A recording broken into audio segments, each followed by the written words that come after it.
Sorry guys, technical difficulties.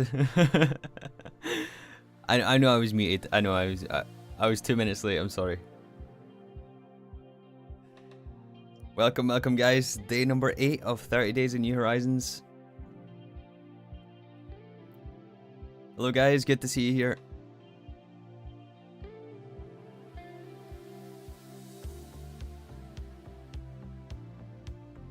Time for some more Naquadah.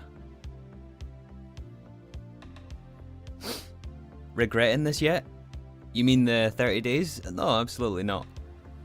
It's going to be difficult to get through all 30 days, that's for sure, but...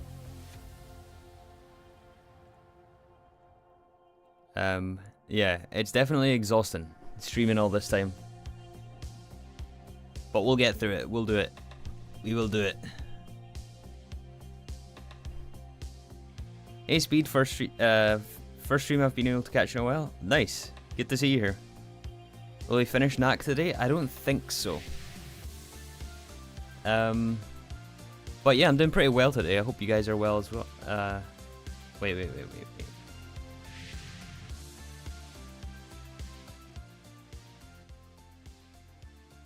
Yeah. Sorry, I was a bit preoccupied.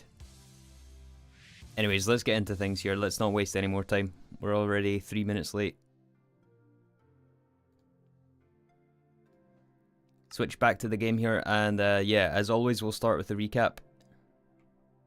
8th stream watched. Yeah, I've seen you in every single stream, Banana Pajama. That's amazing. Did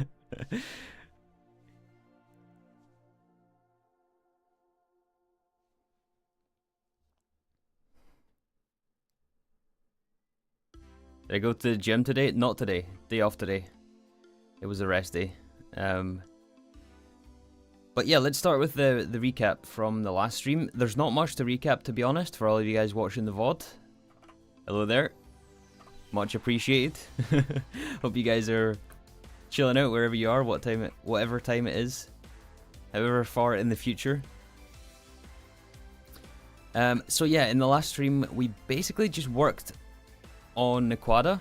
And we got the first 1, 2, 3, 4, 5, 6, 7, 8... 9 machines set up, along with all the subnet systems to send fluids and items between our mainnet and our Naquadah subnet here. Again though, just to recap, Naquadah is needed for the LUV quest, and we need Naquadah for bulls made in, or for use in circuits. We need it for the ingots, we need Naquadah wire, we need various different Naquadah materials. It's also a mixer recipe, or used in mixer recipes for various different materials. And then on top of Naquadah, we're also going to be planning to craft Naquadria and enriched Naquadah, which is 2 other byproducts that we can get from this line. And yeah, so we should have all the machines laid out here. It's just a matter of plugging them in today, doing some chemistry. So yeah, that basically covers the recap, and we can just jump straight into this here. So I didn't really do too much between streams, to be honest. I did craft that P507, which is the next chemical and fluid that we need. So yeah, let's just continue here. Got my snacks ready. Nice. Hi Wally.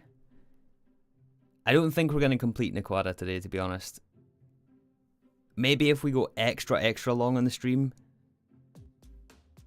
But I don't know if I want to do that, considering I would much rather prioritize getting all 30 days in New Horizons done than have the potential to end up missing a day, or degrade the quality of tomorrow because I'm so exhausted from like 9 hours of streaming.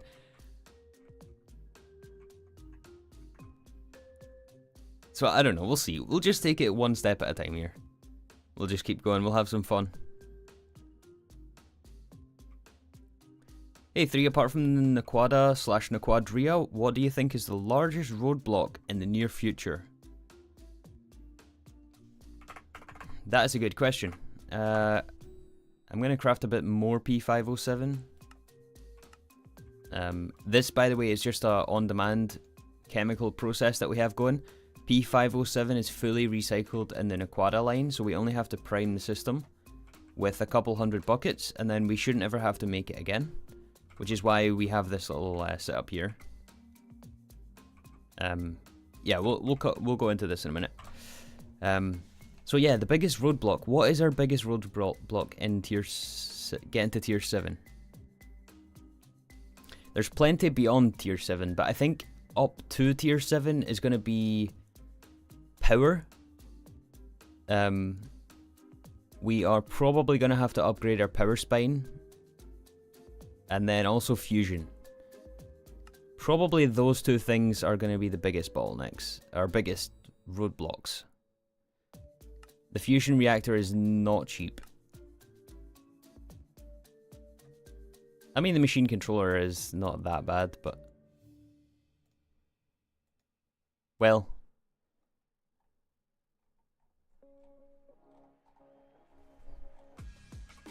yeah. Honestly, I'm not super familiar with all the progression in ZPM. Since in Season 1 we only got to the very beginning here. We only completed the first few quests, so... I've never played past ZPM in this pack. So maybe just not knowing is going to be the biggest hurdle. Just a lack of knowledge. Is the NAC line longer than the plat line? No, it's slightly shorter. There is far fewer processes. So platinum line, like, we have an extra 12 machines. Like this section here after the black line. This basically doesn't exist in the NAC line on the other side. So that's plat line. The opposite side here is the Naquadah line here. And those 12 machines here are missing. Well, not missing, but just not needed. And of course it's different as well. Good luck, we'll be here cheating. It's good to have you guys along. Like, seriously, it does help.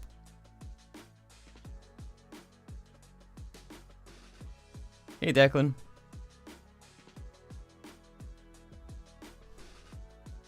Good morning, Mr. Green. Are there any other processing lines such as Naquadah line later? There is a couple, yeah, like monazite and Kevlar and water. But the NAC line and the plat line is the two biggest, I would say.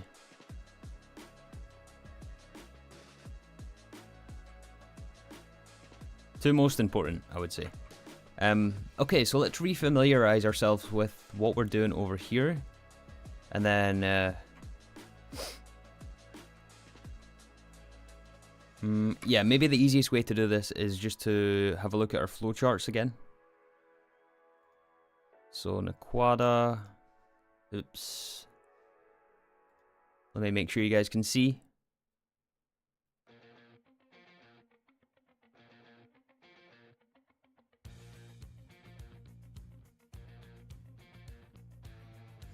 You made the full monazite line, right?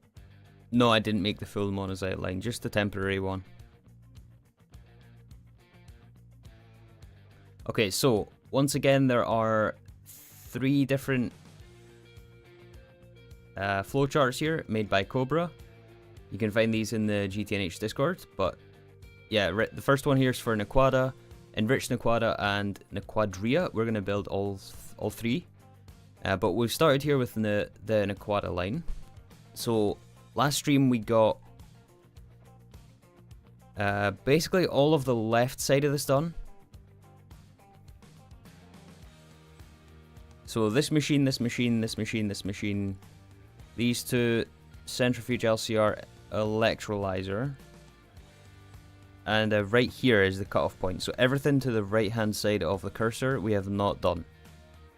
So we're starting over here with this LCR. Hello, hello, Alejandro. Good to see you again.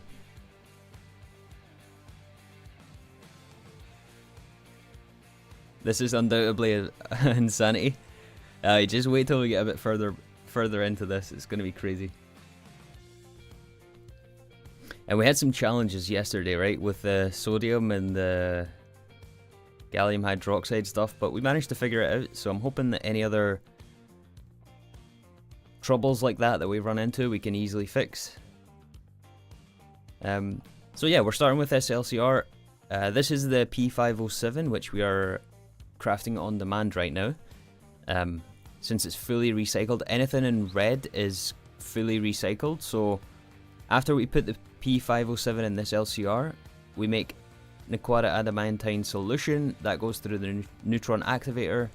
We get Naquadah rich solution, and then we autoclave that and we get all of the P507 back.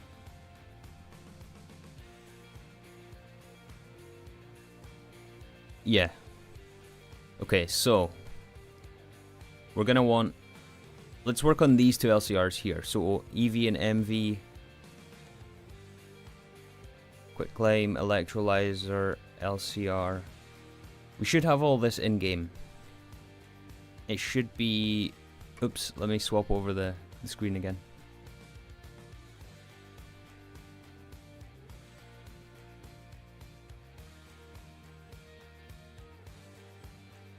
Since I don't play GTNH, is Naquadah the metal of ZPM?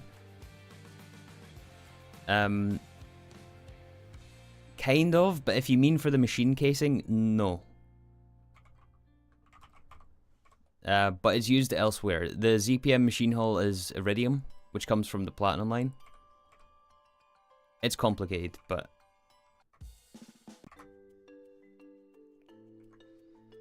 yeah, here we go again. So our P507 is going to go in this LCR here. Alright, so maintenance hatch. The other one should be here, right? Quitclaim, fluorine rich waste liquid. Wait, let me just make sure we're on the right one here.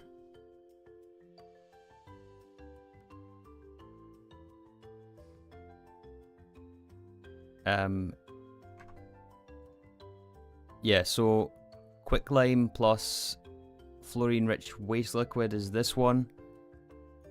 So these two LCRs here equal these two here in the flowchart. You guys can see, right? Yeah. Good morning, Trev.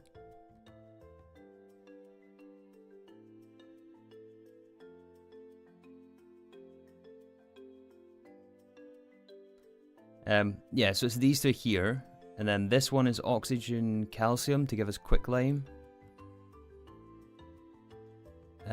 Which is this one down here. This is an electrolyzer.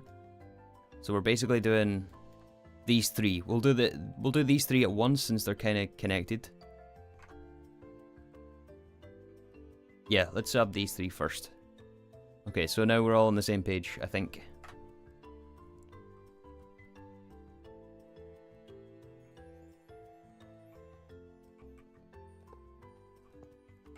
We'll just do them all at once.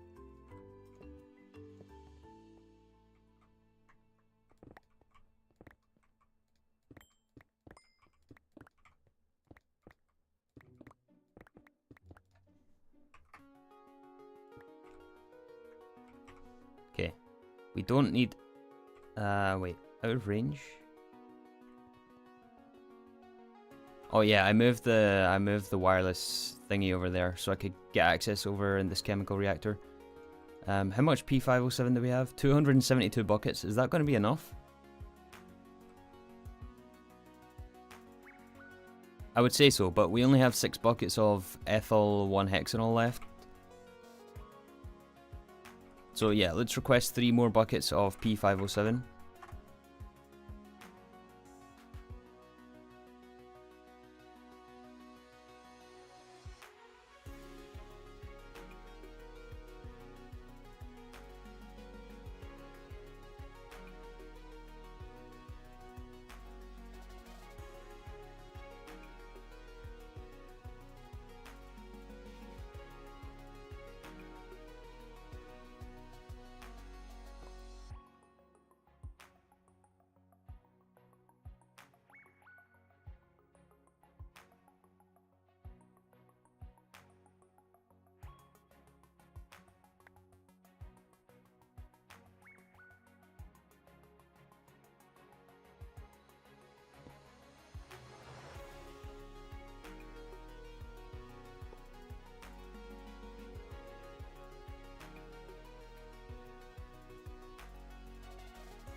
Oh, MyQ's muted. You guys are right. I don't know. I accidentally hit the keybind, I think.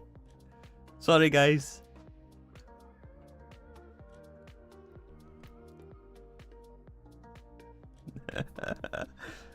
I'm a professional, don't worry. I'm a professional. Okay, right, I'll see you in a bit. I don't believe it. How long was I muted for?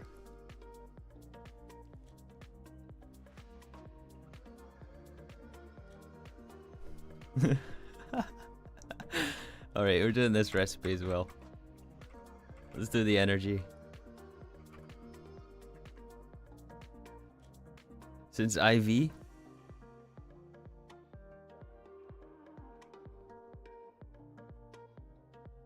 Like a minute? Okay, it wasn't longer than that. I think it was maybe when I switched the scene over. I have no idea. My bad.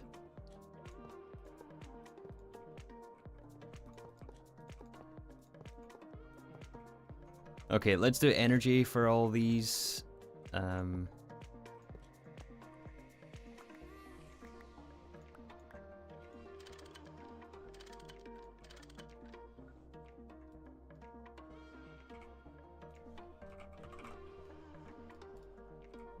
Aluminium.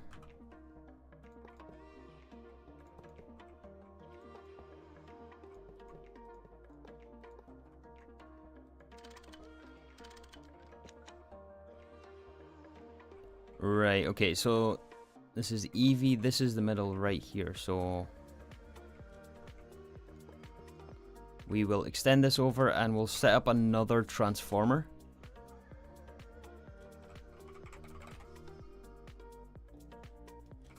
The music made it seem like you were hyper-focused. Hello, J-Man. I was hyper-focused. We do not want explosions here.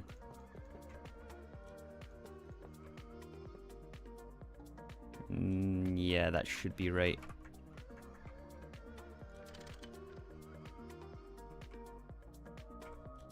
IV high amp transformer, LUV to IV. Then we need extreme transformer. Let's go add the recipe for the high amp EV. We don't have that yet.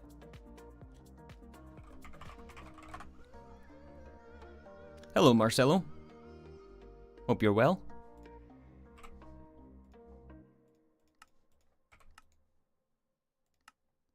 We are running out of molecular assembler slots too.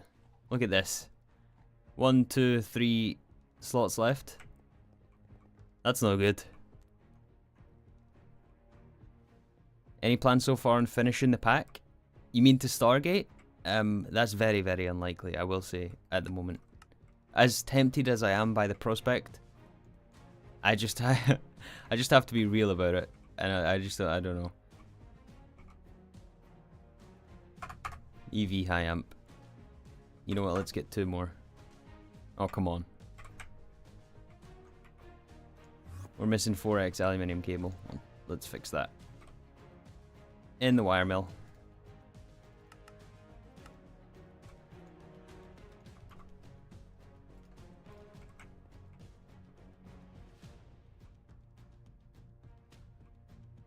Can you clean up your recipes? Meaning what?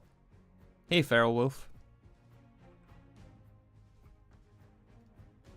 You mean remove any redundant ones? There's maybe a couple of redundant recipes.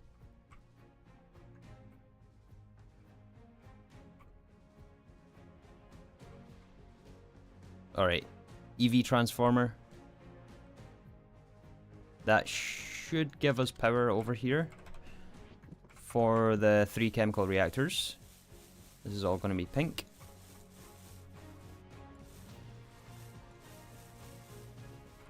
Excellent. Ba -ba -ba -ba -ba -ba -ba -ba -ba.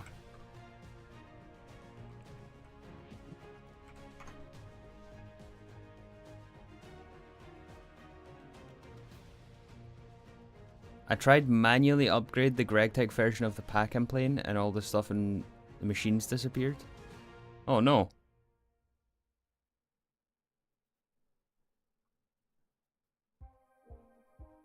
You duplicated the pack before you did it? Yeah, before you do anything like that, you definitely want to make sure you have backups.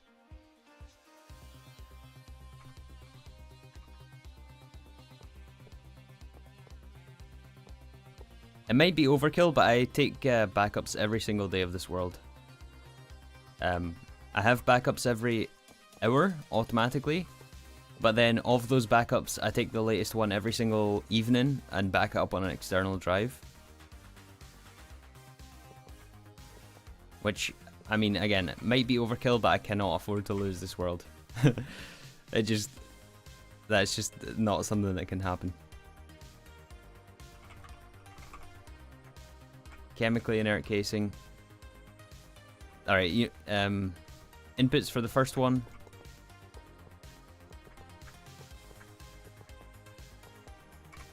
I feel like the game sounds aren't that... I'm gonna turn up the game sounds. Hopefully that isn't too loud now for the game sounds.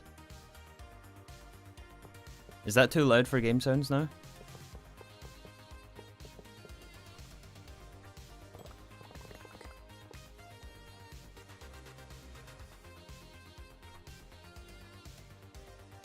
Alright, so first one, P507, low quality Naquadah. It's fine? Cool.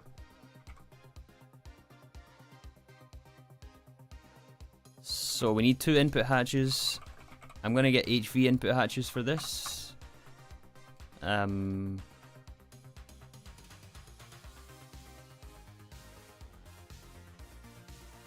I guess we can do 1 HV, 1 MV. Yeah, we'll do 1 HV, 1 MV. Let's get channels over here as well. This song reminds me of Nome Factory. I don't know why, it just does. It reminds me of the end of Nome Factory, when I was setting up all the fluid solidifiers after Creative Tank. Fun times.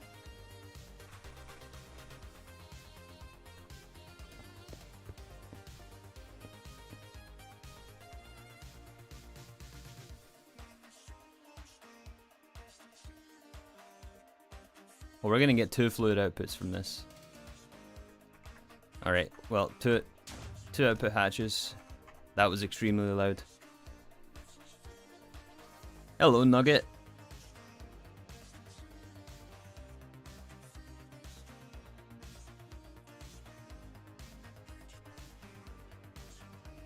Best part of the pack, the creative redesigns. Hello, Starkiller. I don't know if I would say it's the best part of the pack. It's subjective though, I guess. I don't know. Alright, we need some fluid export buses. Do we have any? I feel like we had some, but craft some more. No, we don't need those. Hello, Skylar.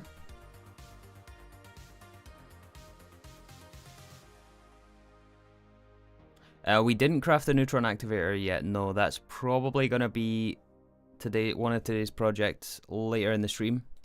We'll eventually hit. In fact, I think it's the next machine after these 3, so we might end up doing it pretty soon.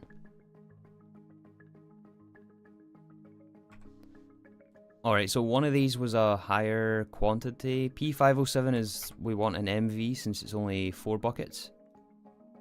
So this will get P507, which should start to fill the hatch already. Hello, curious lad. And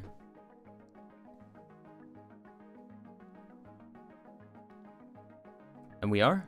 And the other one is low quality Naquadah solution. I'm doing it again. Oh, LOQ, I done that yesterday. Low quality Naquadah solution. Perfect.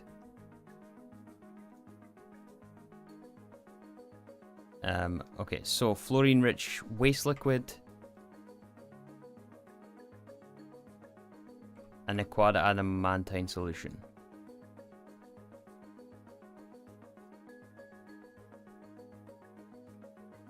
Oh, this is 30 buckets, so I want to We're going to put some HV output hatches on this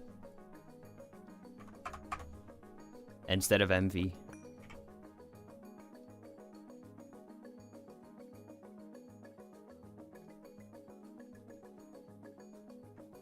Yeah.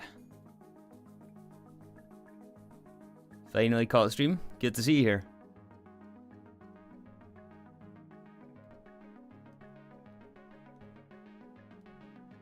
Are there stocking input hatches? Yeah, but they're UV.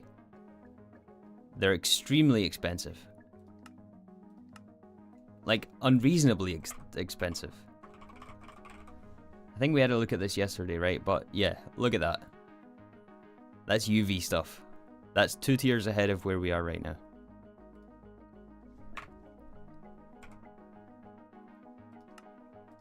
So unfortunately, we ain't gonna use those. Okay, any circuit numbers here? Nope, it should just work. Maintenance, lock the recipe. Perfect. 200 seconds, wow.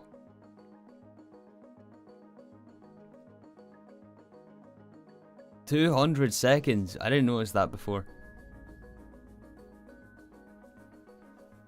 I mean, it does take 36 buckets of low quality Naquadah solution.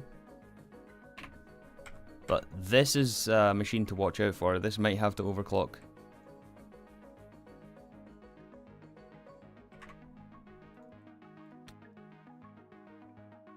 In fact, you know what? Let's just make it IV.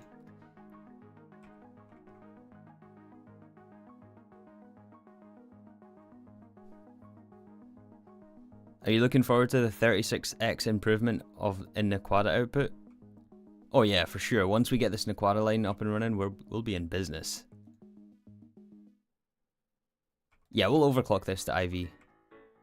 Let's do the next one.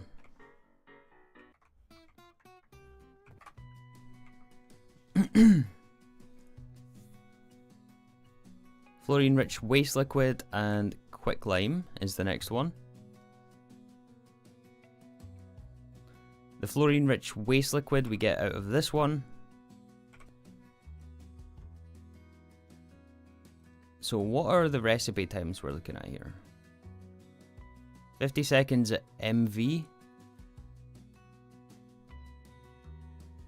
I'm trying to decide if we want a fluid storage destination for fluorine-rich waste liquid, or if we should just P2P between the machines.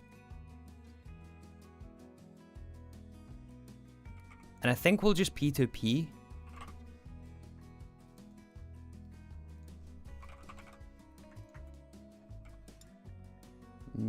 Yeah, I think we'll just P2P. Since the this recipe is MV, right? So although we do get 10 buckets for this recipe, and we might end up overclocking this in the future again, so the thing is, when we're making this decision, we just don't want the lack of this machine speed to slow down this one, because this is just processing byproducts or waste liquid, whereas this one is crucial in sending the Naquadah to the next stage in the processing chain.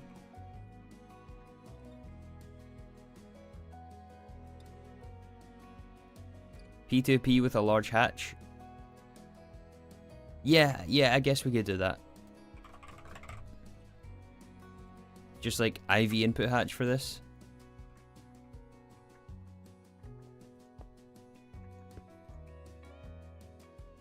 Sure. We can always add a fluid buffer later on if we need it. Alright. This has 10 seconds left.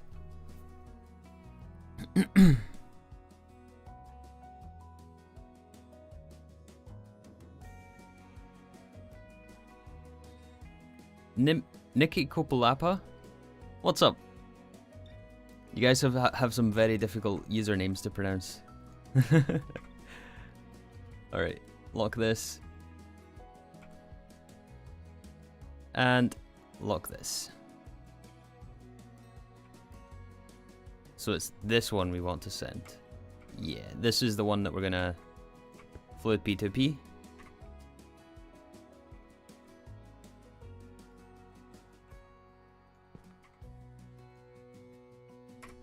I already forgot the name. Fluorine-rich waste liquid.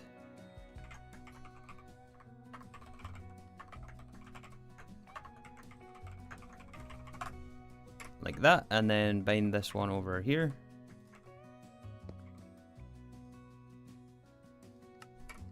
And that should send the fluids into the hatch once it gets the channel. When do you do fluid P2P instead of buffering? Oh,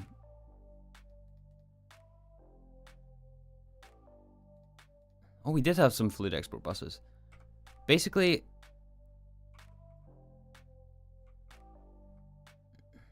well, yeah, maybe it's easier to see on the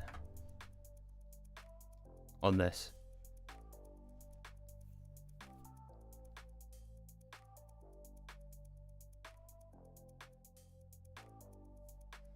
Okay, so yeah, it's right here. Fluorine-rich waste liquid. This is the one we're fluid P2P in.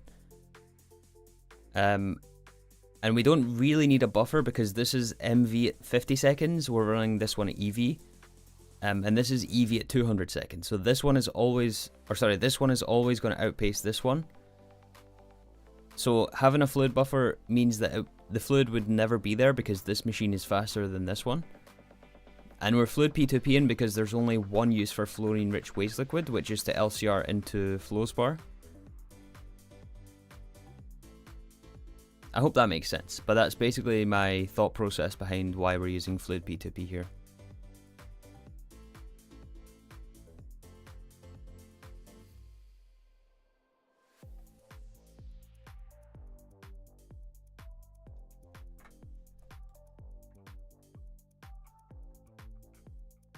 Alright, let's go ahead and overclock this machine. Did I turn it off? I did.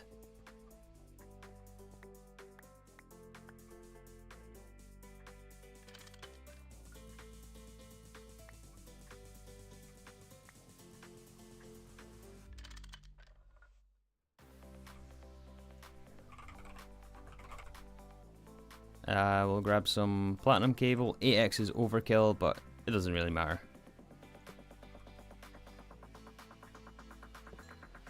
Actually, yes, it does. We'll use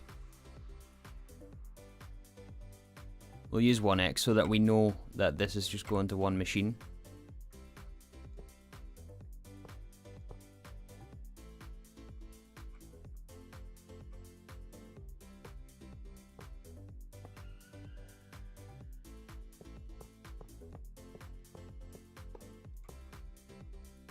Or we could just connect it over here instead.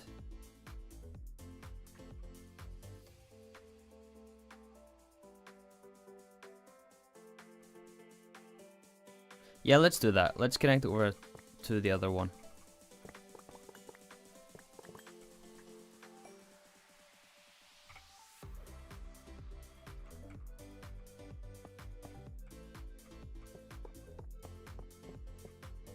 Since that is IV cable already.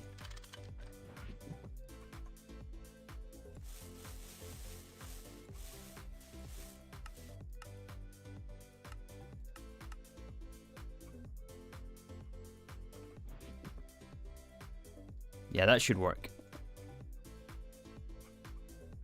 Alright, how fast are we looking at now? 50 seconds, that's more like it. Why is vanadium cable not painted? Laziness. I'll paint it at the end. But it might be changed. I don't know. Hello, Cyrox.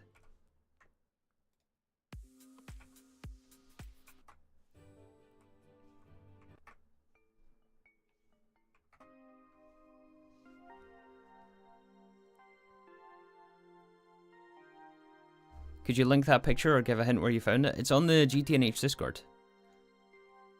You should be able to find it in the flowchart section.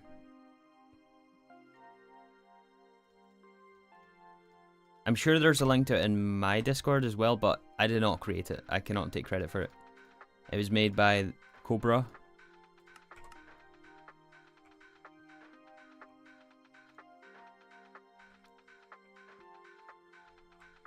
Alright, so this plus quicklime, so we just need a advanced stocking bus.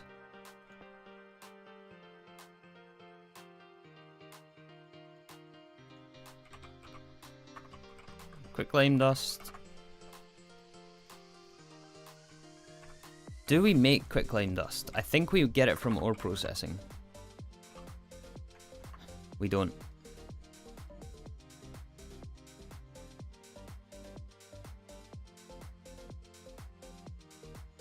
Oh wait, no, that's what we're doing over here. Yeah, that's what this one is for. Okay, yeah, we're making quicklime here. So let's do this one.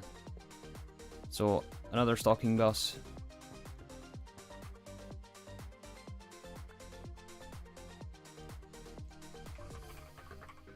Calcium dust. Circuit 1, right? Yeah, circuit 1 plus oxygen.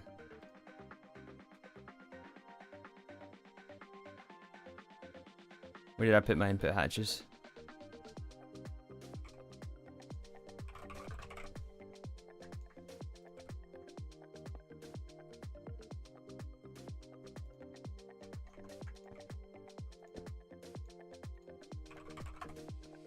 Oxygen in here. It's going to give us quicklime dust. And for this one as well, we're also gonna item P2P this.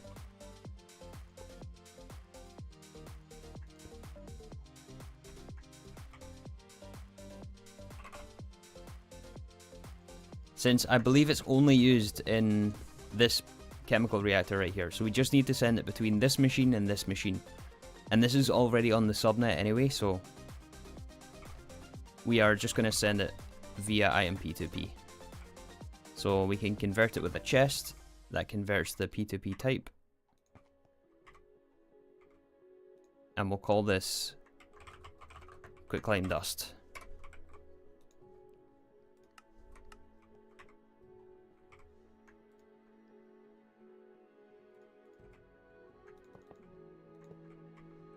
Alright, turn this one on.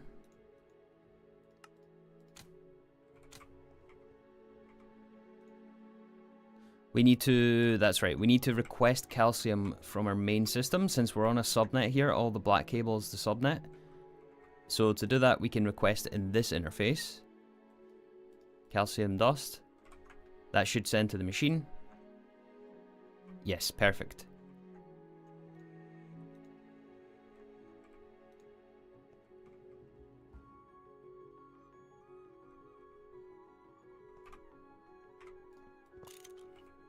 This should be an input bus.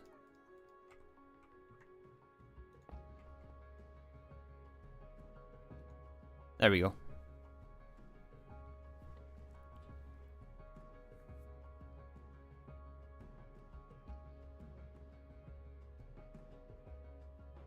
Hey 3, when will the new Minecraft 1.21 be in your playlist?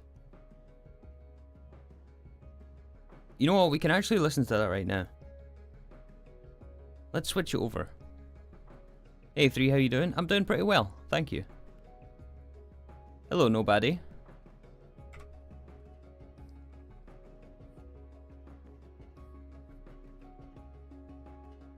Hey, just started playing GTNH. I was wondering if it's better to play on a server than single player. Yes, absolutely.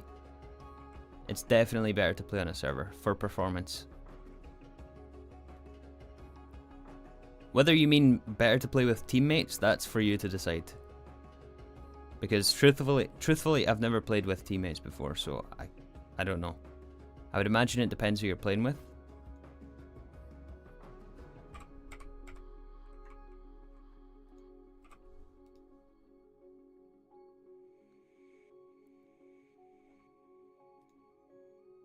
Alright, why is this stopped? Not enough output space, I guess because of this.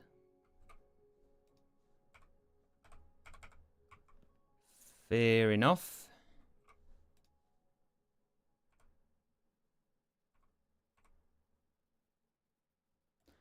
I believe, yeah, I was going to switch over the music, right? Let's do that.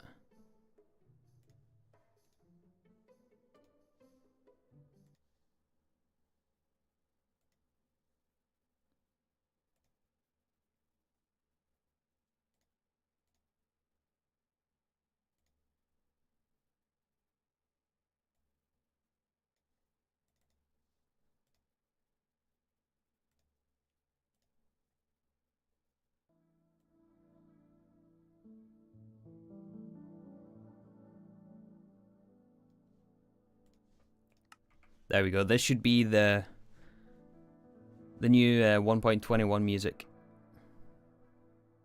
You guys can hear that, right? I think so.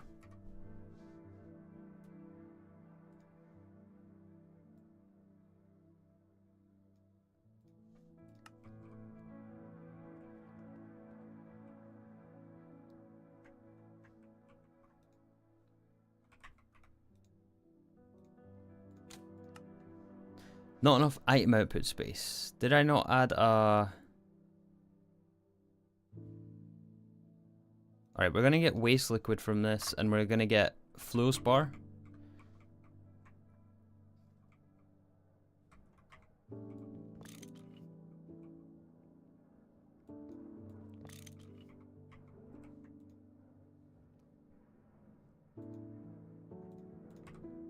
So we want output hatch, output bus.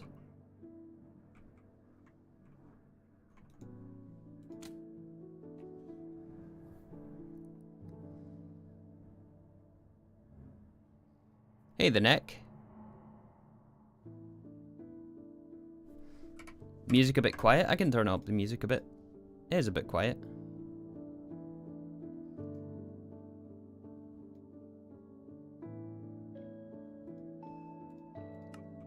This is such a good soundtrack. It's so good. Okay, so we're making flow spar and we're making waste liquid. The waste liquid has to go over here to a distillation tower, so let's set up the distillation tower. Do we have one of those? We don't. And then we're going to look into crafting our neutron activator, which is going to be fun. That's going to be some a brand new machine, which has some special requirements for it.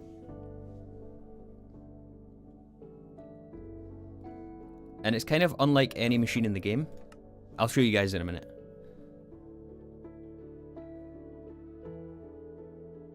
You don't need that ME input bus for quick climb. Oh yeah, good point. Good point. Thanks for reminding me about that. Let's go switch that out.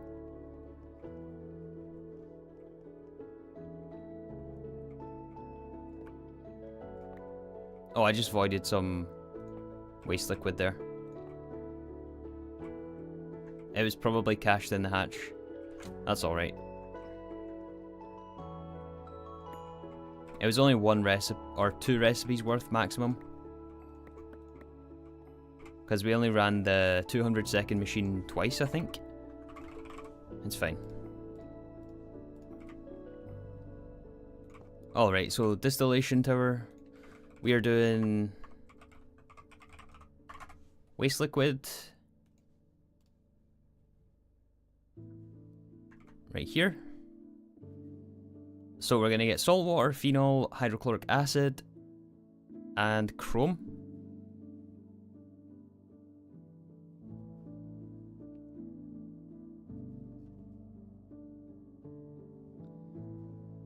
Now, salt water, I'm not sure.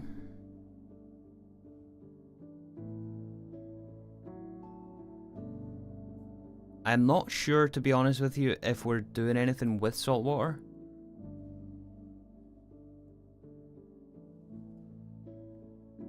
We might want to tackle this first. Hold on. Again, I'll explain what I mean in a minute, because you guys are... There's so many different things I need to explain. It's crazy. Because of all the interconnected systems in the base.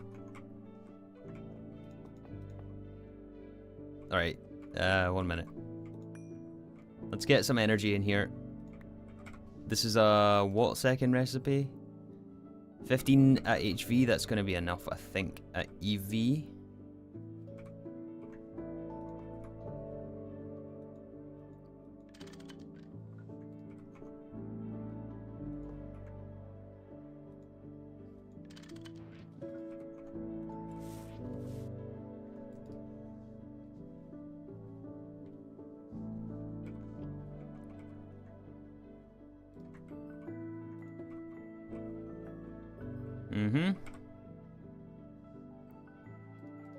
We also get our, chrome dust, which we can put an output bus here on the dense cable, since you can't put devices on dense cable.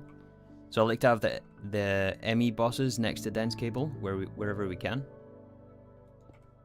And then input hatch here for waste liquid.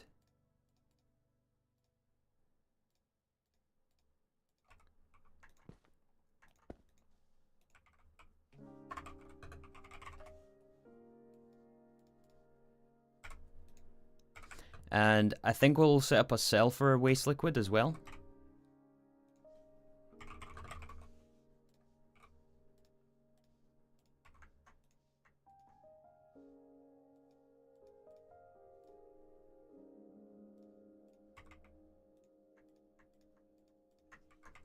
Waste liquid. Drop that into our drive. You don't have any salt water yet? That's not true. We have salt water. But it's closed loop, so it's not exposed to our ME system. Is there a performance difference between using subnets and doing everything on mainnet? Yes and no. It depends how you set it up. Which is probably not the answer you wanted to hear, but it depends. It depends.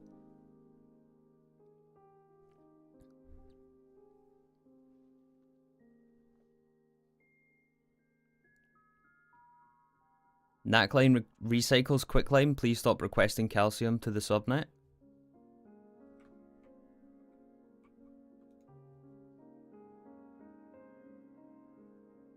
Huh? Muted again? I'm not muted again. You guys are trolling me now.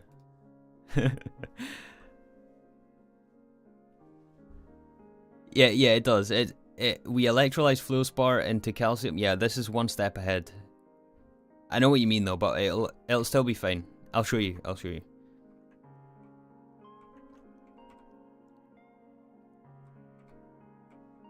Yeah, we're gonna get the calcium back, but I'll show you why that's not gonna be an issue.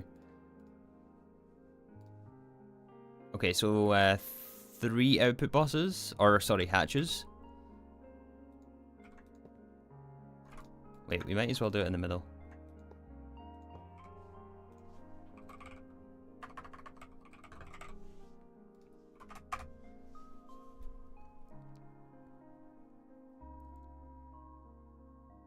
If subnets are done right, they will improve performance. Yes, exactly.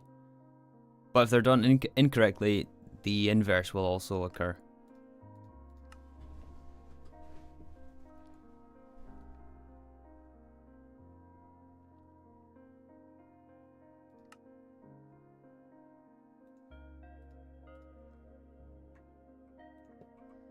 Alright, so we should be able to just put the rest as clean stainless steel.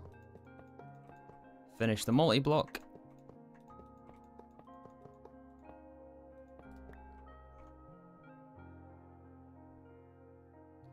Amazing. Is this getting waste liquid by now? No, but it should. It should be getting waste liquid, assuming we filtered everything correctly. Cell is empty for waste liquids. Why is that?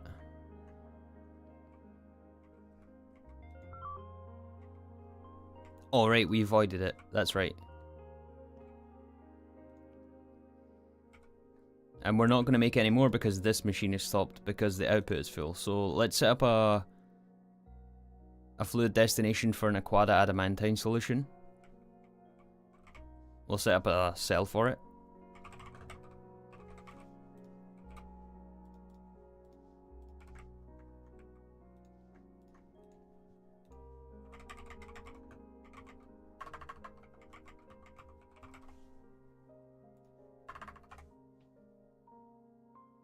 Oh, adamantium solution. Is that the same thing? Yeah, that's what we want.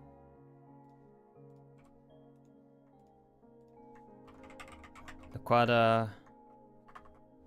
Is there a dash in it? There is. Mantium solution. Cool, so this should start to buffer and turn on all the machines by now. once it realizes it has a location.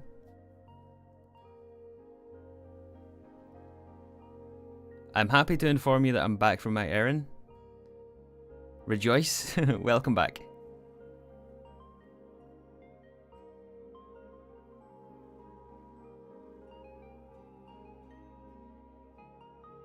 Adanantium? I misspelled it. Yeah, I put an N in there. It's also not doing anything either.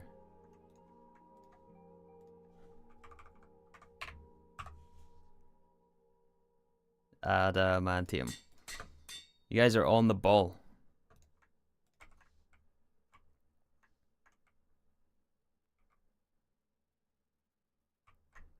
Hatch is not connected to ME, that's right.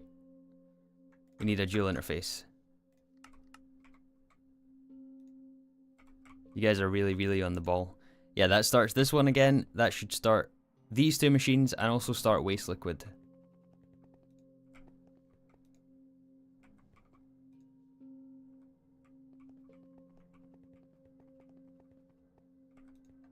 Once it runs the 50-second recipe. Is Naquadah more complicated than Platline?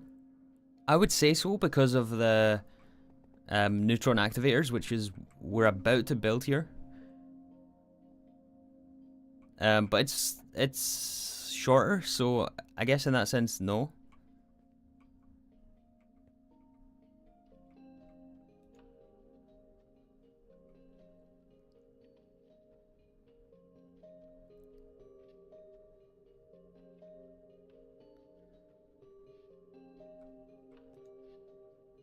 Alright, this one is going.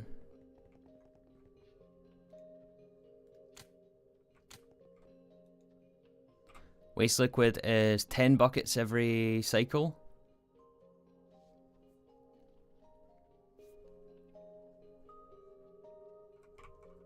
Okay, that should work, and we're not going to have a place for waste liquid, or salt water, sorry. Armchair Gregors. I don't mind the backseat gaming, to be honest. I know some people on stream really hate backseat gaming, but I don't mind it. I don't care.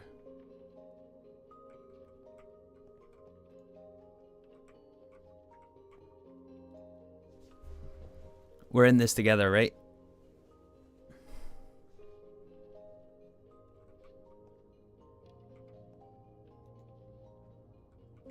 Alright, one more. Let's get a muffler for that.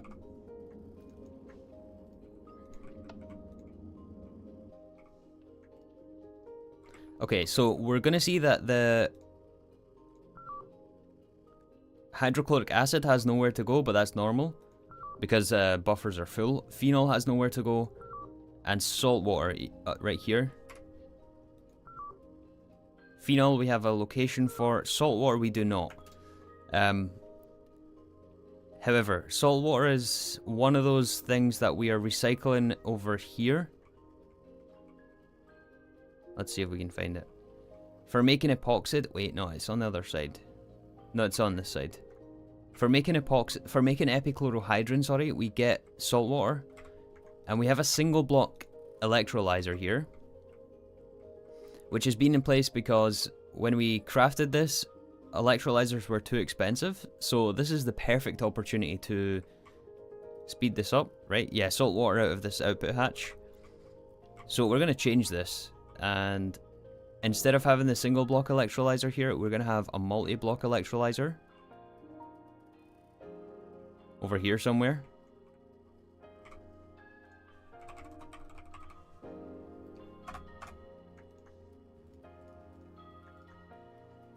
And salt water you can electrolyze into hydrogen, chlorine, and sodium hydroxide.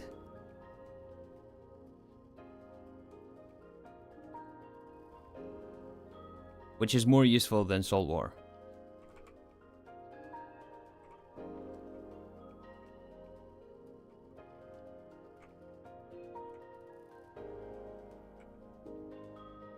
And then what we can do is the salt water from that we can send into this electrolyzer here, which will also handle the epichlorohydrin salt water.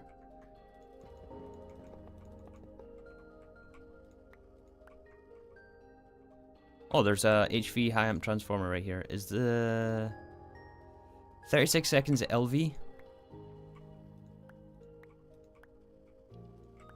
Let's run it at EV.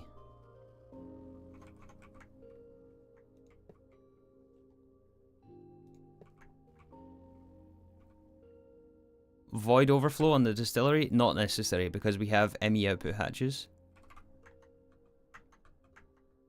I like your thinking though. But it shouldn't be necessary.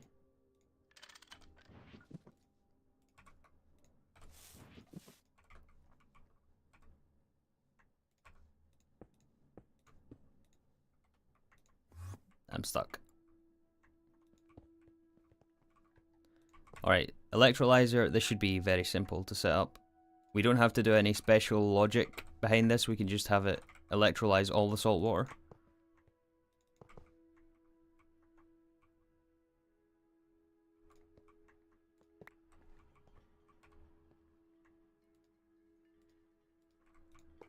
So, input hatch. We can do ME output hatch for this as well.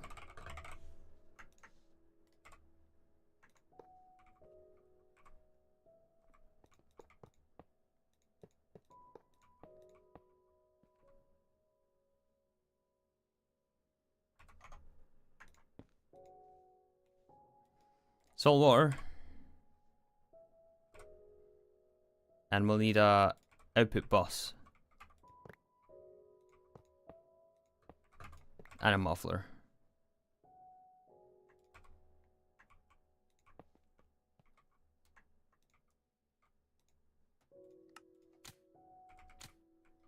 Perfect. Let's keep that off for now. We're also going to have to add a main fluid storage destination for salt water because right now the salt water coming out of the distillation tower has nowhere to go. So it's still going to be in the hatch here. Yeah. So we need to give it a destination over here with a super tank. Just as a temporary buffer before it's sent to the machine. So fluid storage bus. Super tank. We should craft some more super tanks.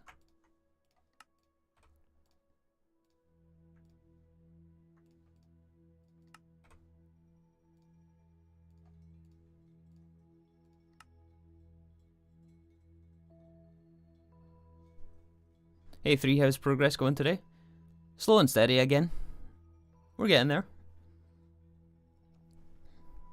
It's going pretty well. We're upgrading some old systems. Alright, that was 2. Ah, whatever. That's enough for now.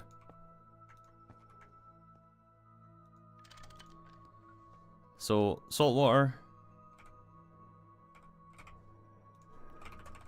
Covered cable. Salt water. Bidirectional, high priority. Now it's filling with salt water. Perfect. And that should be sent to the electrolyzer, the brand new one. No valid recipe. Circuit number 1 is what we need.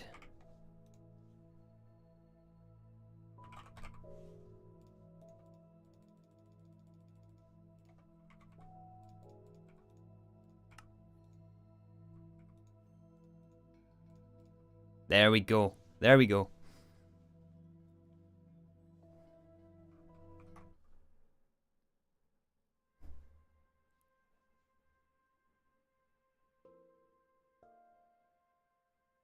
Would not a lower priority on the electrolyzer so you have some in the cell if you need in the system? What do you mean?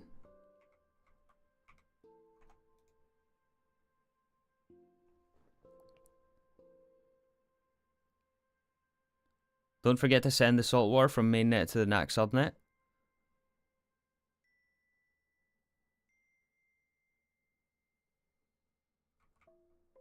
No, it's fine. It's fine. We should already be doing that because of the storage bus.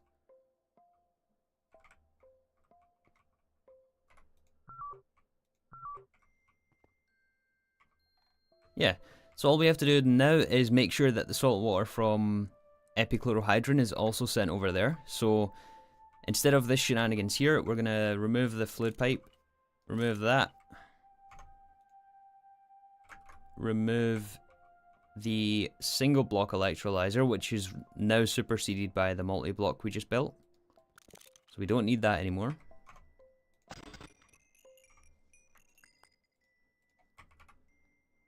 Remove the super tank, which was for chlorine.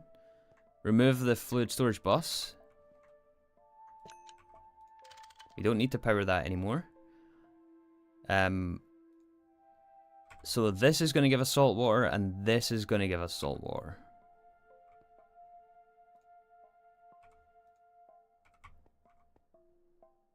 Okay.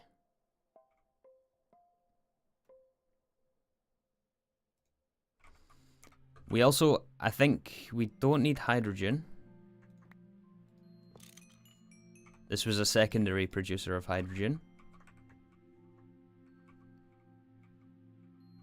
Now we just need to make sure that everything still works here. So we're doing circuit 23 for epichlorohydrin.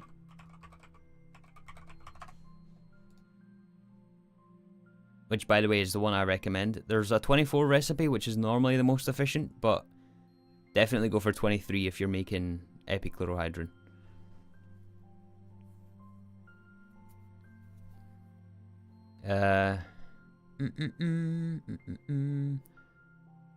I'm just trying to check here if we're getting salt water from this and also the next stage. So it's this recipe into the one above it, which is this one, which also gives us salt water.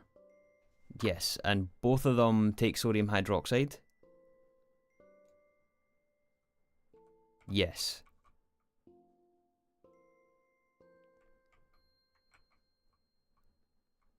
So what we can do is, instead of an input bus... Oh, would it be nice to share this, actually? We're going to remove the output hatches, sorry. And also this. For a stocking bus.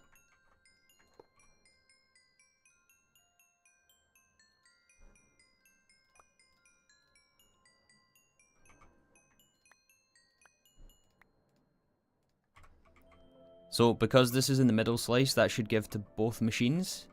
And I wanted to put the output hatch here as well for salt water, but we can't really do that because there's stuff in the way. Because this is an input hatch for epichlorohydrin. Unless what we do is...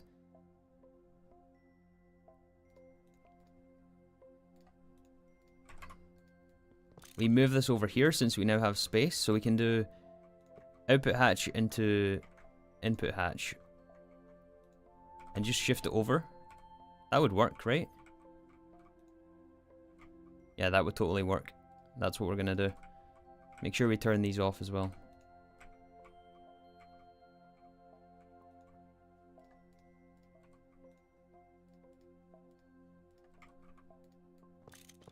And that way we can also stick an ME output hatch here.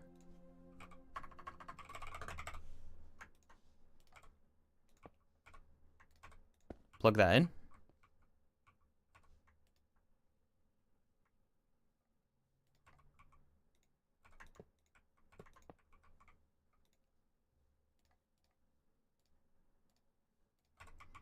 That should fix epichlorohydrin and also epoxid. Yeah, epoxid, epichlorohydrin. Are we missing anything here? Did you guys spot anything there?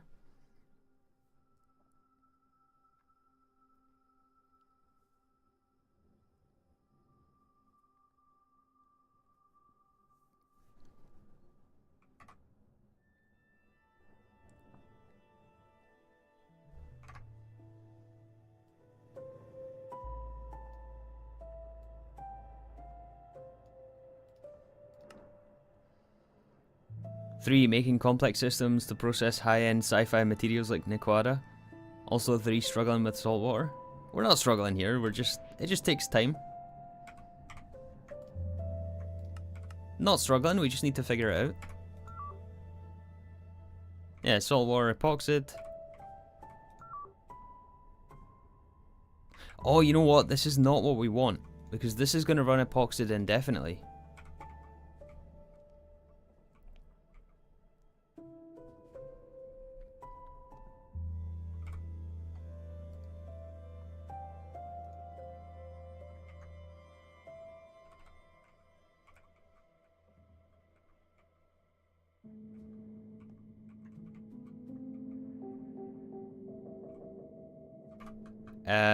Yeah, we don't want to do that. We want to stop the machine when it's able to be stopped.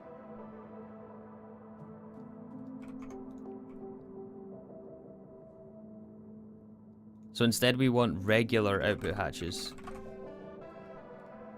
One for saltwater to be shared. That'll go into a dual interface.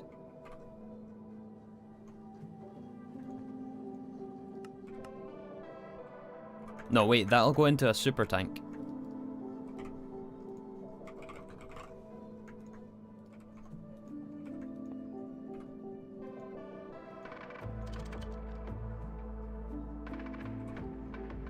With a fluid storage bus. Yeah, that's what we want. Extract only, low priority. And then the epoxid we can send out somewhere else. We have space here. Yeah, we already have a hatch for epoxid.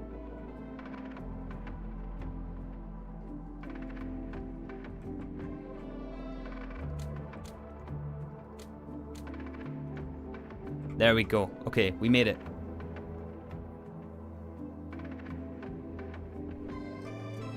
Three, make that spacesuit. No, nope. Nope.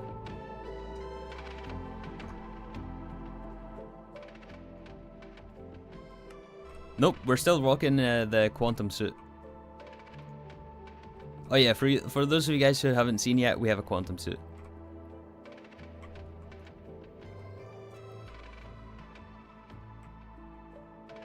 Alright, let me just double check this, because I don't want to walk away from this and then discover it's broken later on.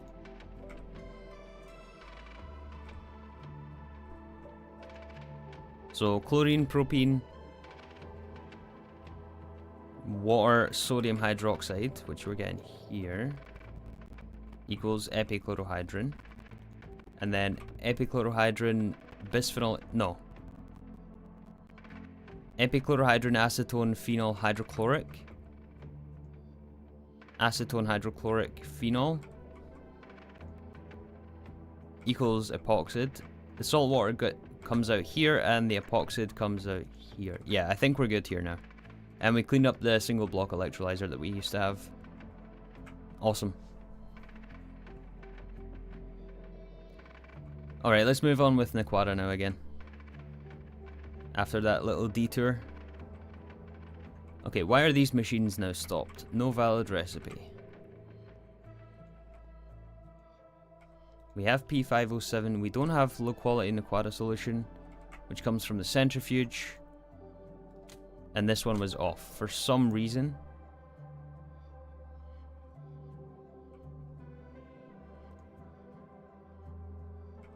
Okay.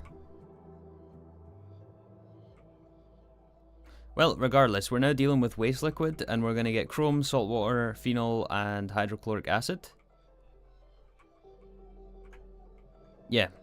Let's check our flowchart to see what the next stages is going to be. I think it's going to be the neutron activator.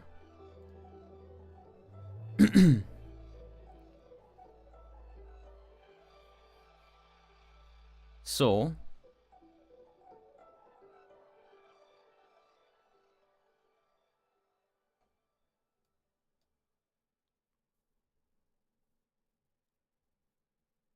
yeah, it's Naquadah adamantine solution, the one that we misspelled.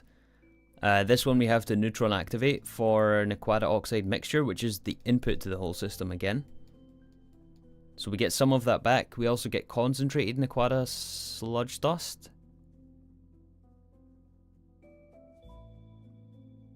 Which is used where?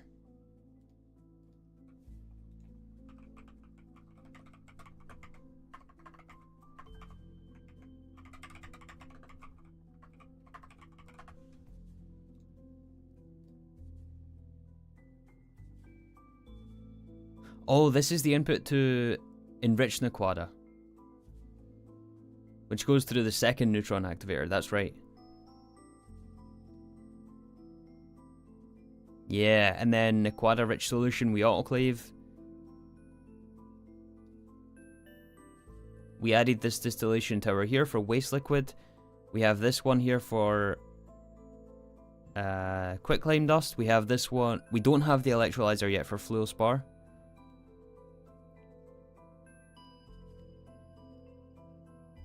Yeah, we don't have that electrolyzer yet.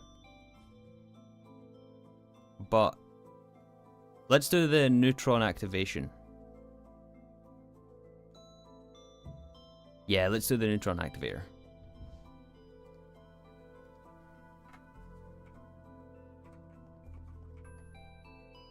Alright, so we need to actually build the machine. We haven't built a neutron activator. And I believe we're going to need 3, so this might take us a couple of hours to build, to be honest.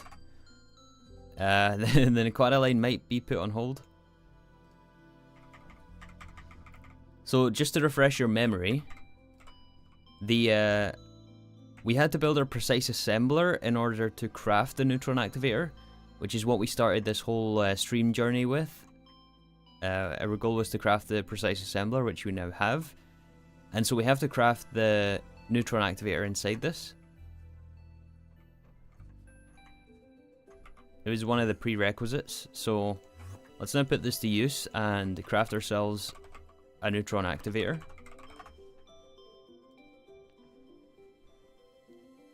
Which looks like this: molten tungsten carbide, molten stainless steel, high computation station Mark IIs, EV emitters, and neutron sources.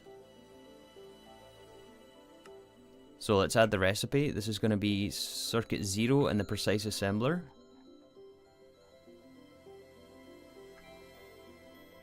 We'll stick it in there.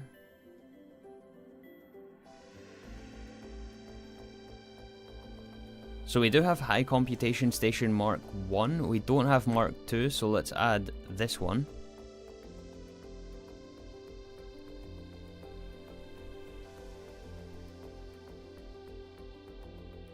Alright, see you in a bit.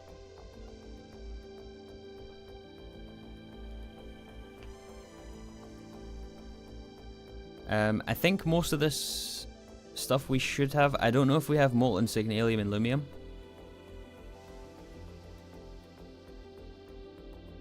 But let's add the recipe.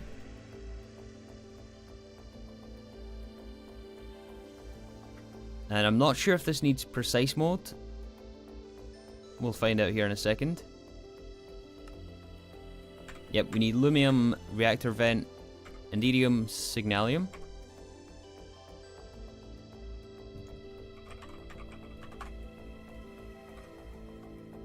So let's add fluid extraction recipes. You know what, I'm going to empty my inventory here.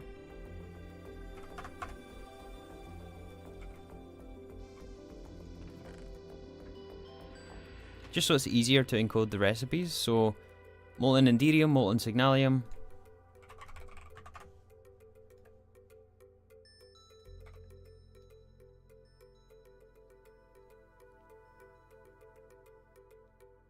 Lumium and indium have leftovers in the extractor. In the recipe, you mean? In the previous recipe?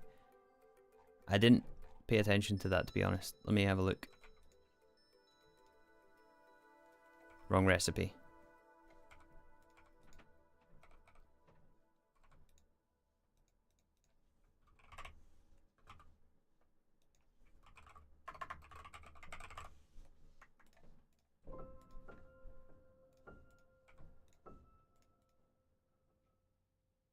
Yeah, you're right. Yeah, you see this? This is less than an ingot, but we are fluid extracting an ingot at a time, so we have to make sure that this is in multiples of 144. So we'll do that, and we'll craft 2 at a time. Good call.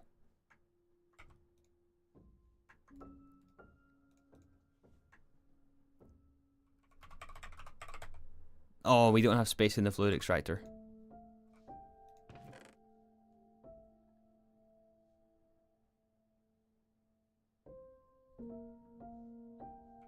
Let's go add some space.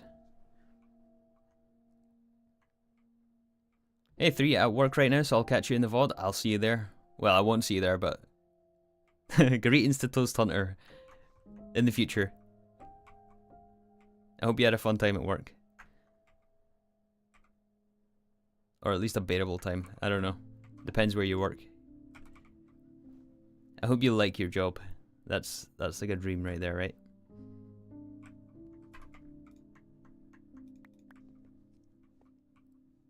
At least be satisfied at your job.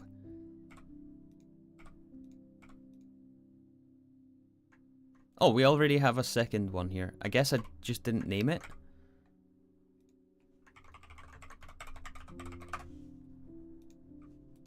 Yeah.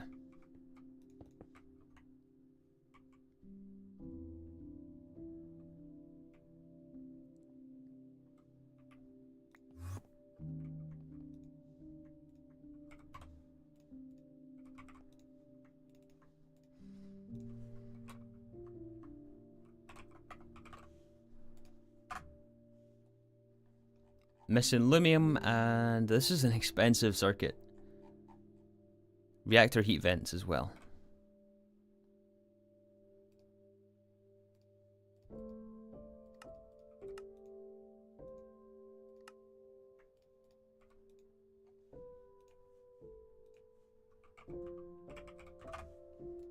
Lumium.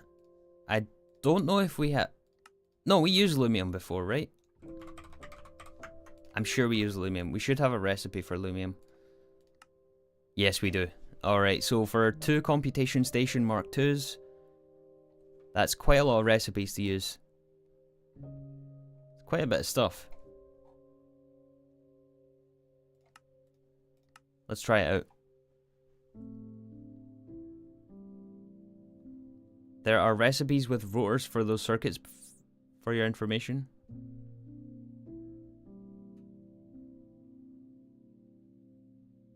That's not for your information. FWIW, I don't know what that means. Hey Kitaro. If I'm saying that right. Hello, hello. Welcome to the stream. Hey 3, what have I missed so far? Just finished my lecture. Hope you had a good time. Welcome to the stream. We just... Oh, for what it's worth. Yeah. That makes sense. I've never heard of that before. We were working on our Naquadah line. Just trying to get the machines up and running to make Naquadah, enriched Naquadah, and Naquadria. But we're at the point where we have to make a new machine, which is the neutron activator.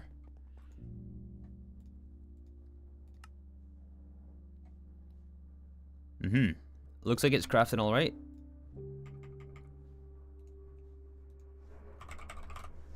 So let's move on to the next part of this, which is the neutron source and molten tungsten carbide. Tungsten carbide we do have a recipe for, so we just need a fluid extraction recipe.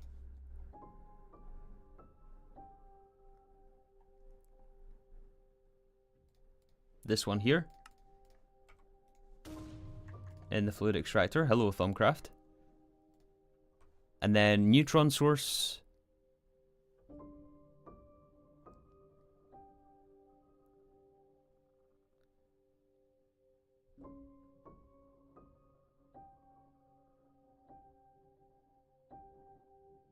You've also never heard of that before? Yeah, I'm not very well versed in abbreviations, to be honest. Alright, this is looking kind of scary. High density uranium nuggets. This is UEV. This one is HV, so I guess we're using this one. Wrapped uranium? What on earth? This is not the same as it was in Season 1. Alright, let's add a recipe for this. This goes in the molecular assemblers. I don't know what I'm looking at right now. Okay, compressor for high density uranium. We can do that. This is in the implosion compressor, wrapped uranium.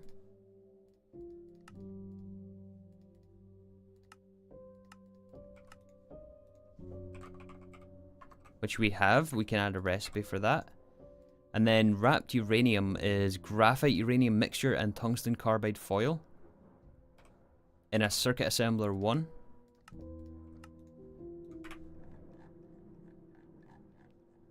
We can put that in our precise assembler. In here. We might not have the tungsten carbide foil. In fact, I can almost guarantee you we don't. Let's add that recipe.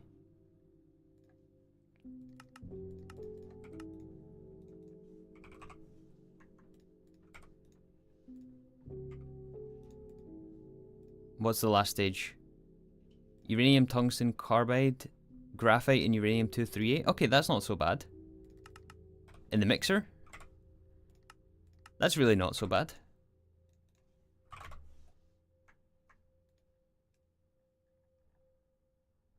Let's add it in here. Now we can request a neutron source. Yes, perfect.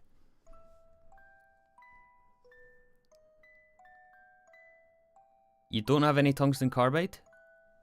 Maybe not, but we do have the recipe for it.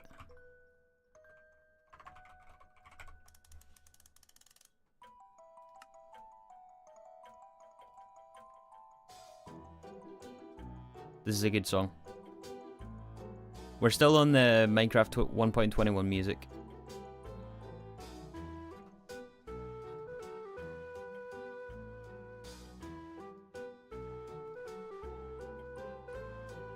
Hello, Mason.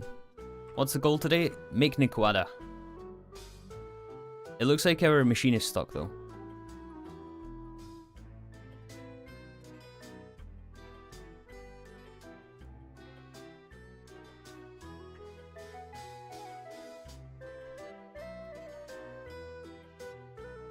Wrapped uranium in 17 seconds. This machine recipe right here is stuck, though, for some reason. The computation station.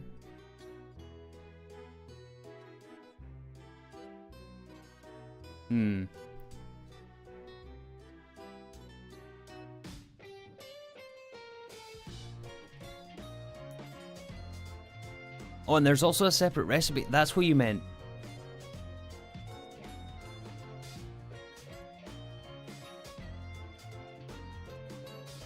Yeah, we need precise mode for this, but I'm going to switch the recipe over. I seen that in chat and I had no idea what you were talking about.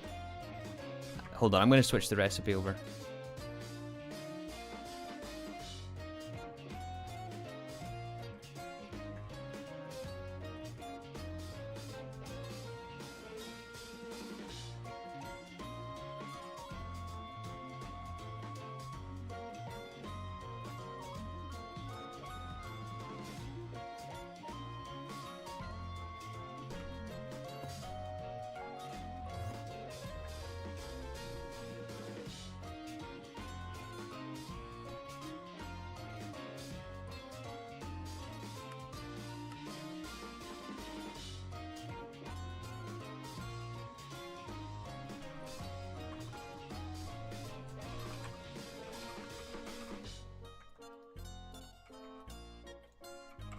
We should have aluminium rotors. We do. I'm going to add the recipe back there manually because we already have sent fluid to the machine.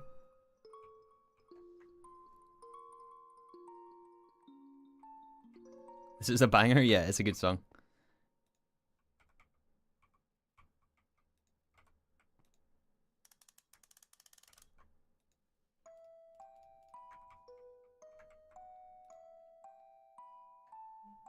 Oh, and somehow we're missing some stuff for this recipe. Why are we missing stuff?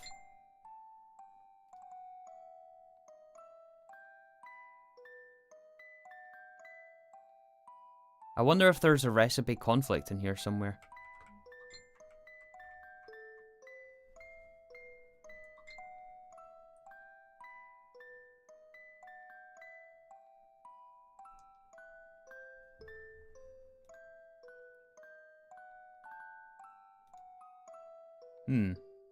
That's strange.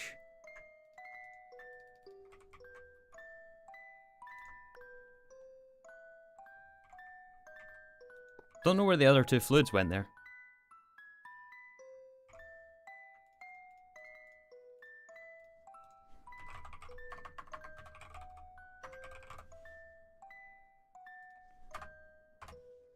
Okay, let's try this out again.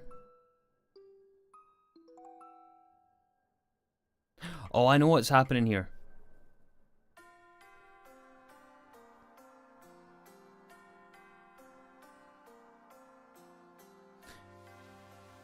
Missing signalium and lumen. Yeah, this is a strange case with the precise, or not with the precise assembler. It's with quadruple input hatches.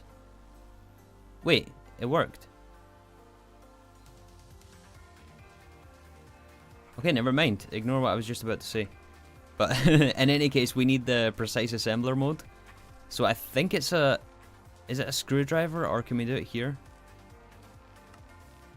Yeah, precise mode. This is what we want. And this is the reason we can't do it in a regular assembler. Yes, perfect. High computation station Mark IIs.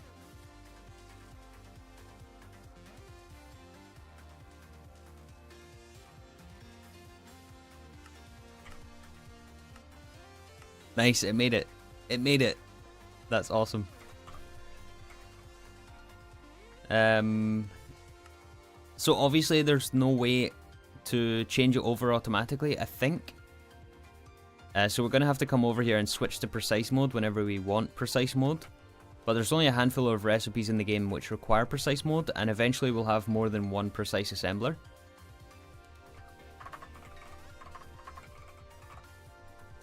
So let's see if there's anything else we need for the neutron activator, and it looks like no, there isn't.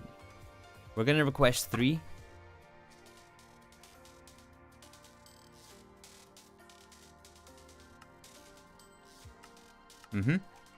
And of course we'll also have to craft the rest of the multi-block. This is a multi-block structure, so 32 reinforced glass, that's going to be a stack and a half of reinforced glass.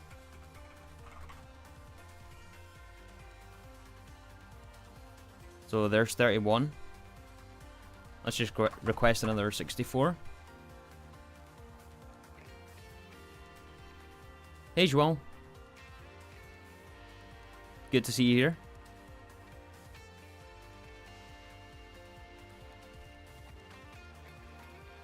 Hello 3, is the NAC line complete? No, far from it. We still have a long ways to go. I think it's going to take an extra day at least. Why am I typing Naquadah? We're working on a neutron activator, which is what we need as part of the chain. Steel frame boxes, 16 for each.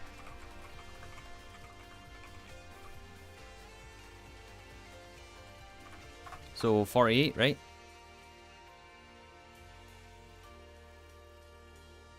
That's the best pronunciation I've seen from an English-speaking person. I'm half Portuguese, and I suspect you're half Portuguese, or you are Portuguese as well. Since João was a Portuguese name.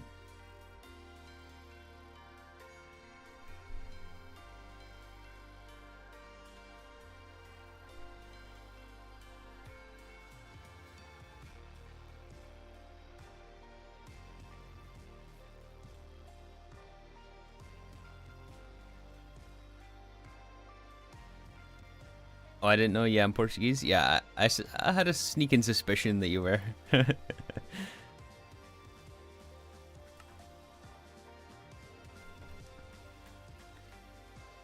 Yeah, what is that, by the way? Like, that you guys are saying in chat right now? SIUU, where does that come from? I've seen that all over the place, but I have no idea where that comes from. Am I just completely, like, out of touch here, or what? Hello, 98 Fox. Siu? What is that? Ronaldo? Okay, I know who Ronaldo is, but... What? That doesn't make sense to me.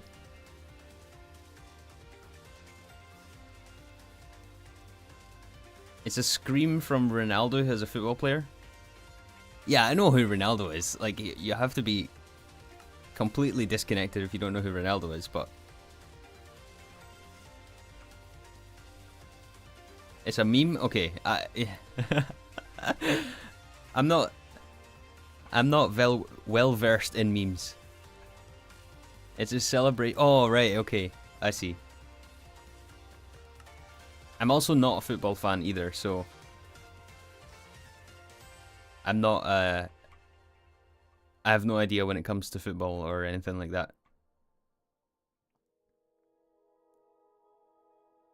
He screams in celebration. Okay, I see. Now it makes more sense.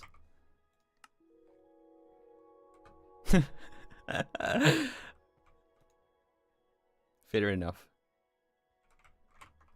Alright, yeah, we have to switch this back and forth from precise mode to normal mode just to get this crafted.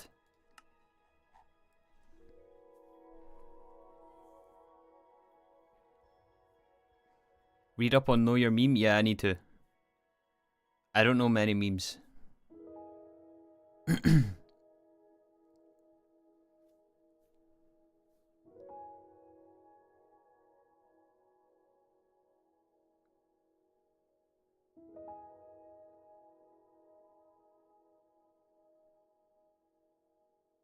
Is 3 a rugby fan? No, I'm not. I don't watch any sport. Well, that's not true. I was watching I was keeping up with World's Strongest Man, which was a few days ago. It was actually on the first day that we streamed. Unfortunately, though, they're still behind the times and they don't stream World's Strongest Man. They still have TV rights, so it's played, or it's sold to TV companies to be played at Christmas time.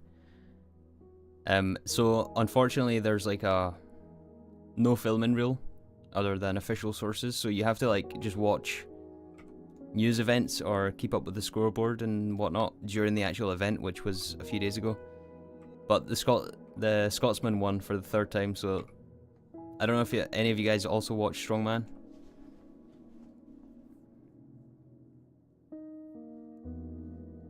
But yeah, Tom Stoltman, 3-time World's Strongest Man.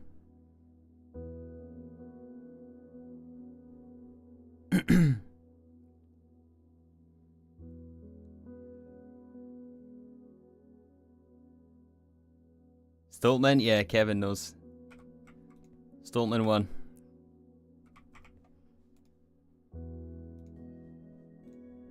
Alright, what else do we need for this? I also heard you guys saying that, oh wait, speeding pipe? Alright, we don't have recipes for that, we'll need to add that. And then neutron sensors. This is what makes the neutron activator special. So instead of taking power, it takes MEVs, or kinetic energy. Not like create, by the way. It's it's a bit different, but still, I'll show you. Why is this not craft? Okay, there we go. 1 to go.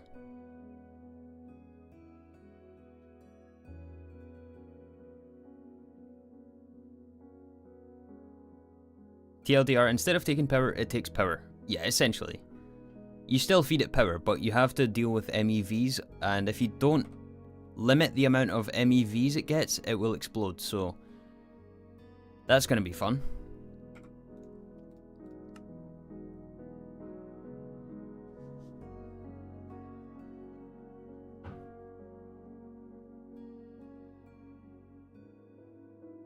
Mega Electron Volt? I believe it is, yeah. I believe it is Mega Electron Volt.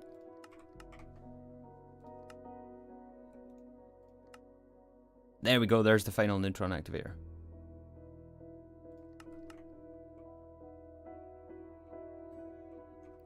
It's an IRL thing as well? Yeah, I think it is. Although, obviously, it's way more complicated. But let's make our speed and pipe casing. If any... Okay, one in the chat if you guys were here in Season 1 of GTNH, and you know the situation with the speed and pipe casing.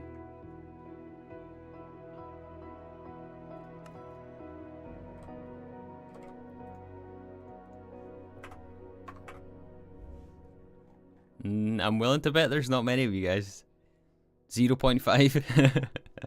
You were here for half of it. Okay, some of you guys know. The initial broken recipe? Yeah. This initially was broken, and we had no way to make the recipe, because it used to... Well, we used to require something that you couldn't get until ZPM, but you needed this to get to ZPM. So it was broken in the version we used to be in. Didn't you quit because of this? No, no, no. It wasn't because of this. It was because of voiding items.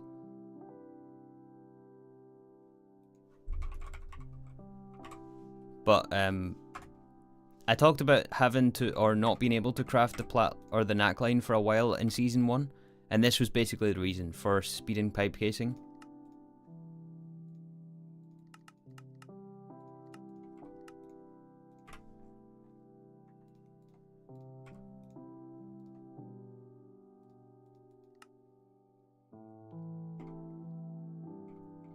Don't have beryllium, really. Also don't have superconductors. I want to use the helium gas recipe here as well. Supercon. We have a dedicated assembler space for supercons.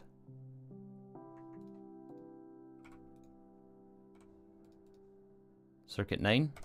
We need the extruder recipe for HV.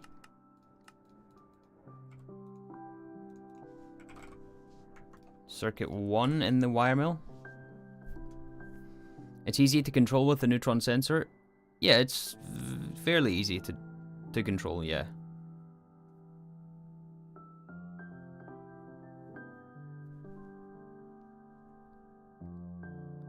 It was precise assembler required adamantium alloy gears instead of hecarium gears. And you couldn't make adamantium alloy without knackline. Yeah, I think, yeah, that sounds familiar.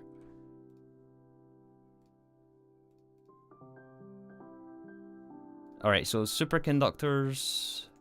We don't have the HV superconductor recipe. Is there a way to put...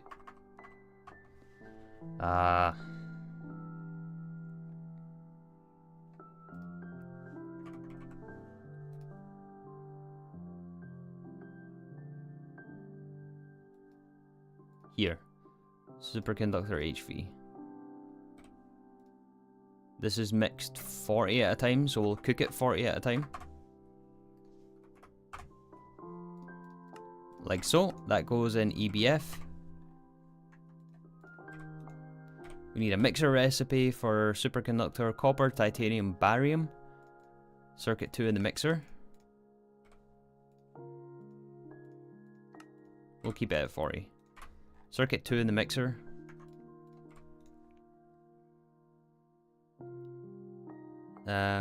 Okay, that should be all the superconductor HV that we need. Let's try request superconductor HV.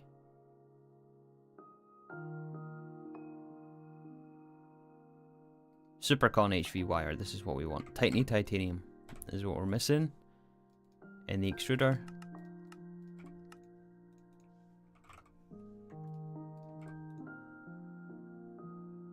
Superconductor, no, that's base. Superconductor wire, there we go. Nice, I used to be a physics undergrad, but I pursued math instead.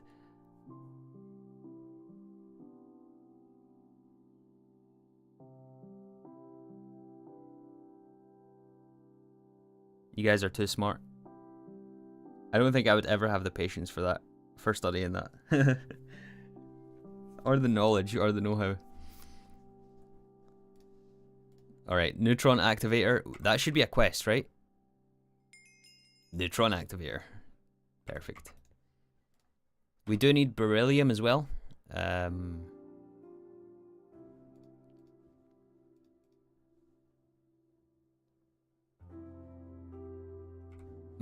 Do we have beryllium dust? We do. And this is just a furnace recipe, I believe. So this will go in our multi-smelter.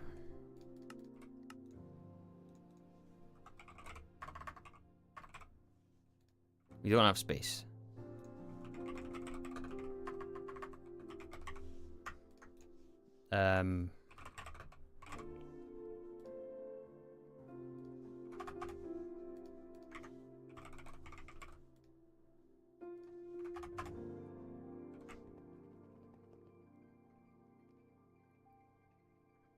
So yes, to the Naquadah line, almost.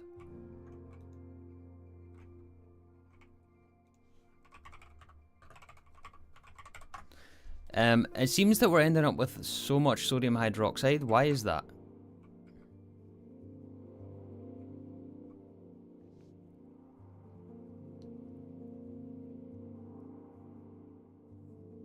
I suppose it's because of salt water and waste liquid.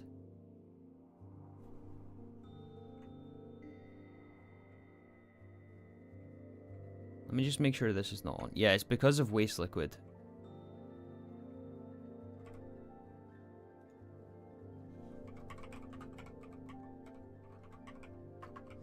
So we went from being short yesterday to having too much today. So I think we want to set up...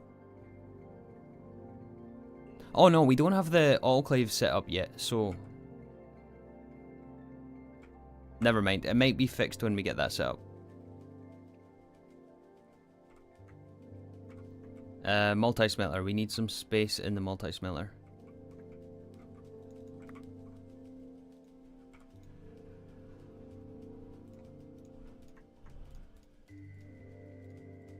Might as well add two.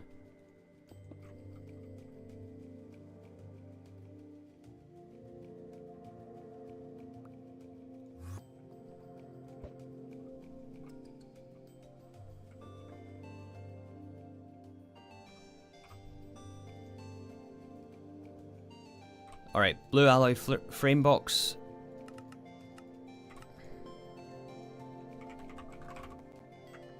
And the assembler. I knew we were going to be missing rods. I knew it.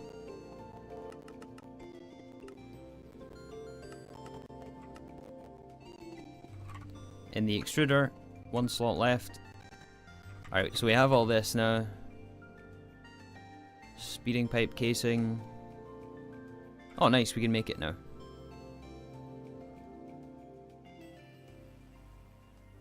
Alright, so you guys were saying that how like tall are we gonna make this?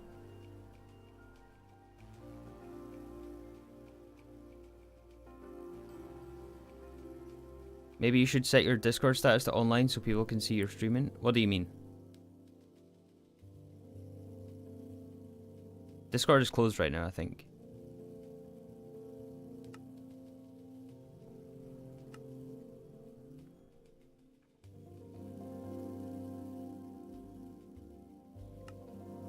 I think it's in multi-block goals is what I'm looking for here. Okay, so you'll need this machine to process Naquadah in the future. This machine is different from most multis. It needs to use neutron acceleration. This special hatch instead of energy hatch to keep it running. The accelerator will increase the neutron kinetic energy, NKE, and when the NKE is between the requested number, you can see an NEI, the machine will work and output the right products. However, if you turn on the neutron activator when NKE doesn't meet the requirement, it will still consume your input material but output trash. So be careful with the NKE when you run this machine. When all neutron activators aren't running, NKE will decrease by 72 keV per second. Neutron activator will explode when NKE is over 1200 MeV.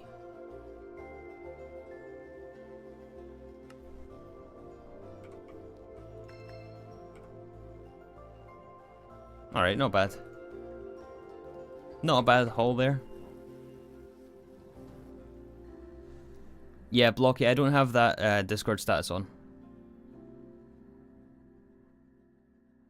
How many hours would you be from Stargate if you decided to keep the series going? About 2,000. I don't think we're halfway to Stargate right now. We're less than halfway.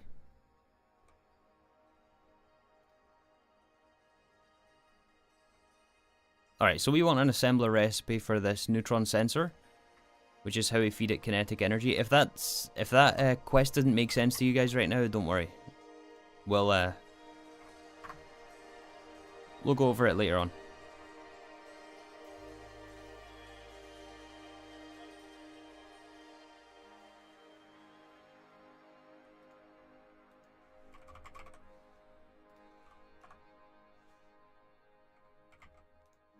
HV sensor.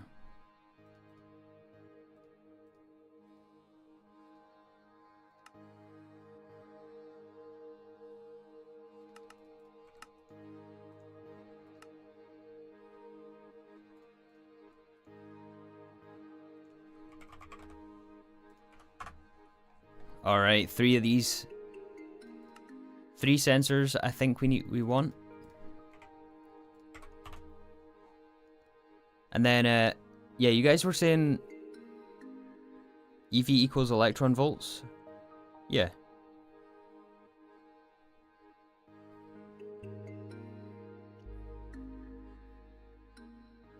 Tier 7 is about halfway. I don't know. I don't think it is.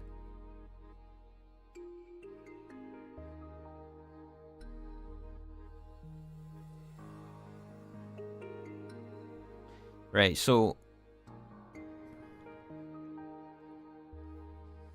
the minimum height of the speeding pipe casing is 4. Per extra speeding pipe casing will give time discount, but it will reduce the neutron activation efficiency. You need to input energy into the neutron accelerator to get it running. It will output the correct products with specific neutron kinetic energy, otherwise it will output trash. The neutron kinetic energy will decrease by 72 keVs when no neutron acceleration is running. It will explode past 1200. Inputting graphene/beryllium dust can reduce 10 MeV per dust immediately.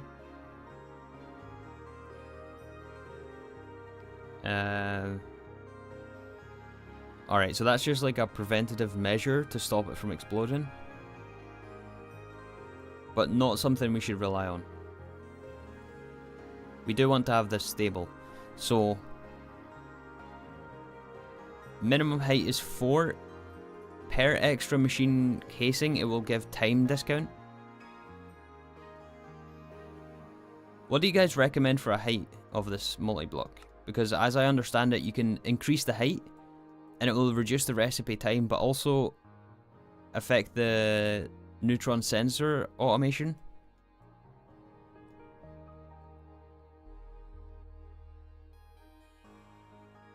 For now, 4.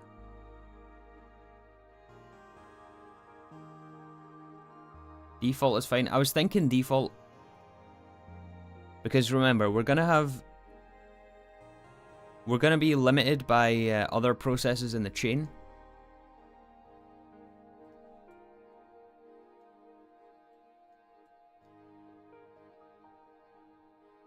I just noticed this is not solid steel machine casing. This is processor machine casing, which is different, I guess, because reasons. It just takes some extra circuits just because. Of course it does.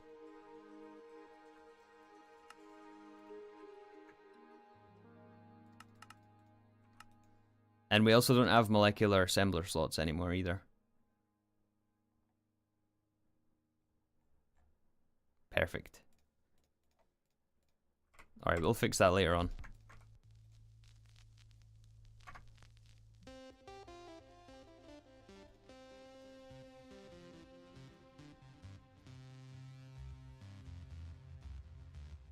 Alright, so 18 processor machine casing. Times 3. Holy. 448 EV circuits. Oh, nice.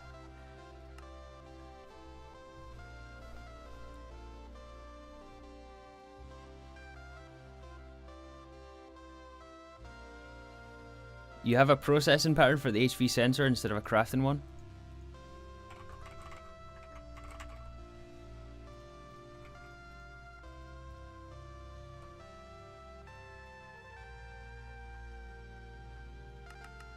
Thanks for that.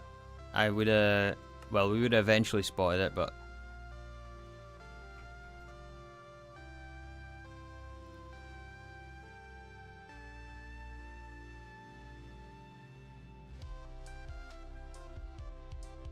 No, 3-year wall shading. Good point.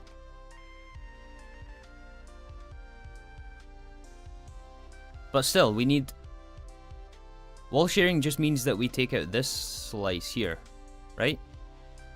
The machine casing is in the middle. So we still need 48.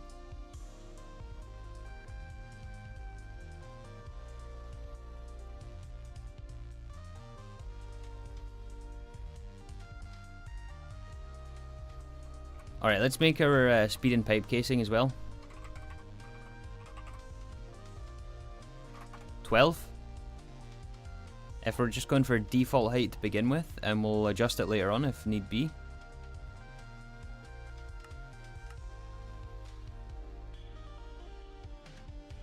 Yeah, that'll be good. Make one of them upside down. Why would we do that? That's so cursed. I'm not doing that. Ain't no way I'm doing that.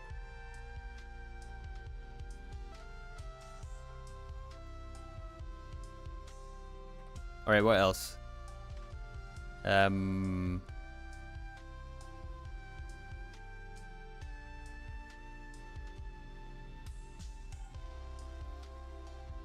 Oh yeah, we need a different energy hatch for this.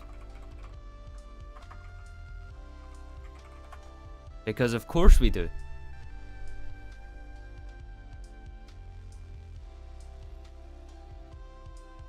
Look at this, it's pretty much identical to the regular energy hatch, but it takes extra stuff just because it does. So which voltage are we going to run this at?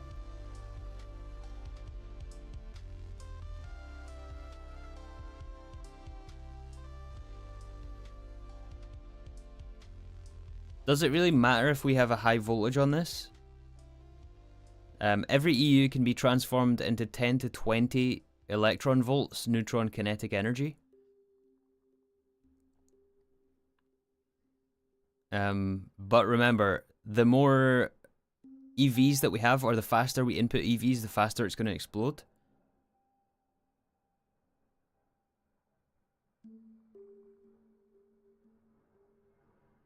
EV is best for the beginning.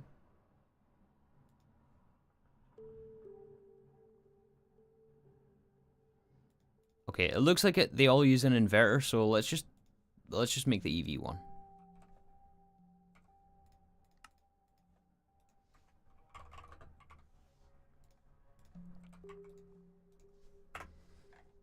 Alright, so assembler 0.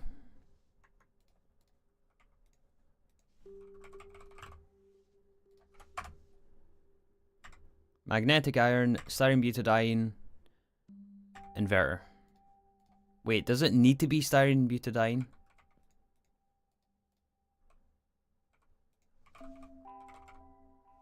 Oh, thank goodness we have some from a quest. Because we do not have styrene butadiene automation.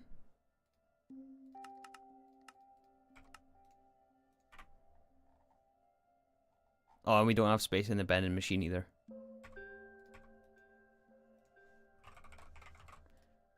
Excellent.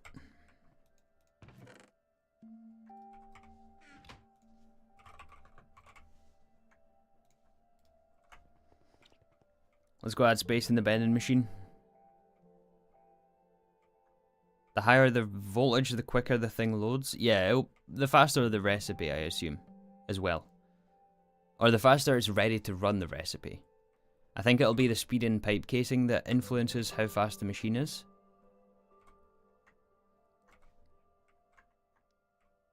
Bending machine is what we want.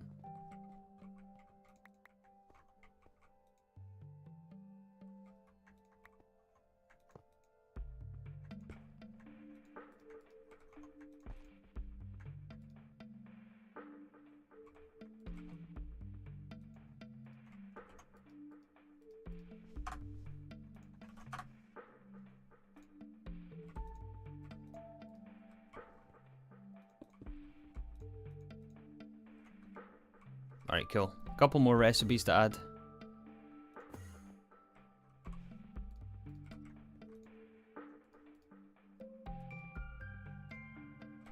Magnetic iron.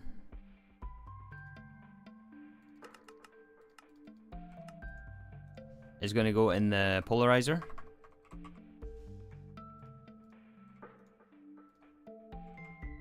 And then also an inverter, which is assembler. Oh boy.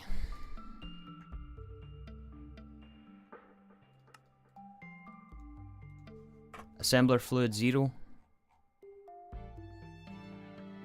We'll stick it in with our high computation stations. Quartz crystal is also in the precise assembler. Oh, I remember doing this. Plastic case.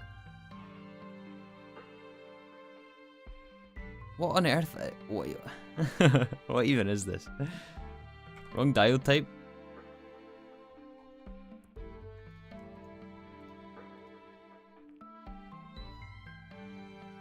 No, yeah.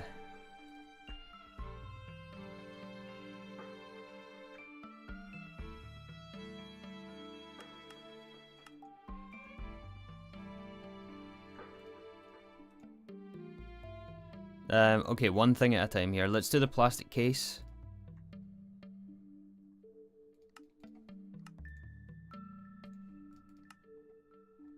Of course, we don't have any space left. What are we going to swap out?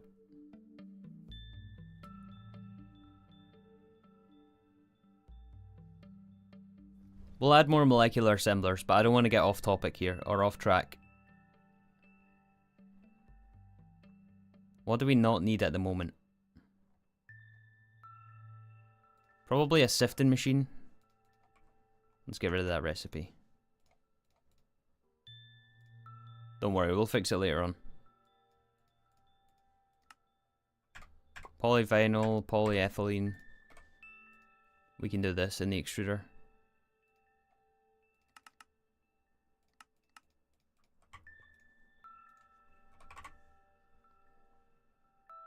Do we really need parachutes automated? Yes, we do, because that's used to craft rockets. And we have 4 more rockets to... 3 more rockets to craft.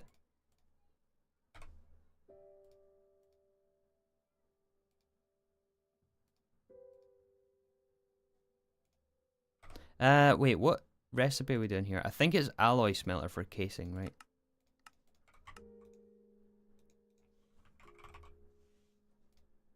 Apparently, we're doing the extruder.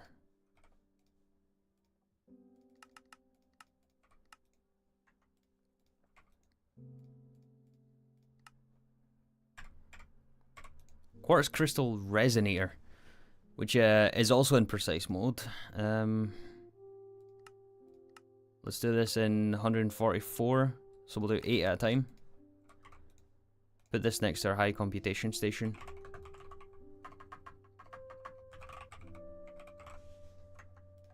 And there. What else? Special ceramic plating. Are you kidding me on? Gregtech, come on.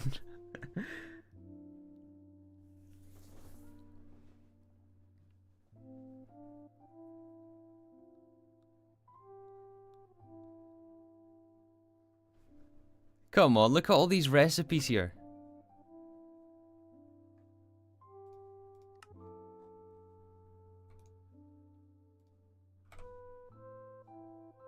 Okay, this one first.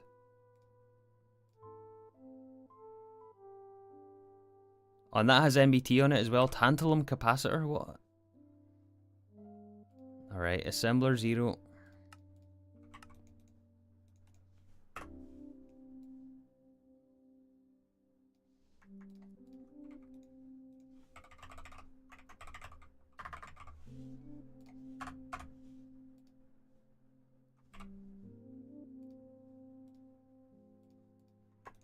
Use this one so it doesn't have charge.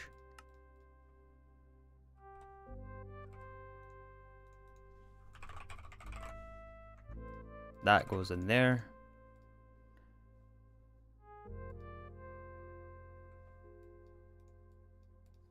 Alright, micro heater. We're missing coils. It's going to be circuit 1. Fine lead wire, we don't have that either.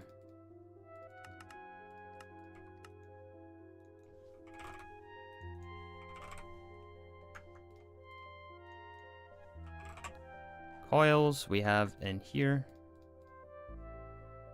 Although I do want to make sure they're in order. ULV, LVM, VHV, EV, IV. LUV.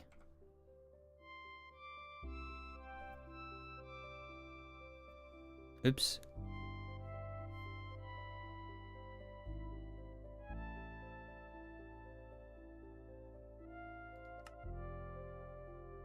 You know what? That's actually break time. Server crash? No, it wasn't a server crash. It's fine. It's because of the interface terminal. Too much rabbit hole? Yeah, too much rabbit hole. You know what? We'll take... This is a good opportunity for a break. So we'll go to the break right now. And then we'll come back and craft the precise assembler. I do appreciate you guys sticking around. As always, it's been really amazing so far.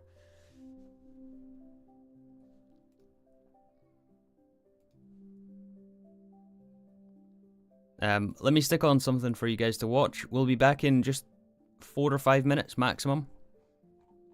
The breaks are not very long. Or yeah, I don't normally take a long time in break.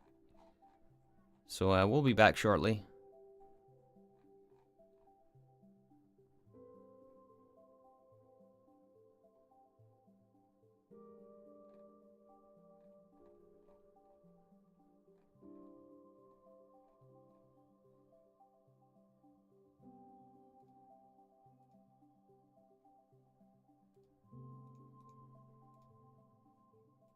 There we go. We'll stick this on.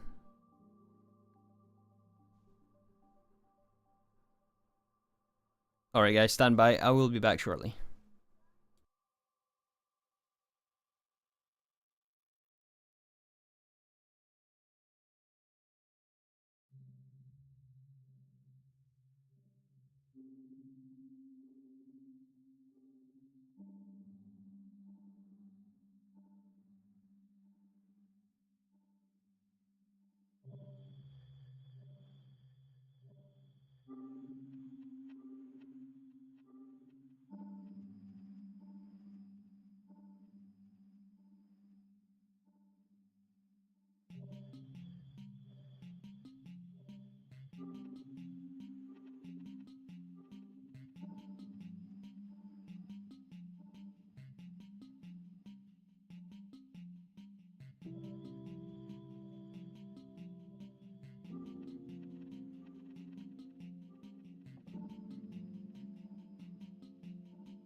Alright, we are back.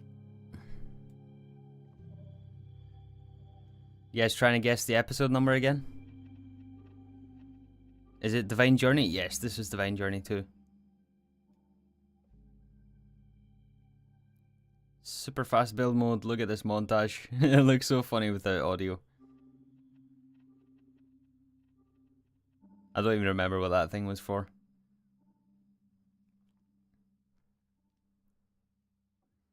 Would you go back to DJ2? Nah, probably not.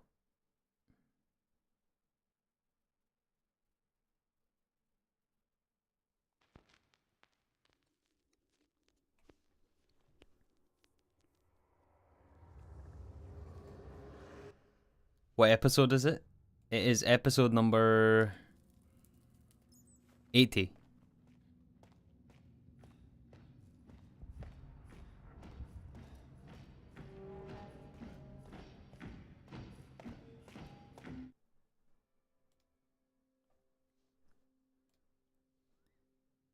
Anyways, let's get back into game here and finish Naquadah. Well, not finish Naquadah. We'll set up our neutron activators. So I don't think the server crashed when we were away. We were working on getting our neutron activator set up. We have a couple more recipes to add, but we do have the machine controllers here, which look kind of interesting. Definitely unique. And yeah, this multi-block is unique in that, well, it's such a pain to craft, first of all. Welcome back. Thank you, Trev.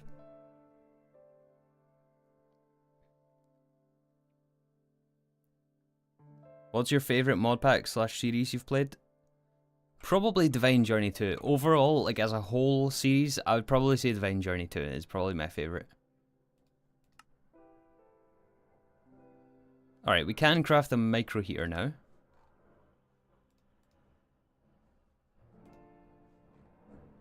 I suspect some recipes are stuck here because we're waiting on precise mode and maybe some... Oh, I guess it's still crafting circuits.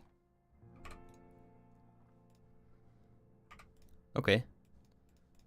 What else do we have missing here? We need quartz wafer and we need special ceramic plating.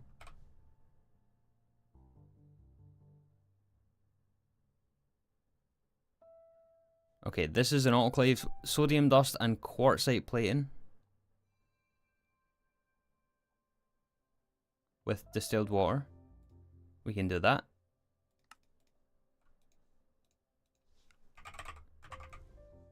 We can't do the other one though.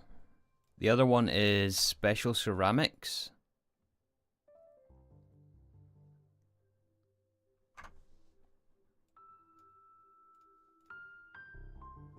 Special ceramic is circuit 9 in the mixer. Yttrium oxide dust. Or uraninite. And aluminium nitride.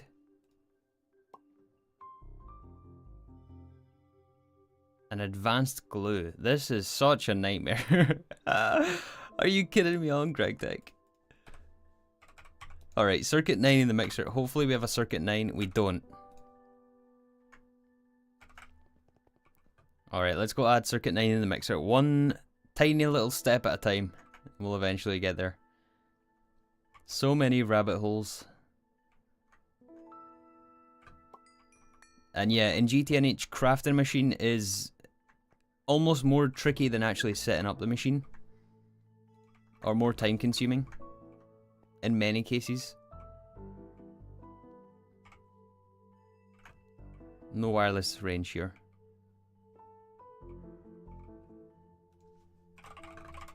I want an input bus, I want an interface, and I want some covered cable.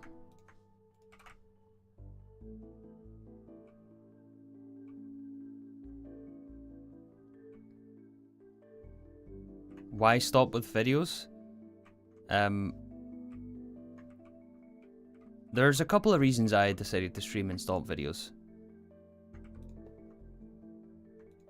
The first reason is that it's really difficult to make videos when you're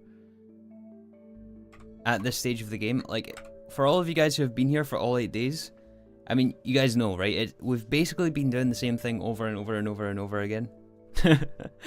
Like, I'm complaining about the same things. Even though we're passing some really big milestones.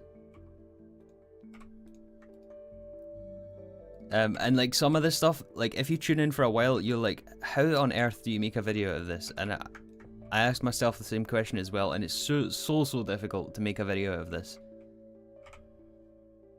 At least one that's not like 5 hours long, which is basically a stream anyway. Because you have to explain every single little thing you're doing, and it takes forever in a video. Like, a lot of it is not self-explanatory in GTNH.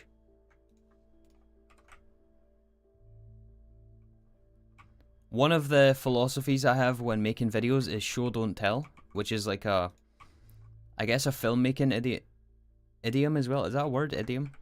A filmmaking saying, where you should show the audience, not tell the audience in general. So I try to stick to that as much as I can.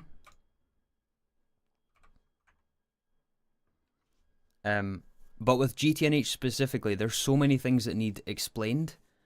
And I feel like also if you guys are not on the same page as me, then, I mean, it's pointless, right?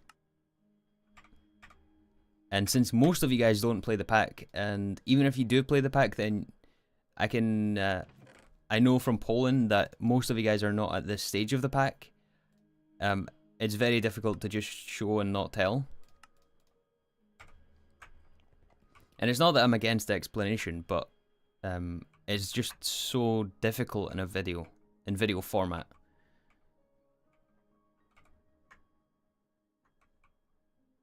Where was this to go again? Yeah, we need the plate extruder. So that's basically the first reason. It's just really difficult to make videos at this stage of the game. The second reason is that do we have any of these plate extruder? We do. We just need another input bus and whatnot. Interface. Stick that on our extruder.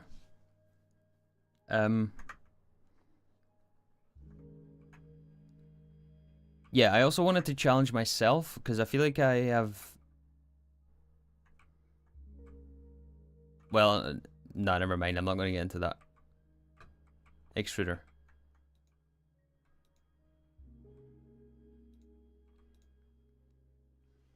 There's a few different reasons I decided to stream.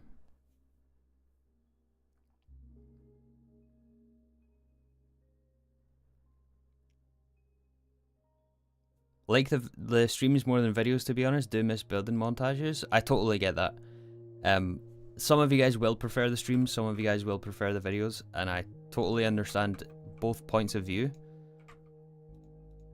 To be perfectly honest with you, I mean, this is not new. I always say this, but I do prefer making videos over streaming. It's just so difficult at this point in the game. Hello, Isaac, watching it work.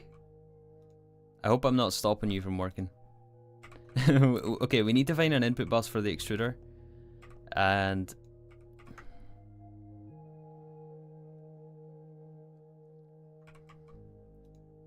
we can probably share this, to be honest. I'm going to share it here because this is dust input and this is ingot input. So we can add both of these in here. No, wait, we can't because this is plating. Is there anything that doesn't take ingots here in the extruder?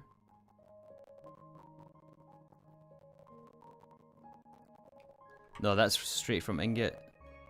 That's also ingot input, I meant to say. Not ingot. That's also from ingot. That's from ingot.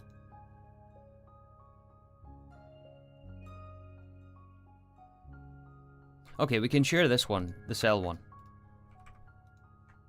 We can do that. We'll call this cell plate. That should work.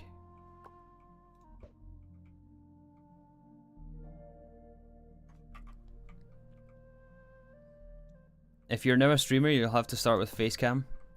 No, I don't think that's gonna happen.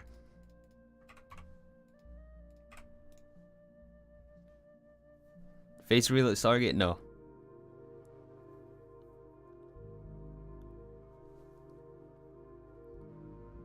Thank you for replying. The reason I ask is because it's harder for me to watch the VODs than a short version. Yeah, no, I completely understand. I don't expect you guys to be here for all the streams, let alone like a sixth of the stream time. Because I'm going to be streaming for like 100 hours over the next month, which is a lot. And I didn't realize it was that much, but it will end up being that much.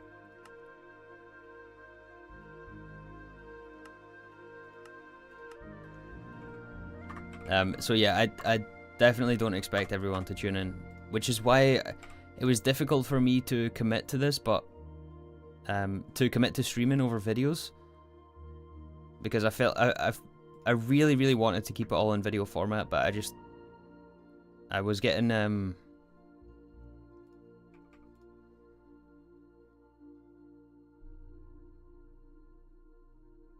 well, basically too much time was passing and not enough content output. Because I was having to like restart videos and scrap footage, and I was struggling with just ways to wrap it all up into a nice, neat little video.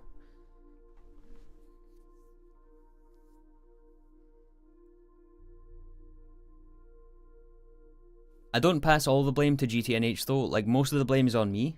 Like, I recognize that I could definitely, like, it is possible, but some of it is my own fault as well.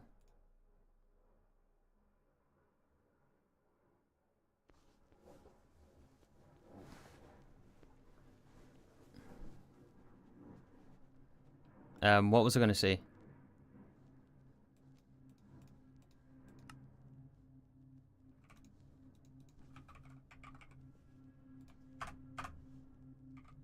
Oh yeah, I struggled to commit to, oh my goodness, Coal Dust Sapphire.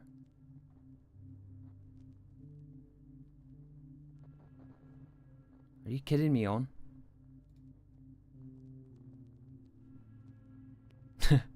I was struggling to commit to this because I knew that most of you guys wouldn't be able to keep up with the series. And I didn't really want that. I wanted to keep it all in video format, but I just decided, you know, after episode 49, when I came back from my burnout from YouTube, I said that I was going to play the way that I wanted to play, and this is basically what it looks like, so.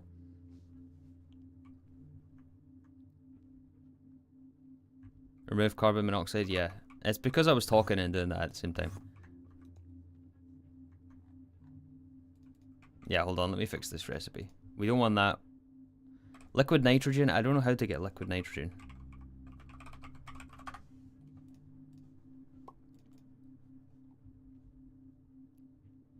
Oh, we just freeze regular nitrogen?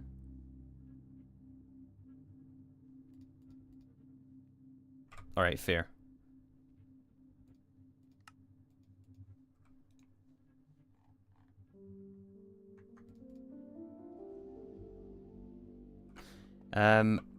We don't have a way to input fluids into the blast furnace right now automatically via pattern.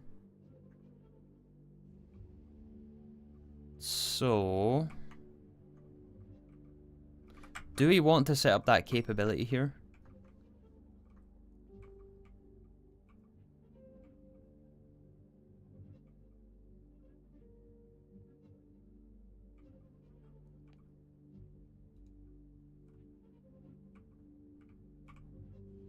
That would involve a lot of rewiring.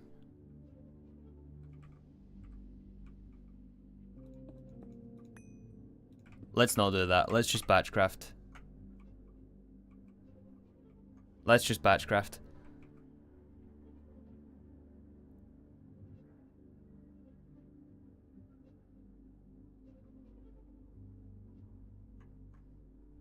It might have been brought up before, but what's your thoughts on Car X82 immediate GTNH Season 3 start? I've been enjoying it, so it's good for all of us, right, who enjoy his videos.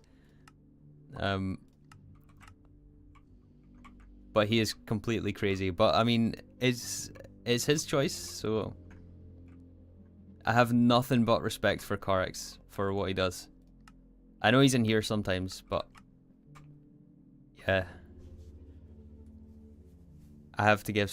He deserves so much credit for what he did, for what he's done, what he's achieved, and what he does.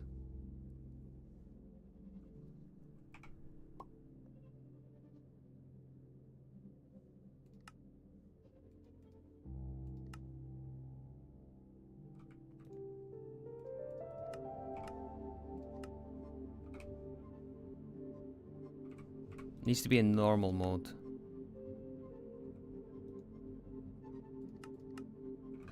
Come on, craft already.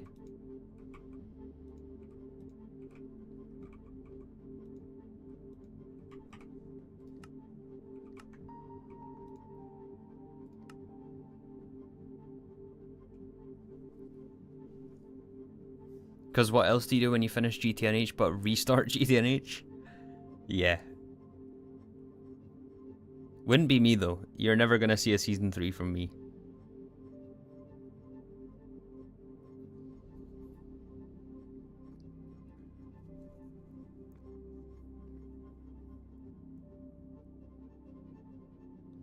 You could try making more short form content.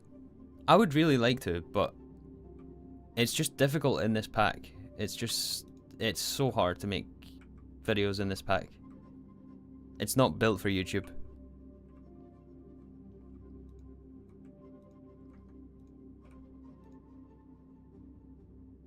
I mean, like, we've been streaming for how long, and we've set up like 3 machines right now.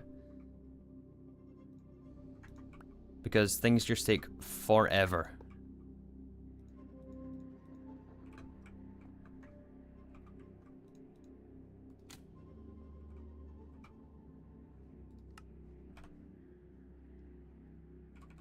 Okay, this should be in a circuit 1 assembler pattern.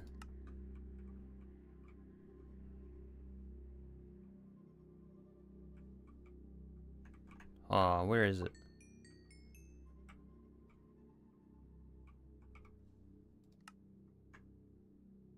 Where is the interface here?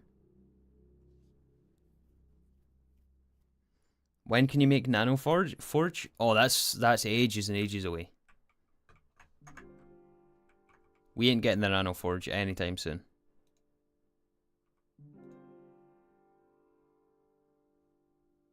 Okay, I spotted the problem. This should be in Assembler 1. It's in the wrong interface.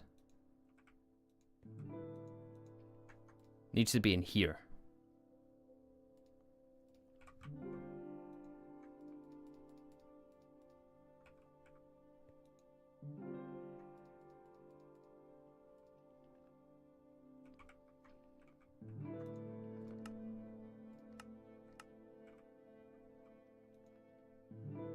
Nope.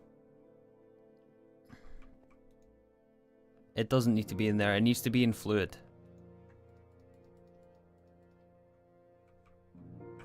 Fluid number 1. Do we have a fluid number 1?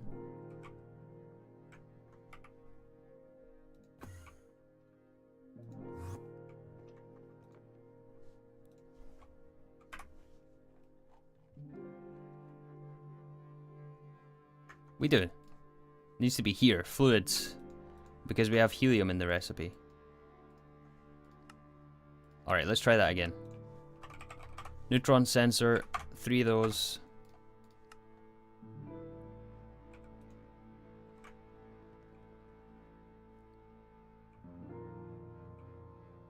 Now this is some serious spaghetti. Hey! Don't make fun of my precise assembler. This is not spaghetti. No, I don't know what you're talking about. Hey, Fork and Spoon. Good to see you again. What's the deal with the ME chests? It's just a buffer between the interface and the inputs to the machine.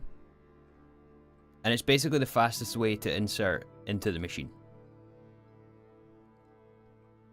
So, although it doesn't look amazing, it's super efficient this way. It's crafted. It is crafted. Nice. Okay, we done it. That's not even what we were working on either. That was I just noticed that was broken while we were trying to do aluminium nitride. So we need coal dust and aluminium dust. No, we don't. We need liquid nitrogen.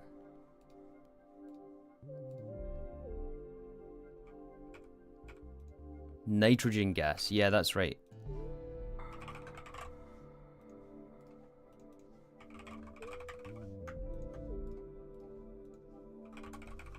What I'm gonna do here is set up a...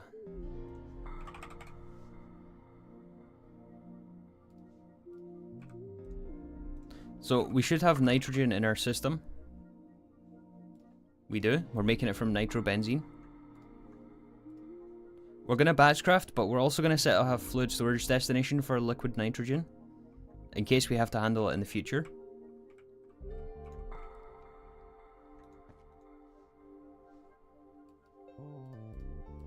And we might fix this problem later on.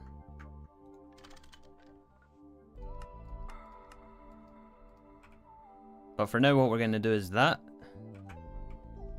And we're going to add a input hatch into our vacuum freezer. And also an output hatch.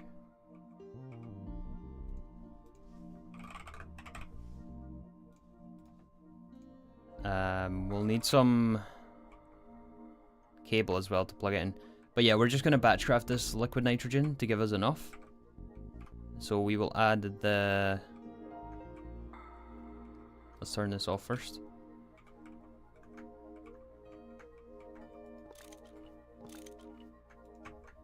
Output hatch right there. Input hatch right here. Give it nitrogen. Turn it on. It's going to make us 64 buckets in a minute. And plug in the output. We need the orange cable.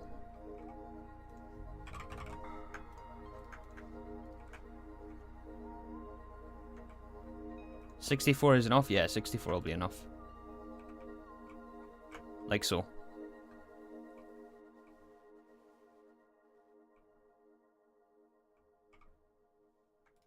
And then we can request...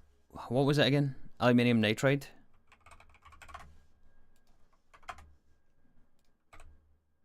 So it's 1-to-1 with the dust, so we can request 64, and we shouldn't need any more extra liquid nitrogen. So now we can grab it from the tank over here.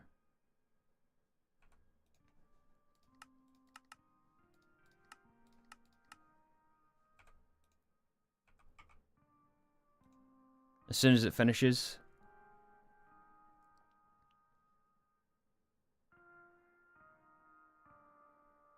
You could make a recipe pattern for liquid nitrogen.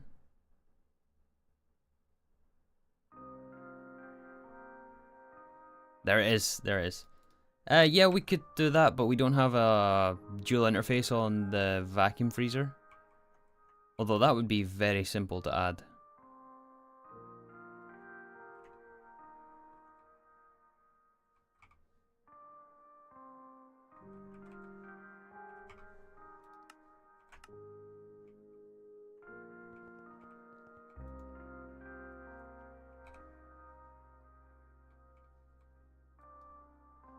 Alright, coal dust, alumina,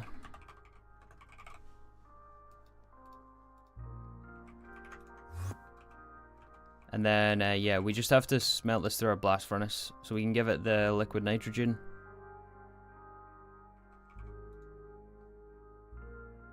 $10 seconds for 2. That's not the fastest in the world, honestly.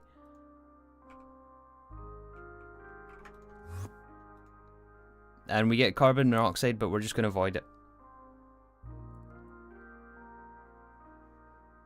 The base looks so goddamn awesome. I know. I mean, there's a lot to improve on, to be honest, but I also do take some pride in... Alright, I do quite like the way it turned out.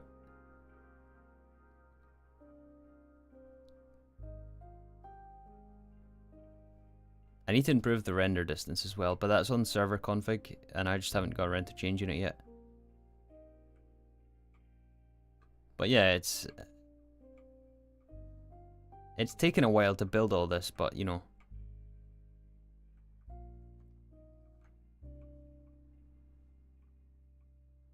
There's quite a bit to it now that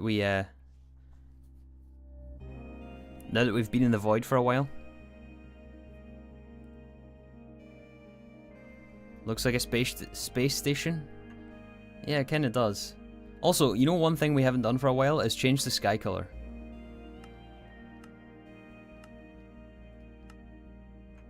I feel like we should just like make it day. We've been looking at a black sky for ages. Yeah, let's go for a nice blue.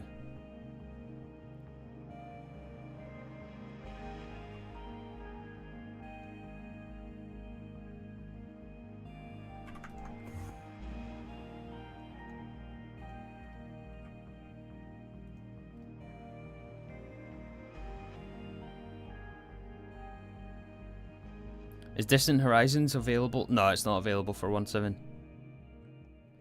Blue 146, red 18, green 43. Alright, let me try that. Blue 143. 146. Red 18. Can't do 18. 18 is impossible. Green 43. Can't do 43.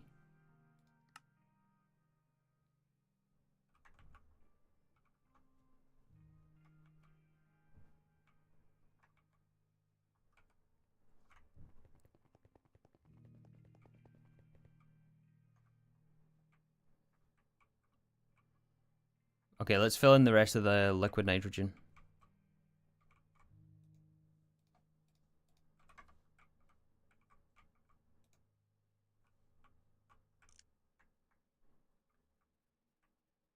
That is almost too blue. I don't think I like that.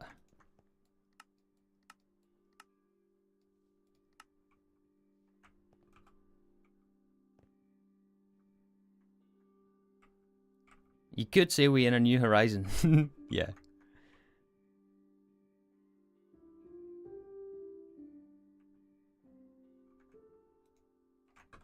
Alright, that should be done soon. What's next? We were making an energy hatch, right? I feel like we've been making an energy hatch for half an hour, and we have. Okay, we have one extra neutron sensor for some reason. That's alright. 3 of these.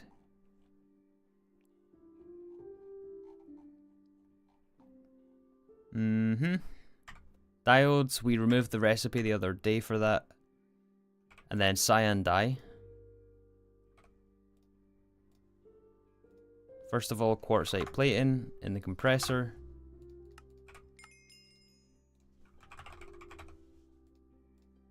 We're out of space again. I really wish we could add capacity cards in the interface terminal. That is sorely missing from the game.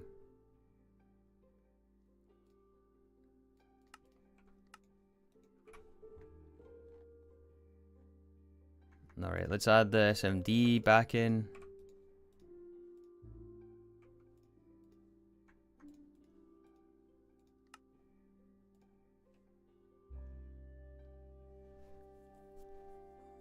There are a few horizons to see.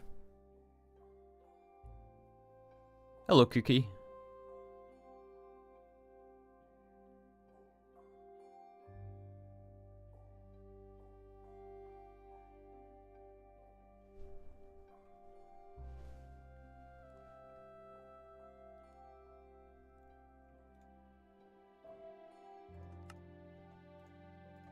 Alright, we want this in the compressor. Oh, that's so jarring turning around to blue instead of black. We'll get used to it. Any tips on starting new horizons? Oh man, I have so much to say on that. The biggest challenge is going to be like preparing mentally for such a long journey. Because the pack in and of itself is relatively straightforward. I won't say that it's without its challenges, because it definitely has some challenging moments, but in terms of the mechanics, if you understand AE2, then it's manageable. What am I looking for? Compressor. But you have to be up for it mentally, I would say. Other than that, just try to enjoy it.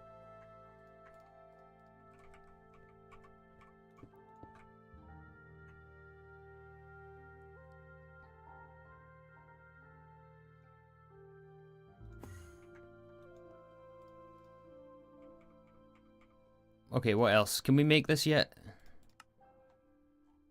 Yes, we can. Special ceramics, is that going to work in the Circuit 9 mixer? I hope it does.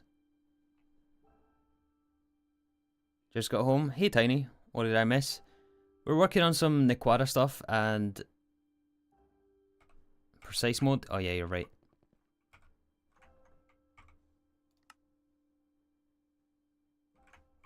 Yeah, you're right.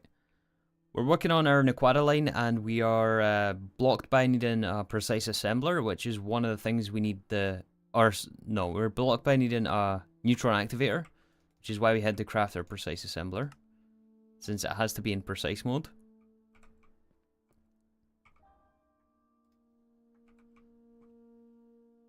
People gotta be more committed to GTNH than I am a degree. You don't need to be committed. Like, there's nothing forcing you to play the game. But I mean, if you wanna make it to the end, then you need to be prepared mentally. But I would also suggest doing what I did and set yourself a achievable goal, whether that be the Tier 7 rocket, whether that be the Stargate. I don't recommend setting your goal as the Stargate, but you might work differently to me.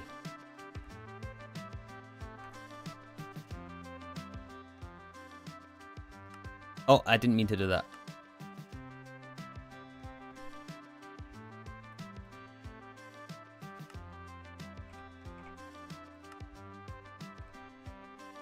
Alright, our mixer is stuck. I think I didn't turn it back on. But yeah, definitely set a more achievable goal. It could be like Infinity Armor. That was one thing I was considering. To set the goal at Infinity Armor. Oh yeah, of course.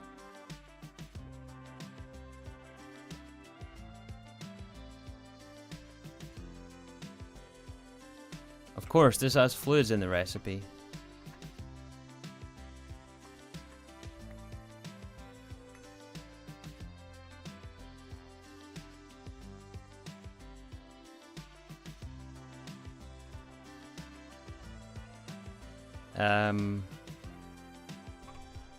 Alright, tell you what, we're gonna share mixer 9.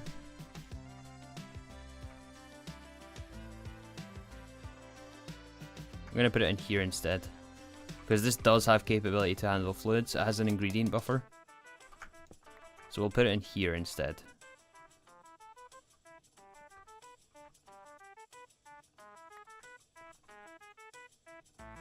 Yeah, 4, 13, and 9 can all go in together.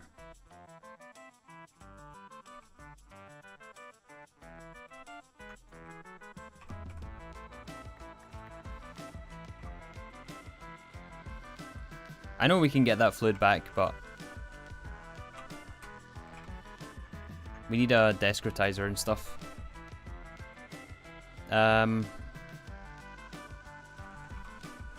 Program circuit 9.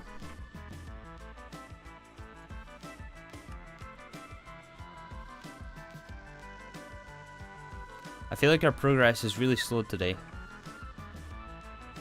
and it's just because of the game.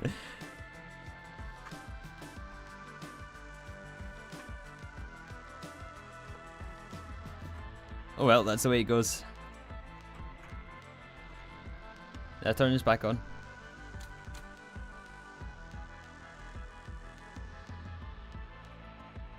Infinity armor is pretty ambitious. Yeah, that's why I chose the tier 7 rocket instead, because infinity armor is... I mean, you're basically all the way to Stargate at that point. Like, if you get infinity armor, you might as well keep going.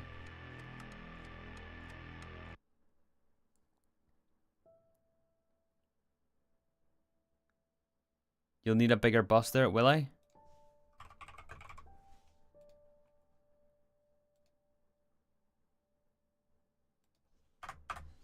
You might be right.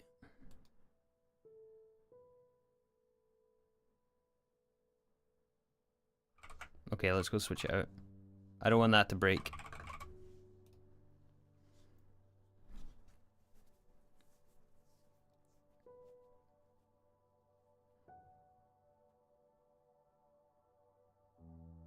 Oh, and I didn't rename the interface. You guys are on the ball.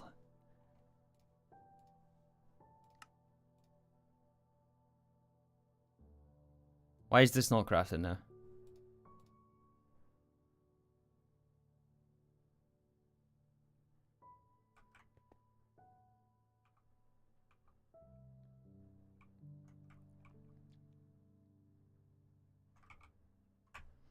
Ah, we don't have wireless range here either.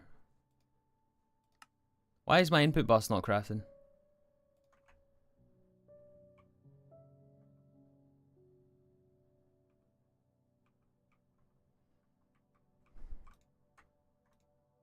I think it's the fluids. I think it's the fluid extractor.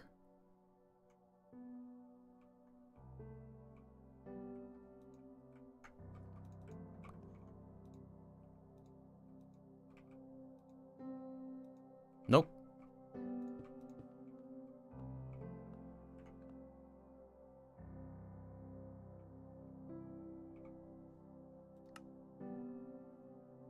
Why you no craft? Iron chest?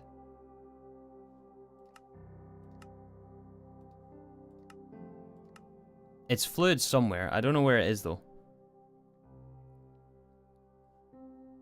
Did I miss the neutron activator build? No. We're still crafting the thing. It's taken like 2 hours to craft it. It's on normal mode. It was always on normal mode.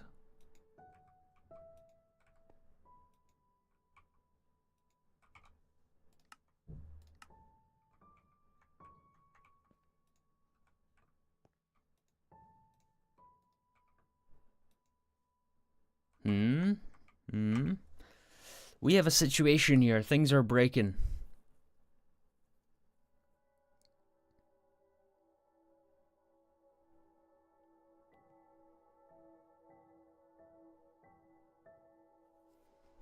This should work. We've made plenty of HV input buses. Even today, right? HV input bus.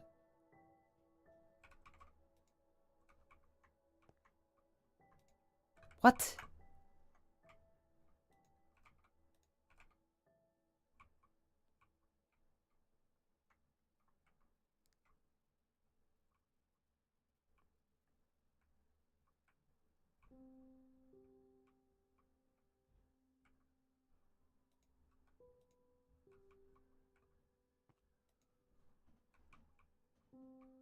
The problem is the recipe, the iron chest recipe.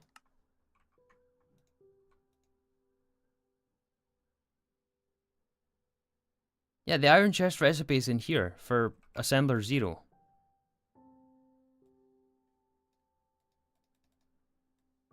There's nothing in here. Blocking mode is not on.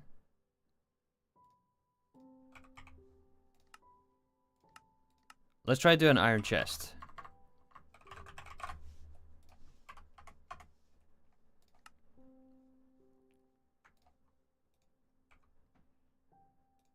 It is this.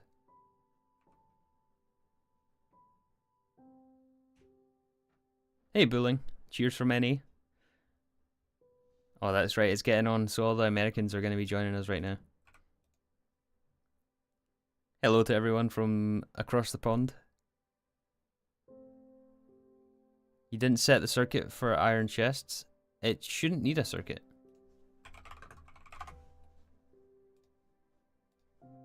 Yeah, it doesn't need a circuit. Is the input bus facing the right way?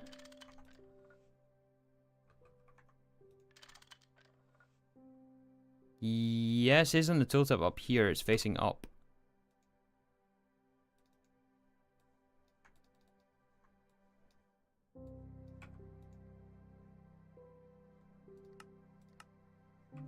What on earth is going on? Hello, Sean. Quickly speaking metric to scare away the Americans.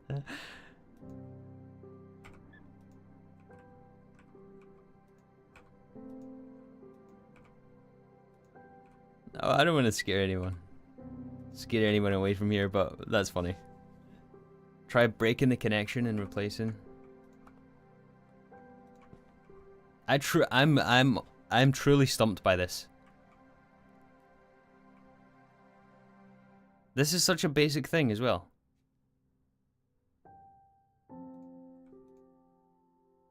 Try replacing the controller. It's not the controller because the items are never getting to the machine. It should send the double iron plates in the chest into this super bus.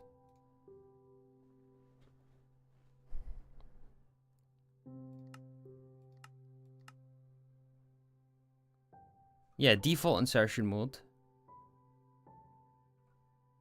Device missing channel. Yeah, that's just because I unplugged it. It's got a channel now. It's online.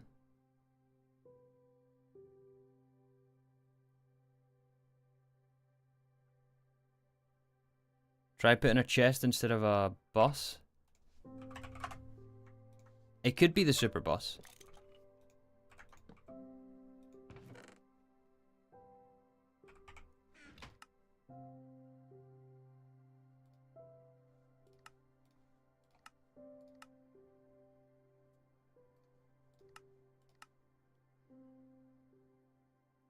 Break the interface and replace it again.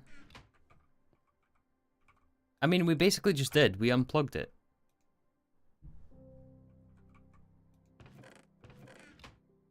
What is going on here? Turn off the server and throw it out the window. What is going on? Okay, can we craft a storage bus?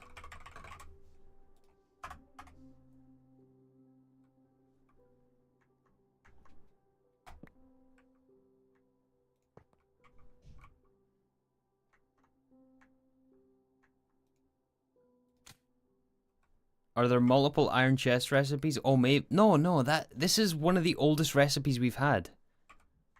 It doesn't make sense. I'll go check just to verify, but...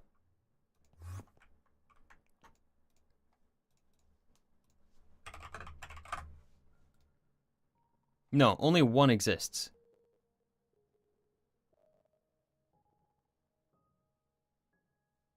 Place a fluid tank at the interface.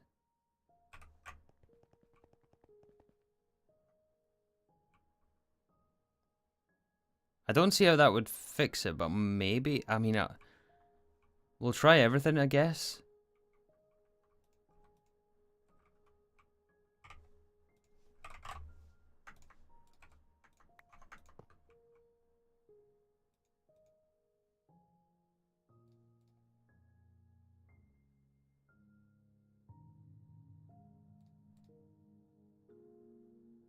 What? What?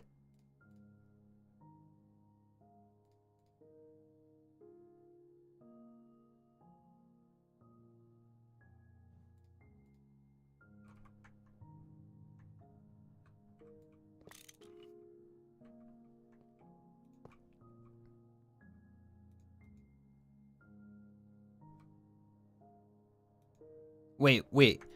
Was that from...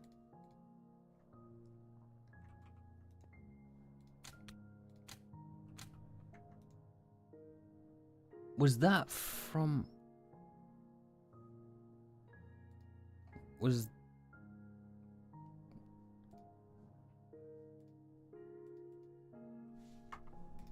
Wait a minute, was that from this? Wait, 'cause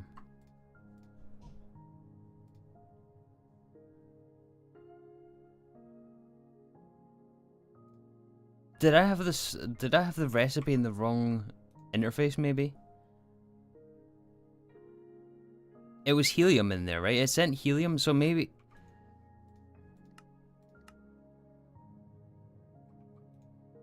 I have no idea why that happened.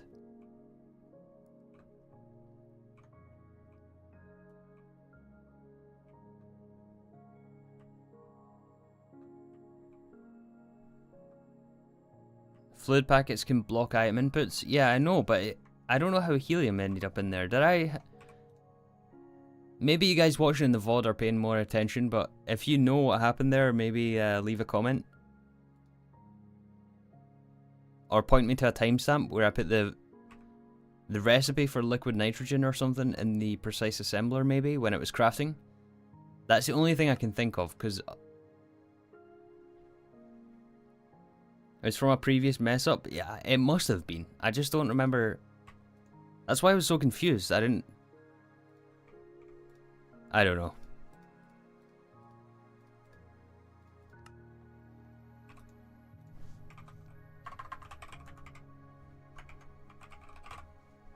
Alright, 3 neutron, we need cyan dye.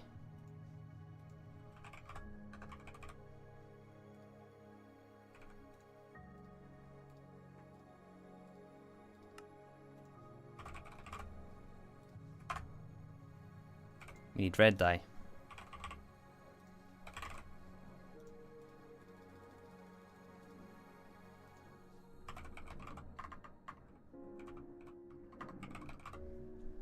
Alright, I don't want to speak too soon, but I think we can finally start to set up our neutron accelerator. Oh, look how fast that's going. I've only just joined and there's already some weird stuff going on. Yeah, huh? Nice name. Nice profile picture as well. Whoever said fluid tank is a genius? Yeah, they are a genius. I don't remember who said it though.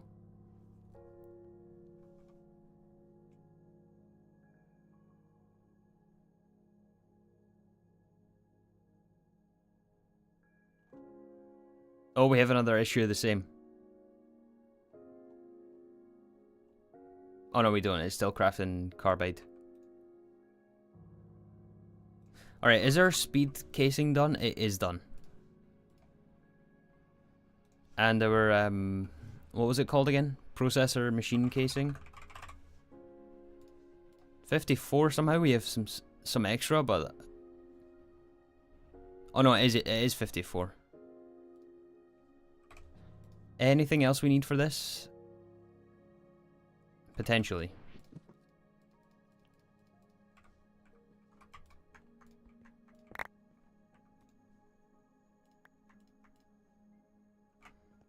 Okay, let's go set up the precise assembler.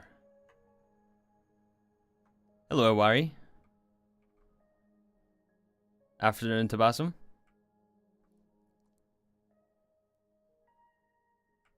Mr. 3, what is it? Alright, we're gonna set up neutron accelerators, activators, whatever they're called, here. And as we went over earlier in the stream, these have some special considerations. We need to set up kinetic energy insert, and we need to maintain it between 2 different values to make sure the machine doesn't explode. So things could get quite interesting here. And we want to process low quality... No, we don't. We want to process Naquadah adamantium solution. So we're going to do this recipe here. And yeah, you can see in NEI it takes 200 MeV minimum and 230 MeV maximum.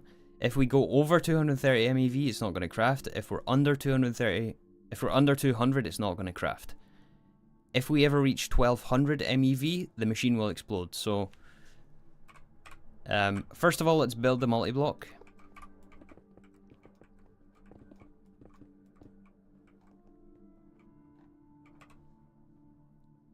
So we want maintenance hatch next to this. We love exploding things. Don't say that. Don't say that. Is this raised off the ground? It's not.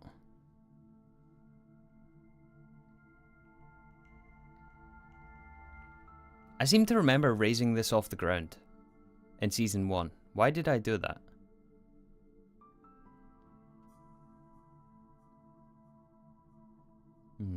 No idea.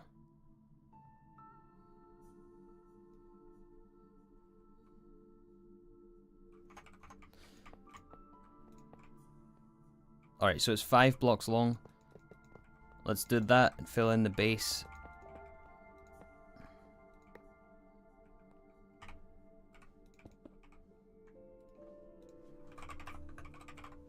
We have more clean stainless. Is the neutron activator the same on the bottom? No, we need processor and machine casing on the bottom.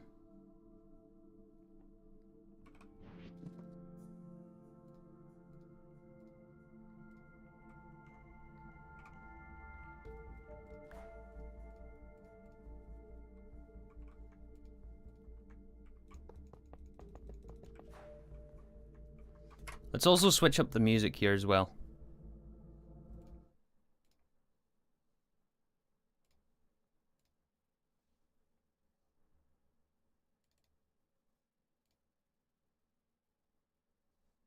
Oh, you guys are not going to hear anything right now.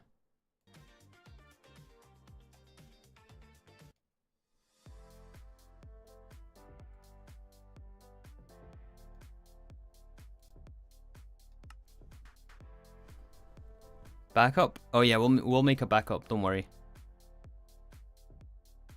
Neutron activator, more height, faster process. Yeah, we're gonna go for a default right now. We'll start with default height and then we'll expand it later on because we're gonna have bottlenecks elsewhere in the Naquadah line. So yeah, we can expand this and make it taller to increase the speed, but that also increases the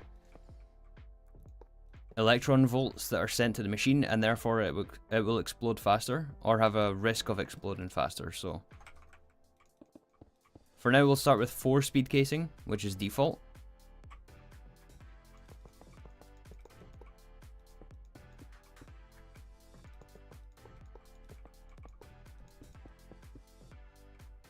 Like so, and then it should be 3 machine casing on top here as well.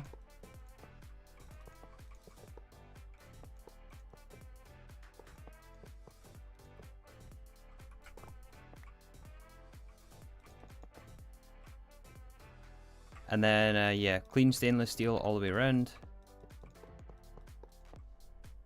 And we'll have to figure out input buses, output hatches, and so on as well.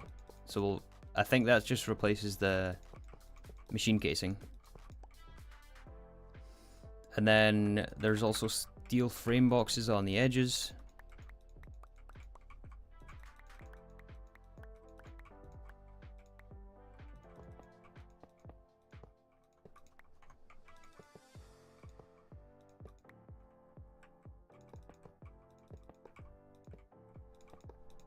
One short.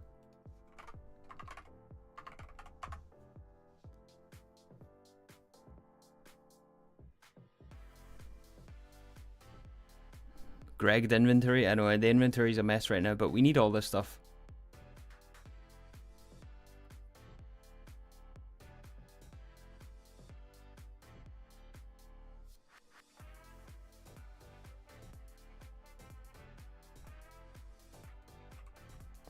No, I didn't pick up the right amount of casings anyway. I just picked up an arbitrary amount.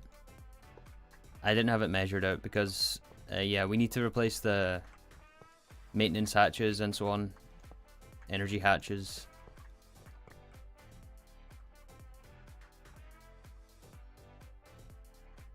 Alright, machine controller, and then maintenance hatch.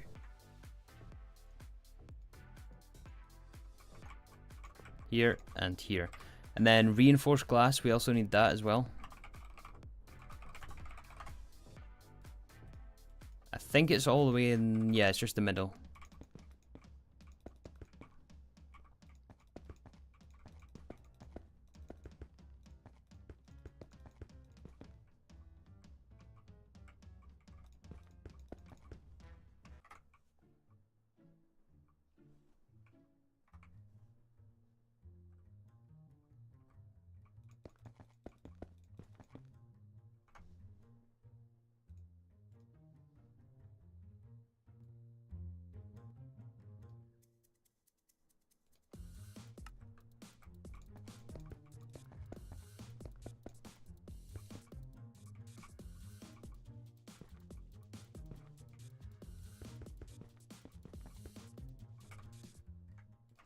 I was going to say, didn't we have enough reinforced glass? We do.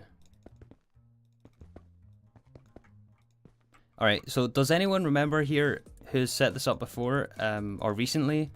Remember what the cover is we need? Is it machine controller covers? Middle one is not centered, neither is.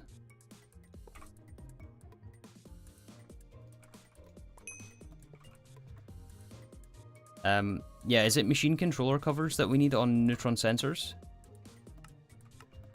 I forget. This one is also not a full multi-block either. What is this one missing?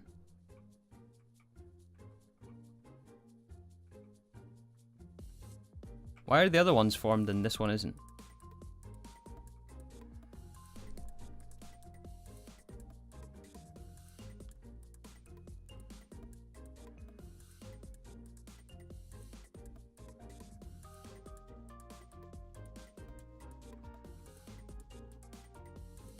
Is the transforming stepping to LUV or from LUV? Where?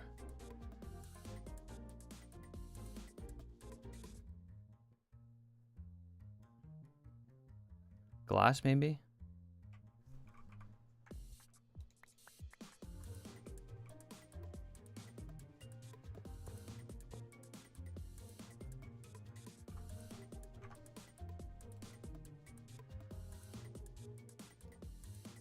It should have all the glass.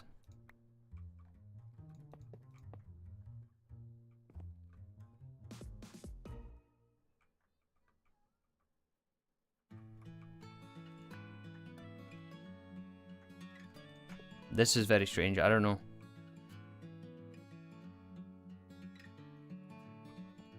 Machine controller cover on the energy hatch.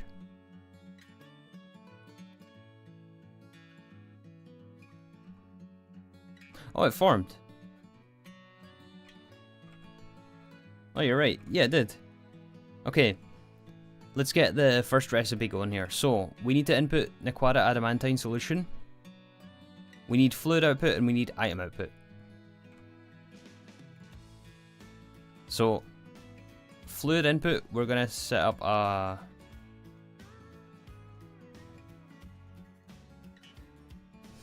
do fluids need to be on top?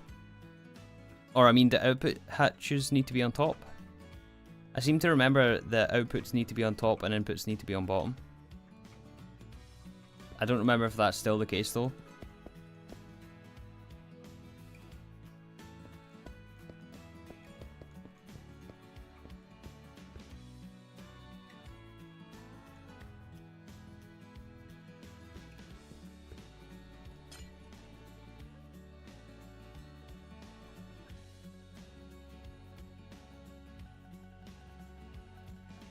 Don't they have energy hatches? Oh yeah, they do have energy hatches, yeah.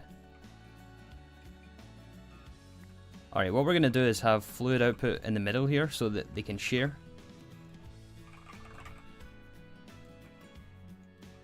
Like so.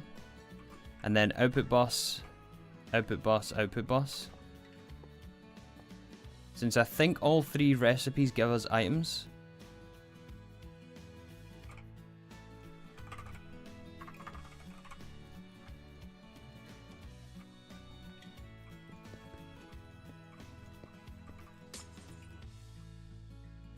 Oh, please form.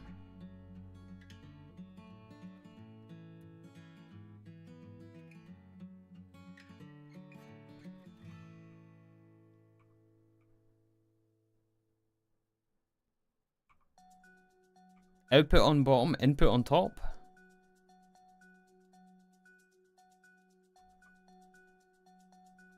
Is it really?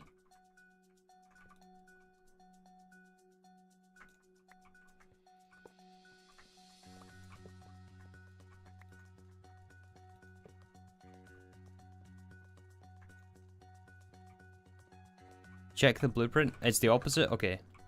I'll believe you guys. Alright, well, we'll do the opposite then.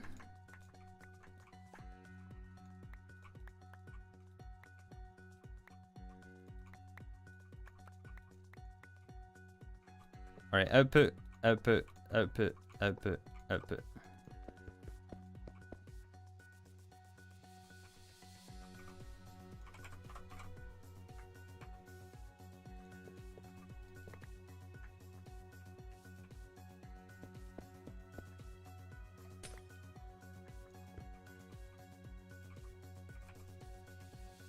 Okay, so then we want to have input hatch.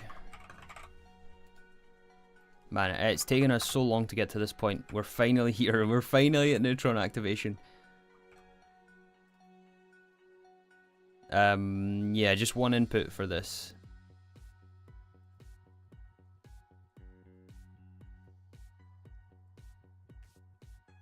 You know what? Let's check the other recipes as well. Let me make sure you guys can see. Let's check the other recipes here as well. We have the flowchart. So this one is Naquadah.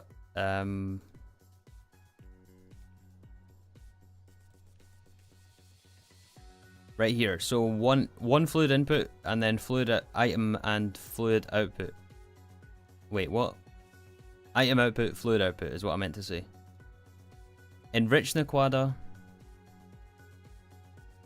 is item input and no fluids. And Naquadah is fluid, just items.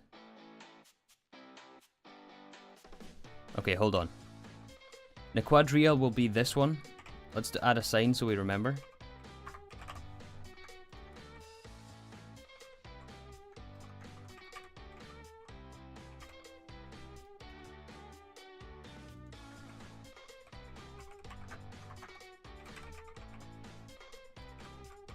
This one is going to be for regular Naquadah.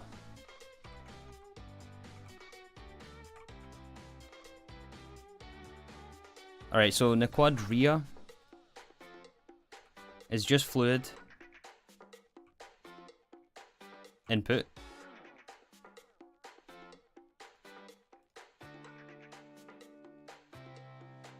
Enriched is just items. So that will be a stocking boss.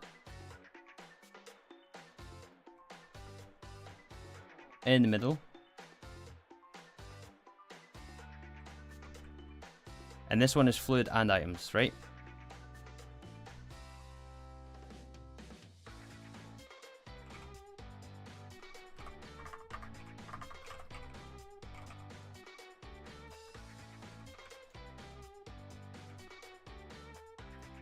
I know you guys can't see, hold on.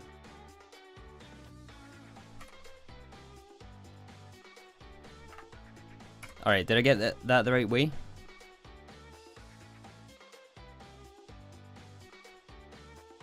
I sense incoming radioactive waste. No, don't say that. We're gonna measure thrice, cut once. Measure 5 times, cut once.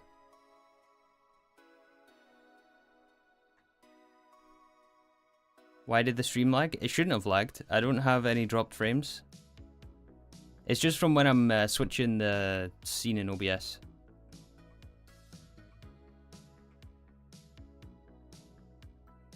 Yeah, Naquadah is only fluid. Oh yeah.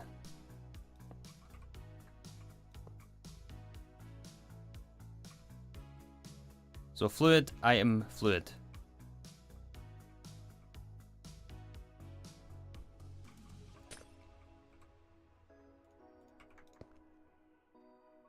Alright, so this one is going to get our Naquadah adamantine solution.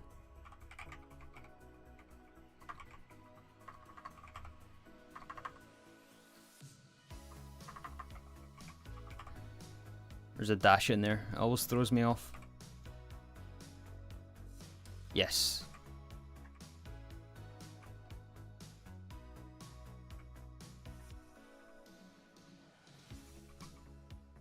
Alright, so now we have to give it power. Sync up the outputs to 3. What do you mean sync up the outputs?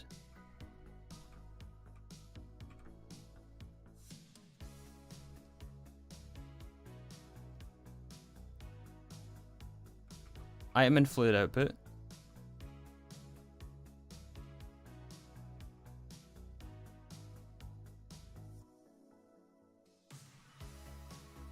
Naquadah has only items.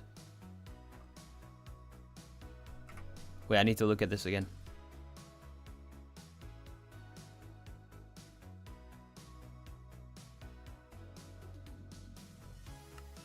Fluid items only.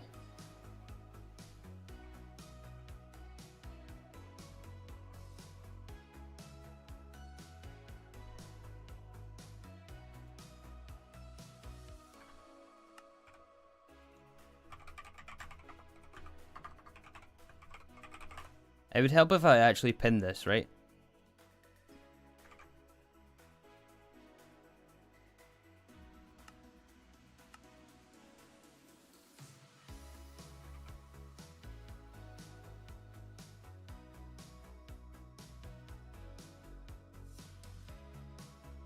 Alright, so that's the middle one.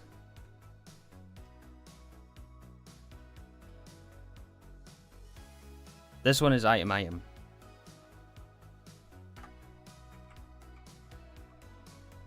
The Quadria is item. Okay.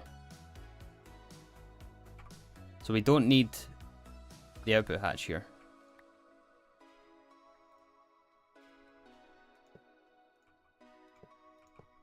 There we go.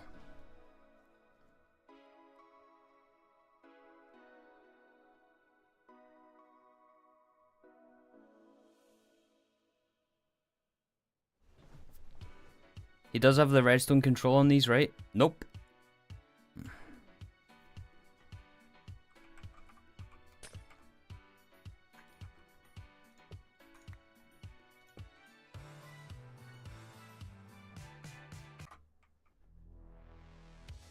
Don't worry, there's no way I'm going to turn them on right now.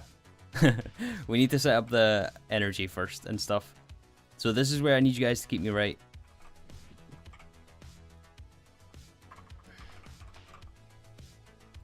Did I ever request those neutron energy?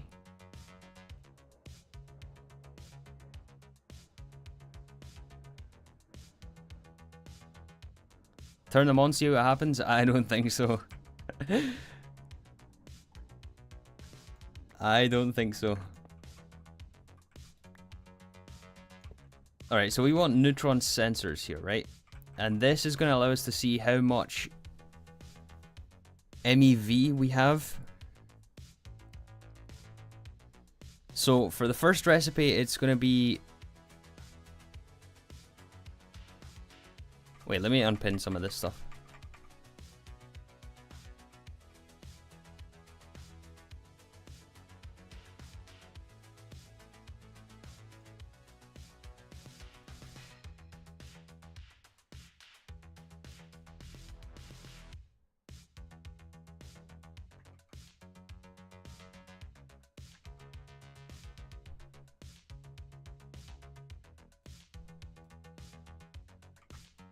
Oh, it was unpinning, that's why.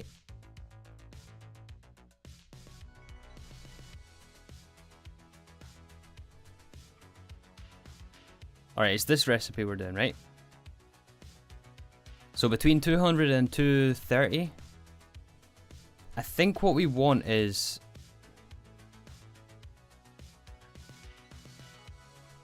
greater than or equal to 215.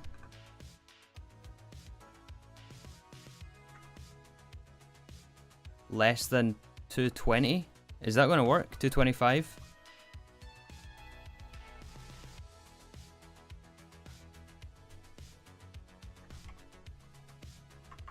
Anyone got the syntax for this? Greater than or equal to 200?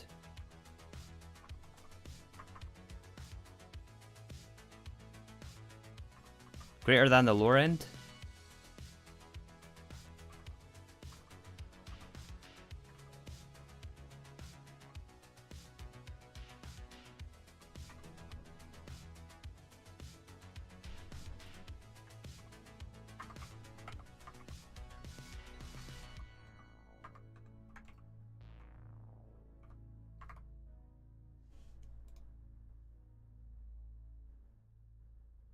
MEV? You need to... Oh, you need units. Okay. Oh yeah, because it can be 1,000 electron volts, and compared to... Is that million electron volts? Okay, I see. And we're working in million electron volt? I think that's million.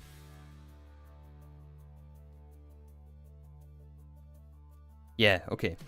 So we want greater than, less than or equal to 215 MeV, and also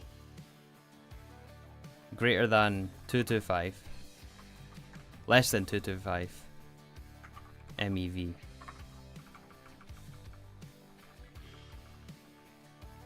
This should be greater than. Nope.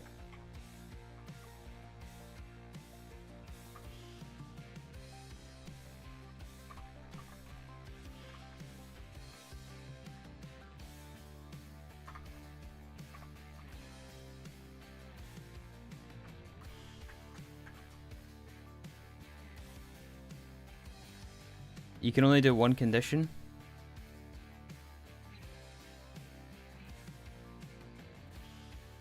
No, we can do the second one as well. Spacing. In the example, there's a space here.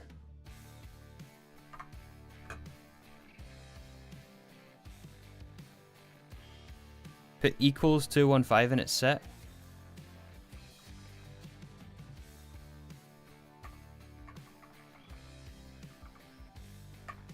Can put equals here.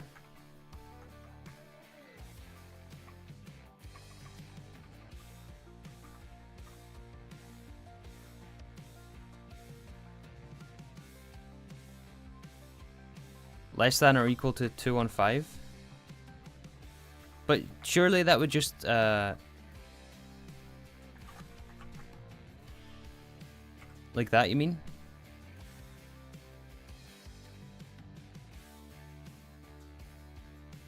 Alright, Gavin, I'll check it out after stream.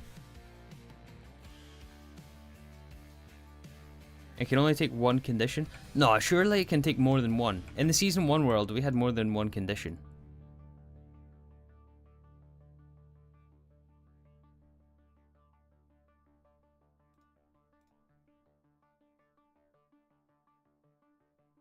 It would turn off the energy hatch if it ever exceeds 215.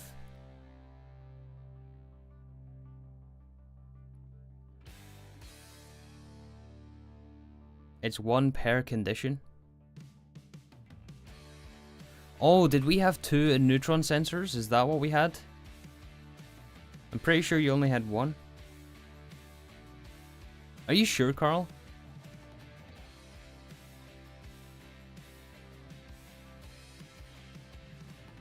Alright, should we go and try and find our Season 1 world config?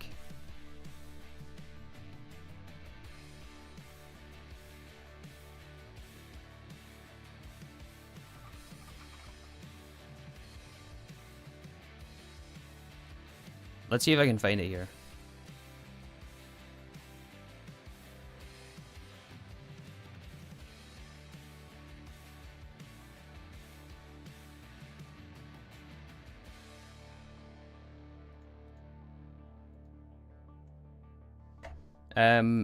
Do you guys see this?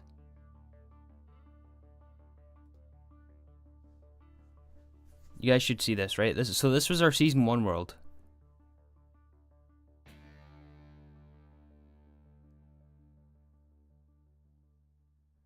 This was our old platinum line.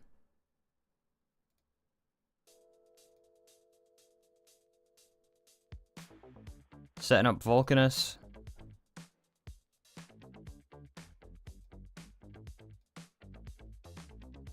Precise assembler. Oh yeah, look at this. This all looks familiar, right? Neutron activator. Speed and pipe casing. End of the video. Okay, nice. I guess it was in 62.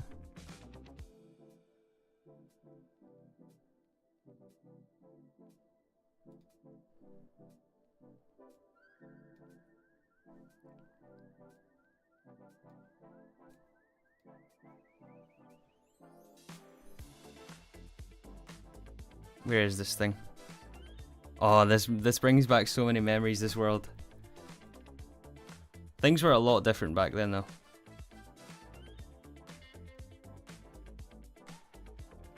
Volumetric flasks. Oh my goodness, I don't want to deal with that again. 404. Is that a timestamp? Oh yeah, here.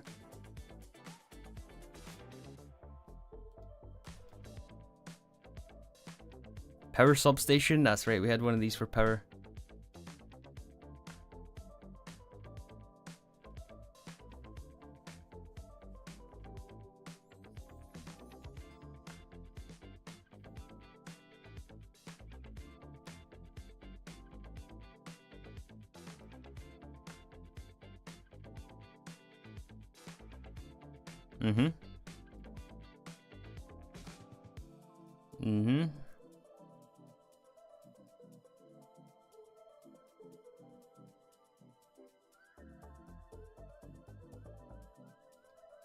That's what we crafted, right? Can you guys hear that as well? Oh, you guys wouldn't be able to hear the video.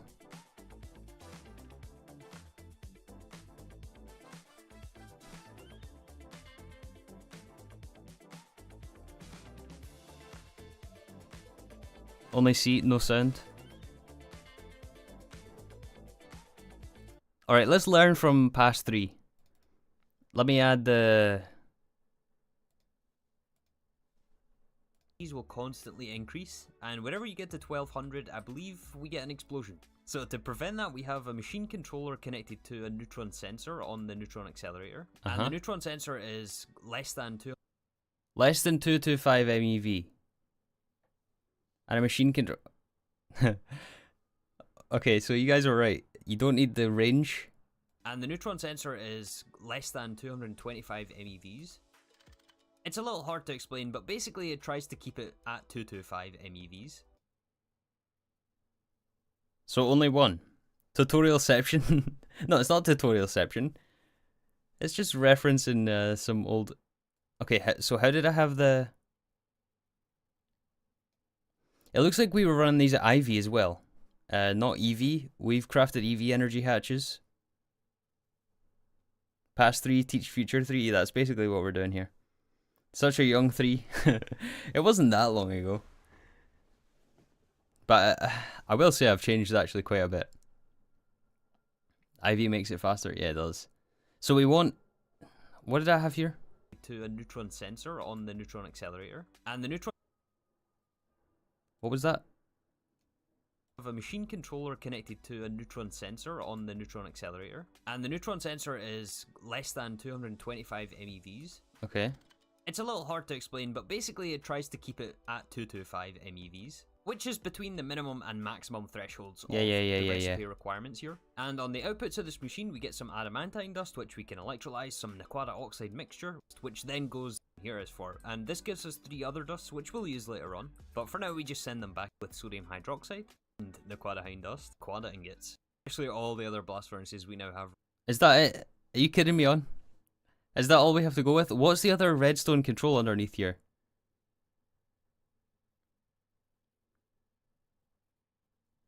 Did you guys see that?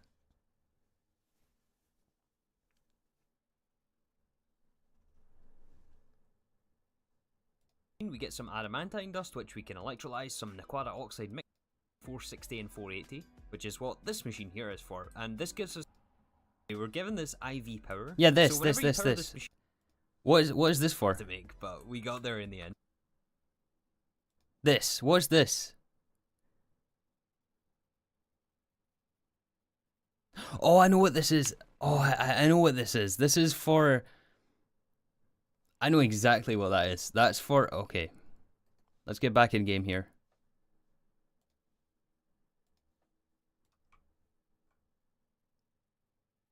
It's for never void, because we never used to have or safe void mode on the machines. I don't know what power pass is though.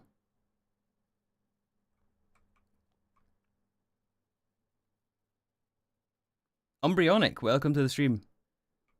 Short time viewer, long time fan. Thanks for the fun content. Hey, thank you very much. I appreciate it.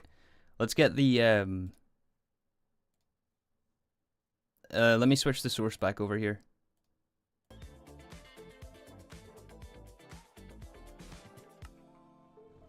Never touch power pass. Okay, never touch power pass. Okay, so we don't need that thingy there. We just need the neutron sensor, which we're gonna move to the back probably.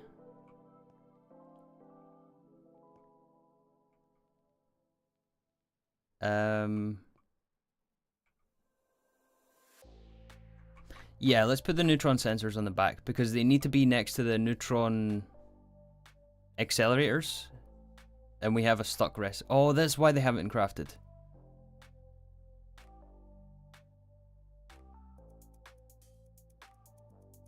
Power pass lets the machine work as a transformer and pass the power through it.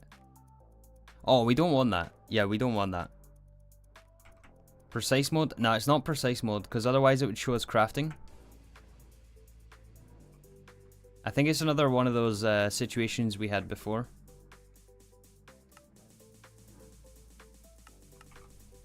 Something is stuck here.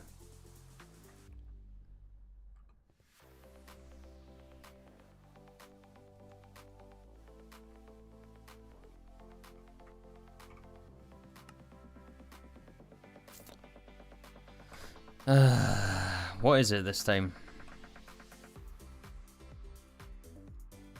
Is it the inverter?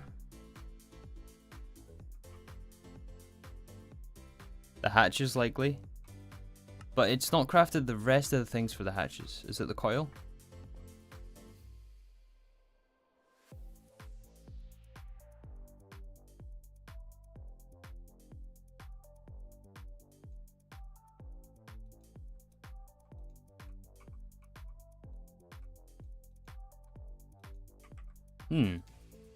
Oh, not this again. Come on, we were on a roll. Come on, what is going on? Some of it meant to be in a circuit crafter, maybe? Precise assembler, assembler. No, it's all assembler recipes. Check the interfaces, liquid.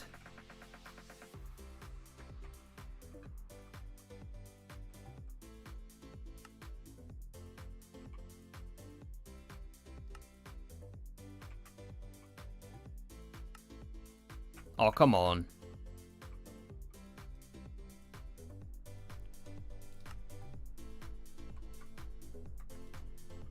This time though, if it's on fluid, it should be able to drop its liquid. Hey 3, you should play Lost Era. I don't know what Lost Era is. If they have all yellow like that, something is blocking the interface. Yeah. That's what it is, but I don't know what's first in the craft. I think it's waiting on these to make micro heaters. Yeah, it's this recipe here.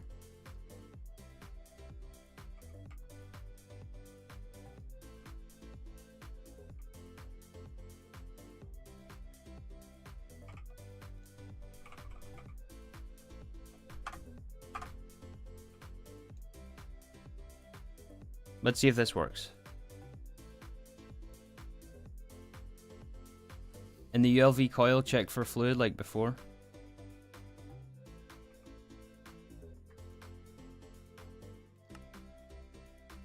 Yep, that's what it is. Circuit 1.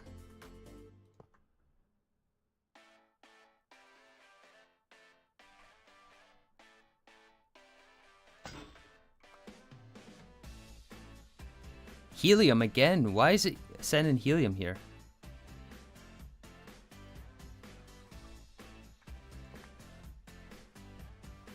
Why is it doing that? I don't understand at all.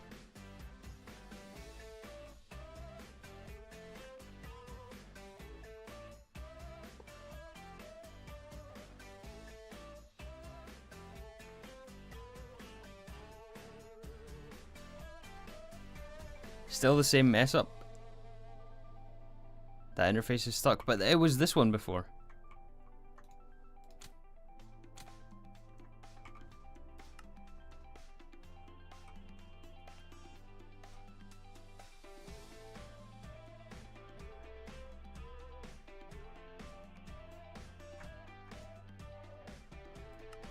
Precise mode should work.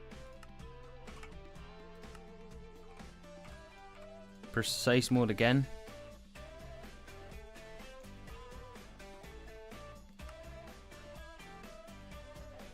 Regular mode again.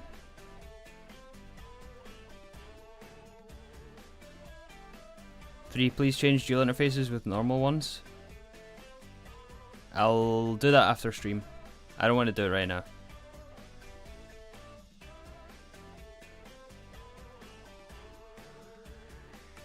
Okay, finally. I want to get this one recipe working at least, and then perhaps we'll call the stream there. I don't know. It depends how long it takes for us to do this.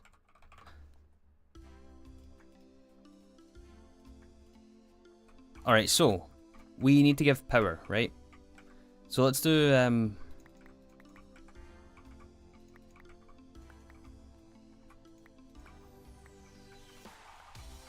power in the middle. So neutron accelerator. This is like our energy hatch for Gregtech EU power. So we'll do that, right? Let's get this plugged in to EV power. We need a transformer. So this will be the same spiel.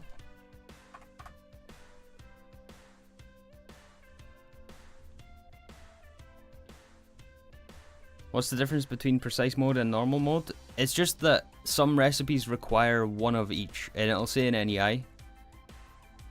It's just GTNH being GTNH, adding extra requirements, so we have to change it over manually. Until we have another precise assembler, but it's not really worth doing that for the handful of recipes at this stage of the game.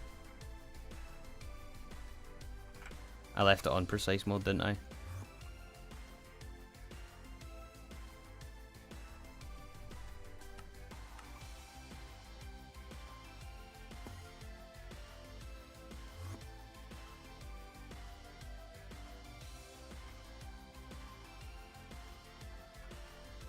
Alright, so EV high amp transformer.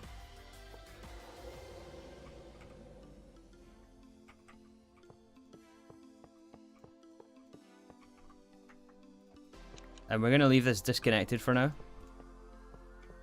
Since as soon as we plug this in, as I understand, it's going to start to generate MEV. But we have to be careful here, and we do not want this to fill with MEV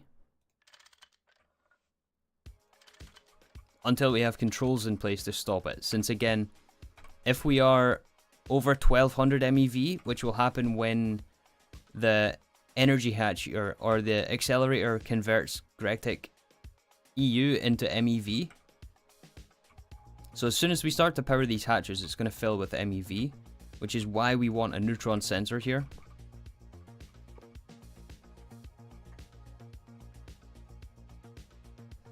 And I think we had it on greater than 225 MEV.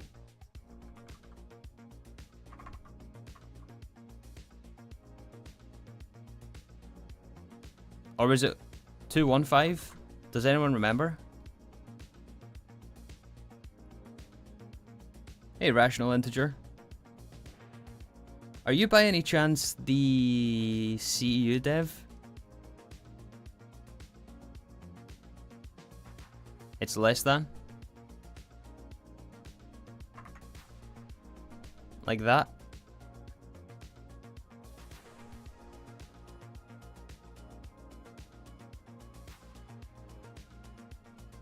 Less than 225?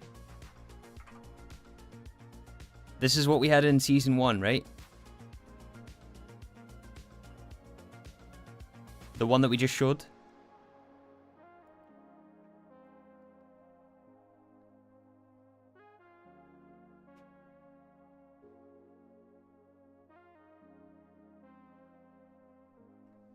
If you do less than or equal, it will not flicker. I mean, it shouldn't really make a difference, right? It depends on how the energy is calculated, but I don't think the equals will make a difference. As long as it doesn't go over 230.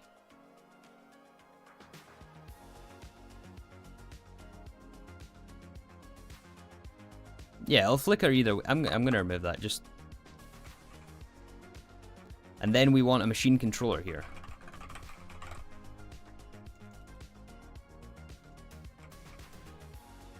On the neutron accelerator.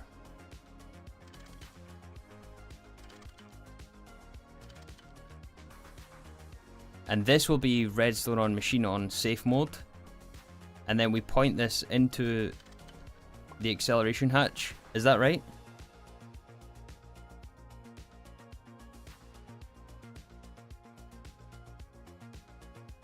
I think we've got this the right way.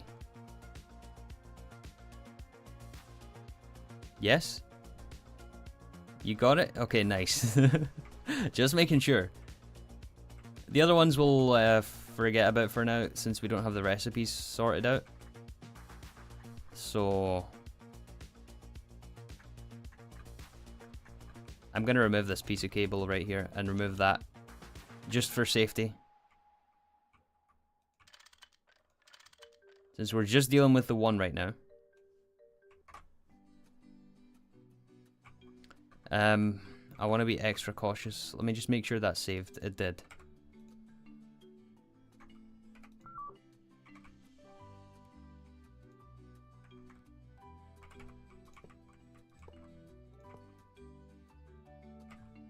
Back up. Good point. Good call.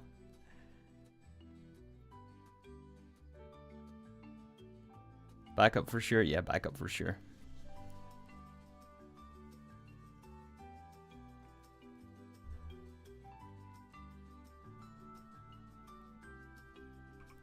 They look scarier than they are. Yeah. I mean, it doesn't look scary. It just I just don't remember how we had this set up. Alright, so it tells us the current MEV here. We want safe void on. Did the backup finish? Yeah, it's finished. Let's plug this in. Alright guys, on the edge of your seat. Don't explode this, please. This should start to fill with kinetic energy. Yeah, we're at 16k. We're climbing an MEV. Okay. What are these again? These are neutron accelerators for making Naquadah, for making enriched Naquadah, and for making Naquadria. All parts of the Naquadah line. But this is basically the next step in the chain. To run it through this machine.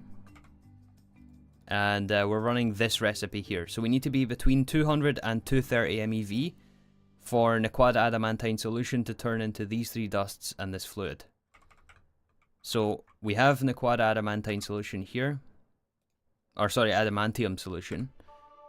We have output hatch, output bus here.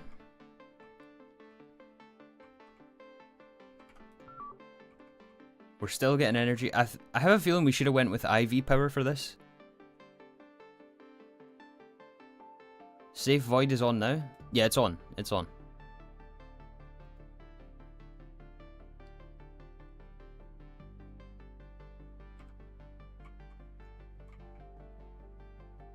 Seems a bit slow. It does, yeah. But keep in mind that once it reaches 215, it's going to start crafting it, and I don't think it goes back down to 0.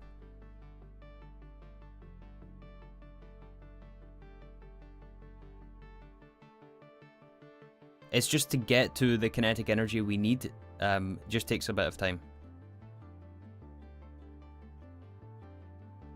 Once it gets to 225, it won't go down. I was under the impression it went down by a small amount. Like it fluctuates based on the power in the hatch.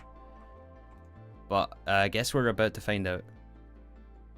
Yeah, slower is safer. We might upgrade this when we're finished the Naquadah line. Maybe we'll come back through and upgrade the hatches, because that should be a pretty easy job. But it needs to get up to 225 right now, so...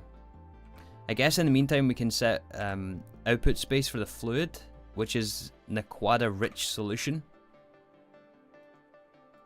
Which has to be autoclaved. We are going to set a fluid storage cell for this.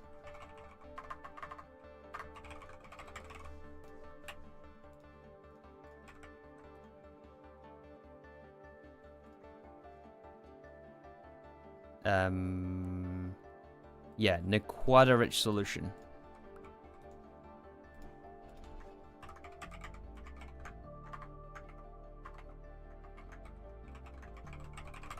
Where's the dash? Yeah, it's between rich and Naquadah. So this will go in fluid storage space for the Naquadah line.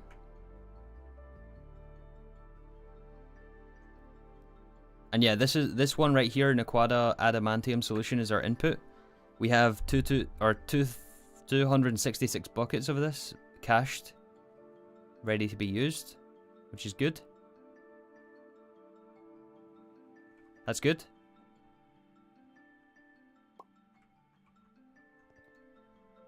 Still a bit to go. Why is our Naquadah line stopped though?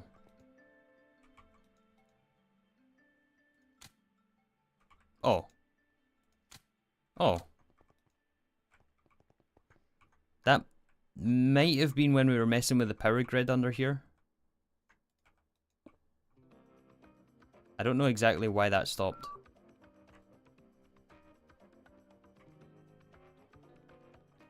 You did set up redstone for this? Yeah, we did. Yeah, we did.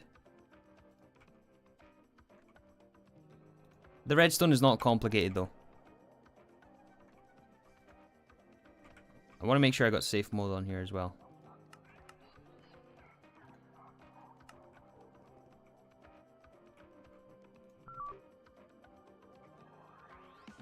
Yeah, we're good. We're good. We just have to wait for it to get to MEV.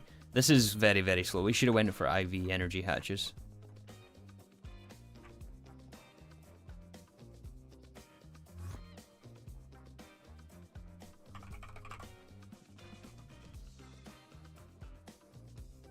It's honestly not that expensive anyway.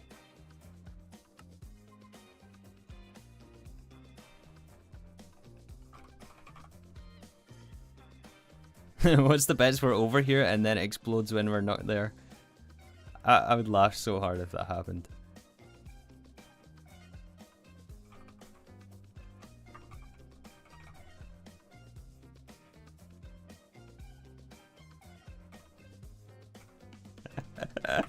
Oh, that would be hilarious.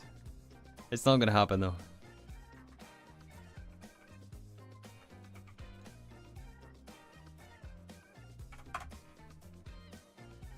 Yeah, so it just switches out iron with steel and something for double tungsten carbide. That's fine.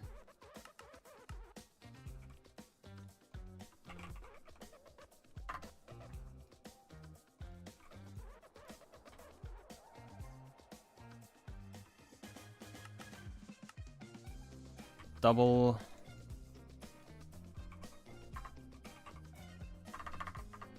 $50 on exploding. Who wants it? Not me.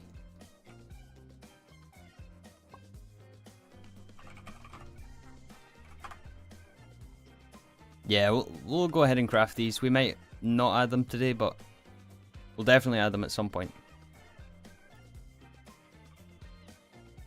You have until 12... Oh yeah, we have until 1200. Yeah, that's right. If it goes over 225, it just won't craft the recipe. It's only if it goes over 1200. That's right.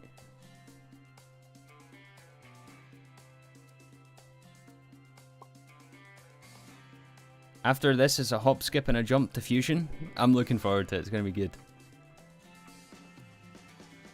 Yeah, we have this project still to do, which actually, now that we have the neutron accelerators, which was one of the most difficult parts of this, I think we can get this done tomorrow, to be honest. Like, if we really pace it, I think it's possible to do this tomorrow. Alright, 206. Is it between 205 or is it 200 and 230? It's crafting. Yes, okay, adamantine dust, Naquadah oxide mixture. Why is there so many outputs? Oh, do you guys hear that?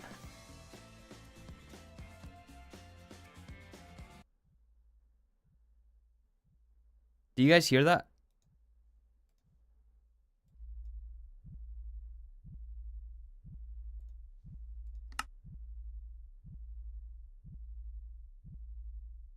Do you guys hear that?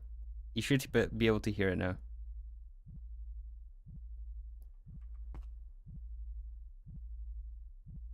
That is our neutron activator.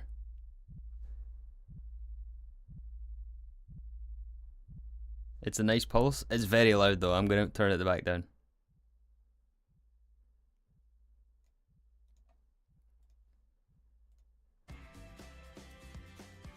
Yeah, wob wob. It's cooking. Yeah, it's cooking. And we're also going to put a muffler hatch on this.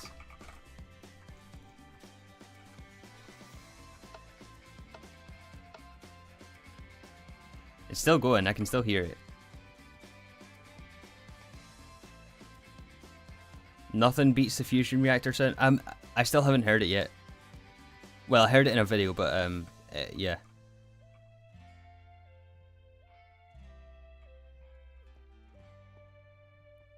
It's using kinetic? Yeah, it is.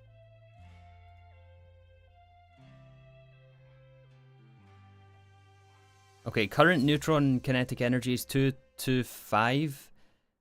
Yeah, you can see here tiny fluctuations, but that is our neutron sensor doing its work. So when it detects that it's above 225, it will send a redstone signal to this. And because this is only enabled with redstone, it only works with a redstone signal. So therefore it will stop accepting Gregtech energy from our power line underneath, and it will stop converting Gregtech EU into MEV, and it will maintain the 225 MEV that we need to craft the recipe. So hopefully that now makes sense, now that you can see it. But that is basically what's going on here. So let's make sure the outputs are going somewhere. That's the input. So the 2 dusts should be sent to item storage on the subnet. There's some things we have to electrolyze here, but we'll take care of that in a minute.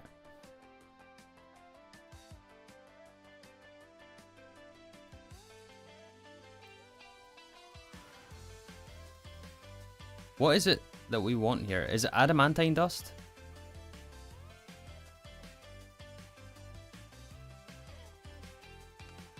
It's concentrated enriched Naquadah sludge dust. Naquadah oxide mixture. And adamantine dust. These 3. Yeah, so concentrated enriched Naquadah sludge dust, that has to be sent to the next neutron activator, which is 460 to 480. The adamantine dust we electrolyze into adamantium and oxygen. Adamantium is a very important resource. We need this for adamantium alloy. And then Naquadah oxide mixture is our input to the whole Naquadah line.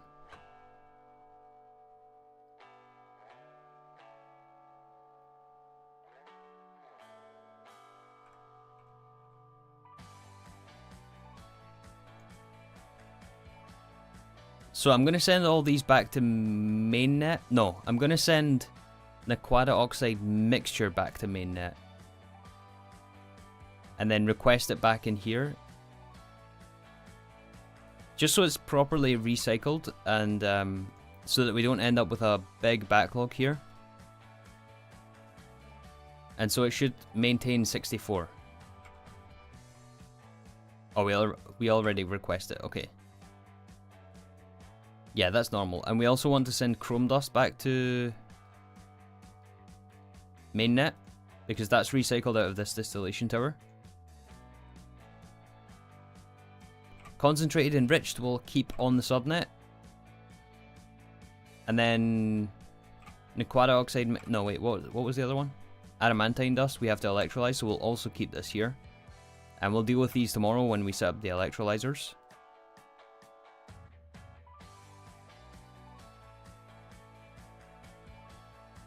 Doesn't that create some unnecessary item transfer? Yeah, technically, but it means that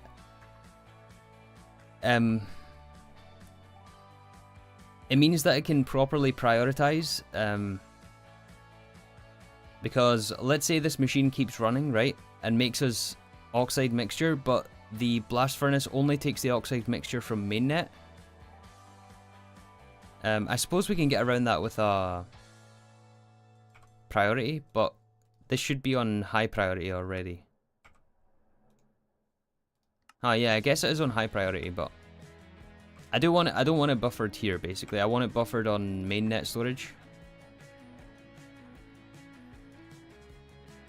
3, please check the neutron activator over. I think I saw it connected to power.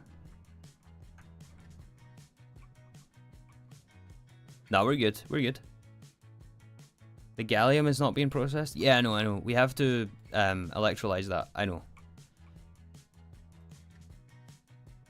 This. Or no, the gallium hydroxide, you mean?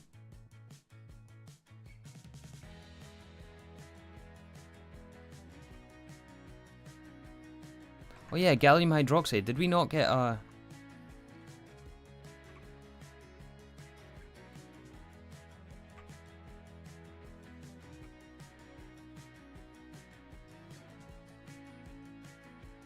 Did we not have an LCR for this?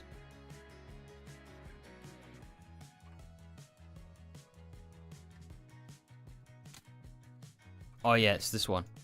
0.05 seconds per. So it's super quick. Oh yeah, there we go. There we go.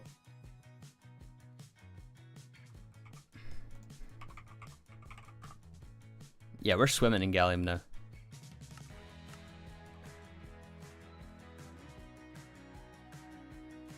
Are we gonna do crops next stream? For what? No, we're gonna finish the Naquadah line. I want to get this done.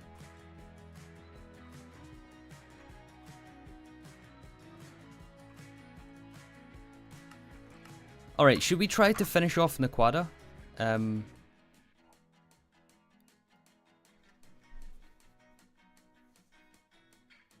Remember when gallium was a struggle back in LVMV? Yes, I definitely do remember when it was a struggle. Let's see how... Keep the activator on. Is it not on?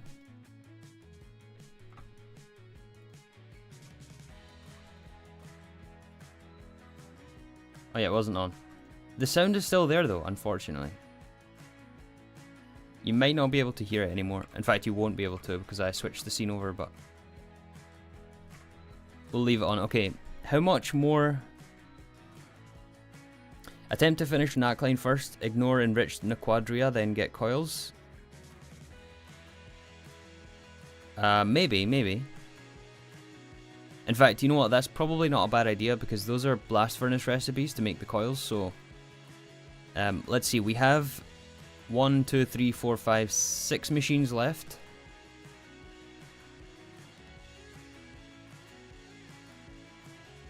So we set up the neutron activator, right? We have the rest of the machines on the left side.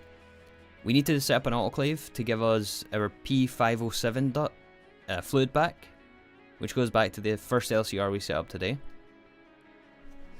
And then we get Naquadah hine dust, which we can smelt into hot Naquadah. This is one of our first, one of the first things we need. This is our finished Naquadah product. We can also LCR it with sodium dust to get Naquadah dust, and we can blast furnace it with gallium arsenide and silicon solar grade to give us the silicon bull. But first, let's set up the autoclave.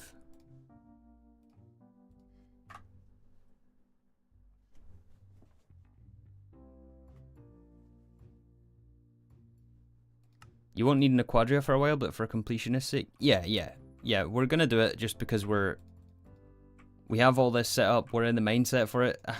I'm just gonna do the whole Naquadah line, even though we don't need it until ZPM. We can get it processing, right? Even if it is less than ideal speeds, we can have it processing here and work out any bugs in the system. All right, so we need this one. We need our large processing factory for the autoclave step.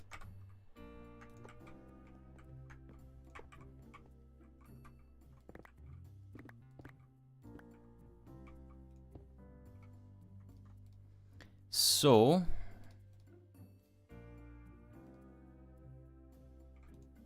We are doing this recipe for Naquadah. 50 seconds MV.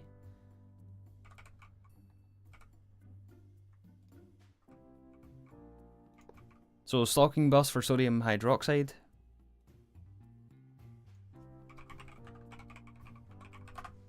Oh, that's a good point. We don't have the quests for it, Ryan. That is a very good point. Yeah, we're going to have to go back for the quests.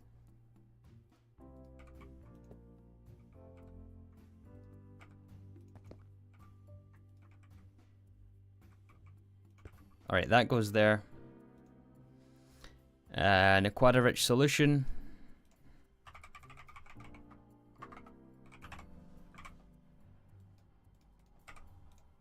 Should start to fill. Yes, it does. And we need item and fluid output.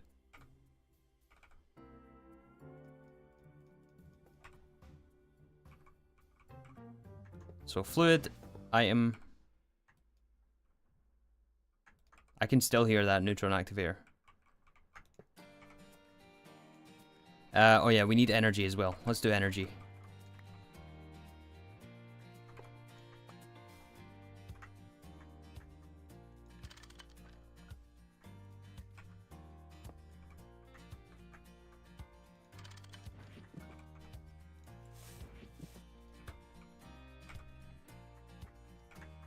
Energy is often the most tedious part of multi-block creation, right? Anyone else agree with that?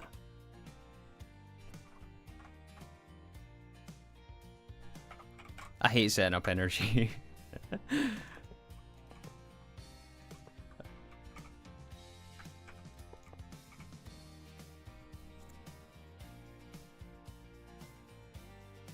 I love when you get the QFT and all this is done in one step.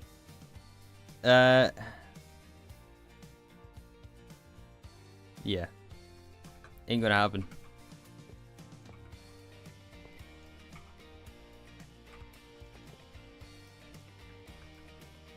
QFT is ages and ages away.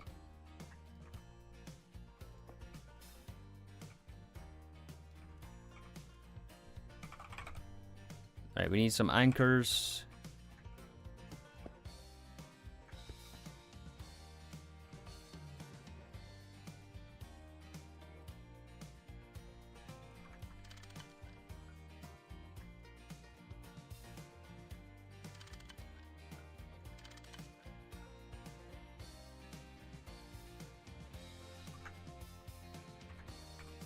I meant to pick that up so we can see what circuit number it is.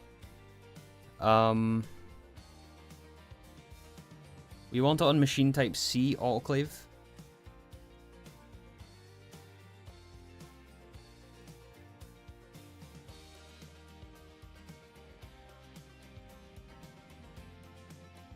Weren't you going to P2P the P507 for the recycling?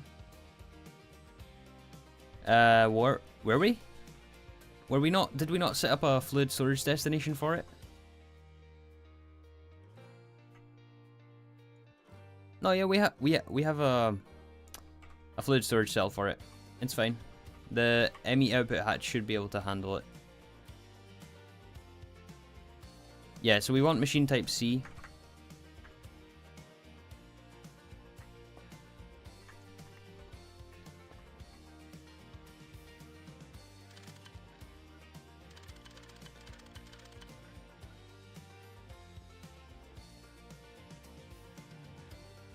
And circuit 21.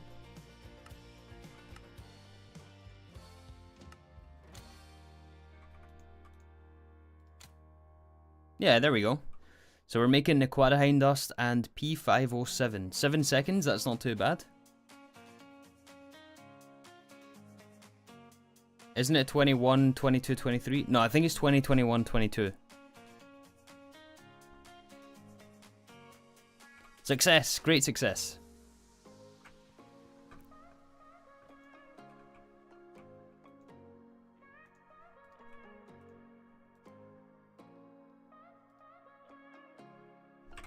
Naquadah, we're going to do a similar thing here where we store it in mainnet and request it back because we do want some of this on mainnet.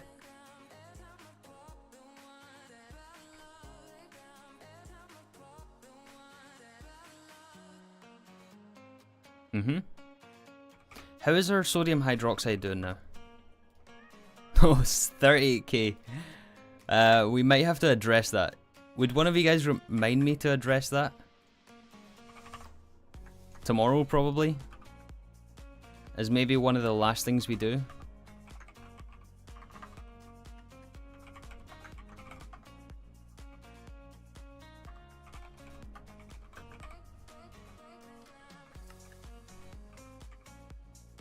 For now, it's not a big deal.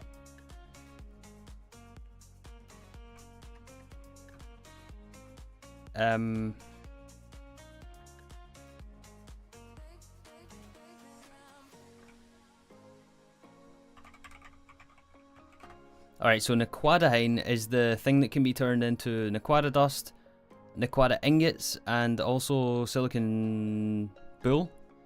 So we want to do all three of these, right?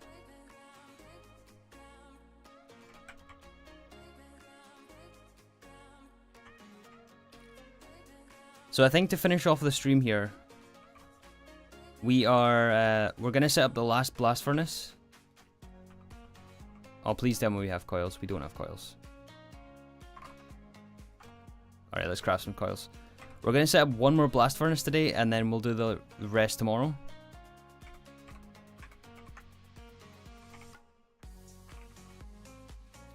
Yeah, so I've left some notes here. We want to level limit this, we want to level limit this.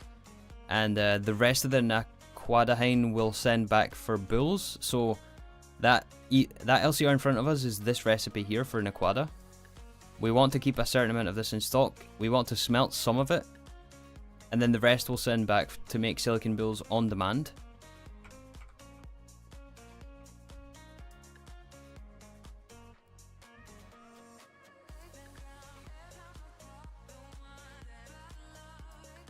Hydroxide, now you really need to fix it. It's going to bother me so much, I'll never forget. Okay, I trust you, Alejandro. I trust you. You'll be here tomorrow to remind me.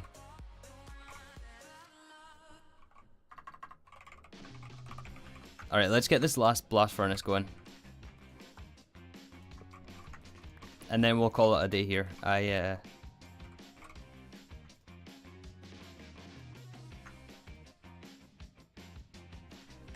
We need some heat proofs, energy. What's the recipe time for this? IV. 2 seconds IV. It's...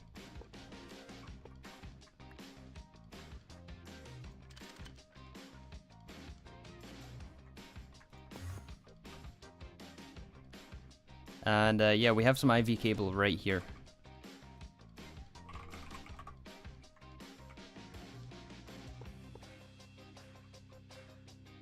Are we gonna have enough amperage here? 2, 4, 6, 8, 10.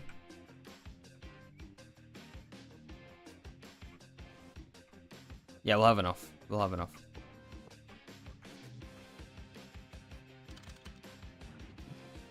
We'll be fine.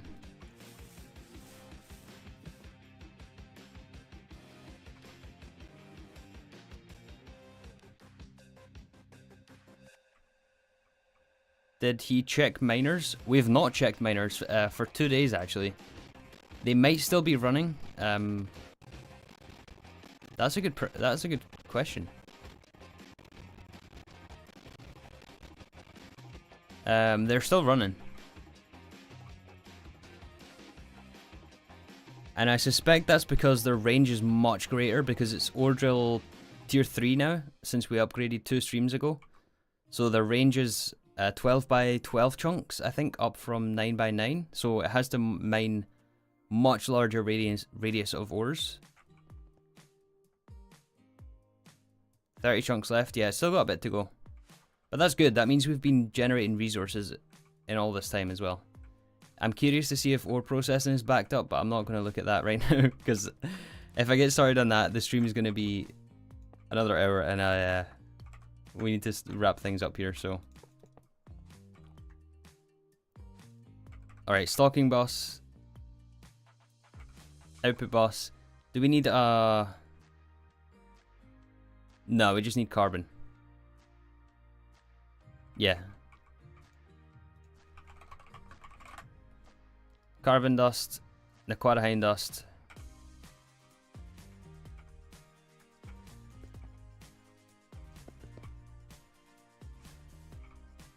Any chance the coils have finished crafting? They have. That's so fast for HSS coils.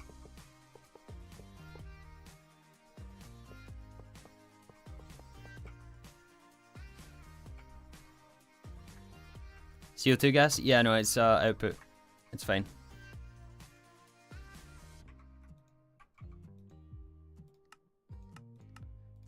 So we'll avoid excess fluids so that it...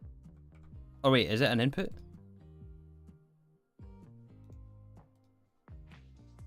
No, it's an output. We need to... Oh yeah, carbon. How far from the Naquadah coils? Not far at all. Like, we're basically there once we have this EBF. We want to request carbon here. That should send it to the blast furnace. There we go, 6 seconds for 3 ingots of hot Naquadah. And then the hot Naquadah we're going to send to our main net. Or do we have a freezer for that here? We don't. Yeah, so it gives us hot Naquadah ingots, and then we're going to send that to mainnet. What am I doing? Like that. And that should be automatically sent to our freezers on mainnet, the vacuum freezer. The mega. There we go, 16 seconds, and it's going to cool Naquadah. This is it, we done it. Stargate material, look at that.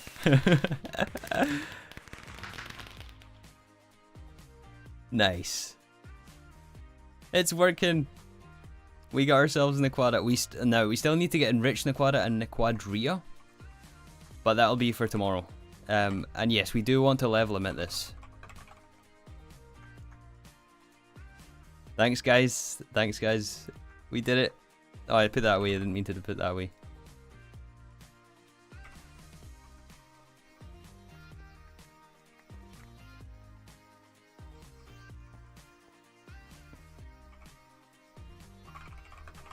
Yeah, we do want to level limit this so that we don't turn all of it into Naquadah ingots. So we want to do machine controller cover, level emitter, redstone on, machine on. You guys know the drill by now. Plug this in. Give it some facades.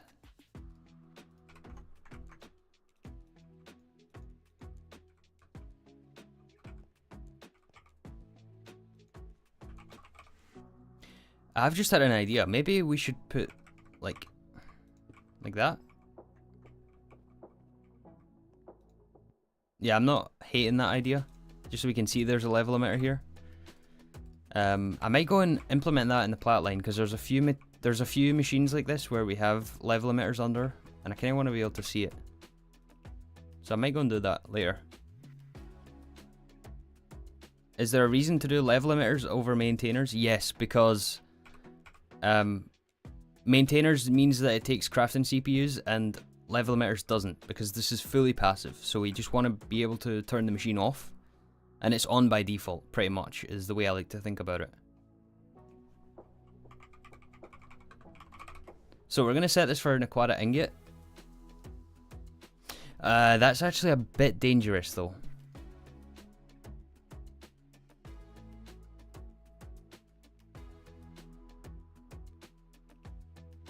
And the reason I say it's a bit dangerous is because, let's say we have a problem with our vacuum freezers. This thing is only gonna... Oh, wait a minute.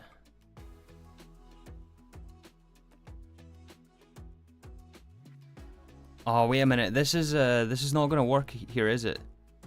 This is on the wrong network. This is our subnet. And we're sending all the Naquadah back to our main net.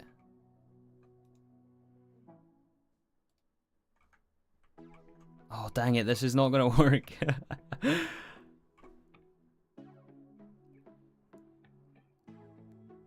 Needs to read mainnet? Yeah, it does need to read mainnet. Oh, no way.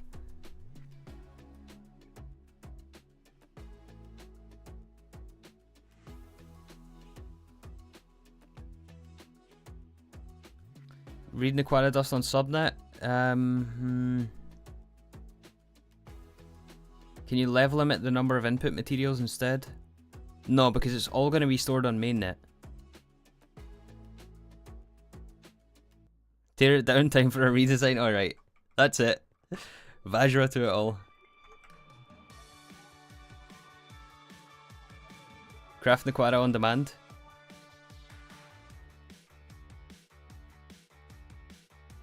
Yeah, you know, that's honestly the simplest solution. Just craft it on demand, because Naquadah is...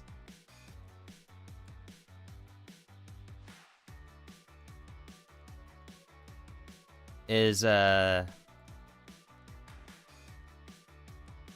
2 seconds at IV, and we can handle this in the Volcanist very easily, and that takes away the need for this. Honestly, I don't hate that idea. I really don't hate that idea at all.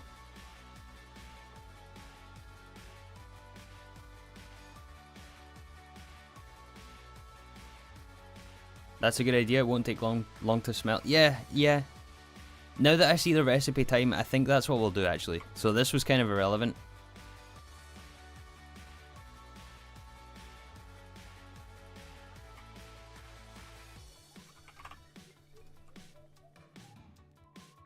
Yeah, that's... it's the best way. We shouldn't be so married to this idea that there's not a sunk cost thing about to go on here. I'm I'm perfectly okay admitting a mistake here. We're gonna remove it. It's the play for sure. Alright, well, we learned something. But that is going to be the end of the stream anyway. And we'll have to figure out something for this location. Maybe another electrolyzer or something like that.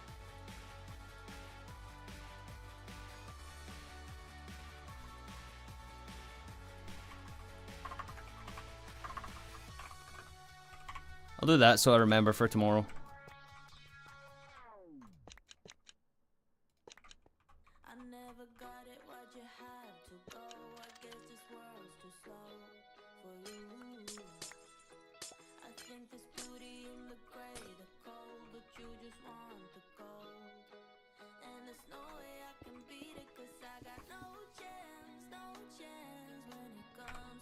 Alright guys, we did it.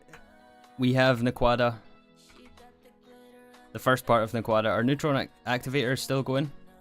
We're at 225 MeV. It's a little hard to see here, but yeah, no explosions. Which is awesome. We've ran through all of our input material, so... yeah, not bad. Still a bit to go, but we'll handle this tomorrow. I really appreciate you guys being here. All the support so far on this stream challenge. This is goodbye. Ellie made you crazy.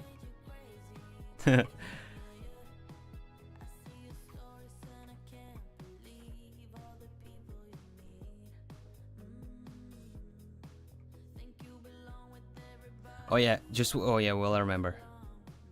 One last thing. So it doesn't confuse us tomorrow. Still fresh in my mind. I'm going to remove hot Naquadah from here. And carbon. We don't need that. Alright, that's going to be the end of the stream. Thank you guys for watching. I will see you all tomorrow. Have a good day. Morning, day or night, wherever you are. And for you guys watching the stream, are you going to do any work off camera? Minimal amounts. Probably not, no. We'll be back. We'll continue this tomorrow. Have a good one, everyone. Thank you again.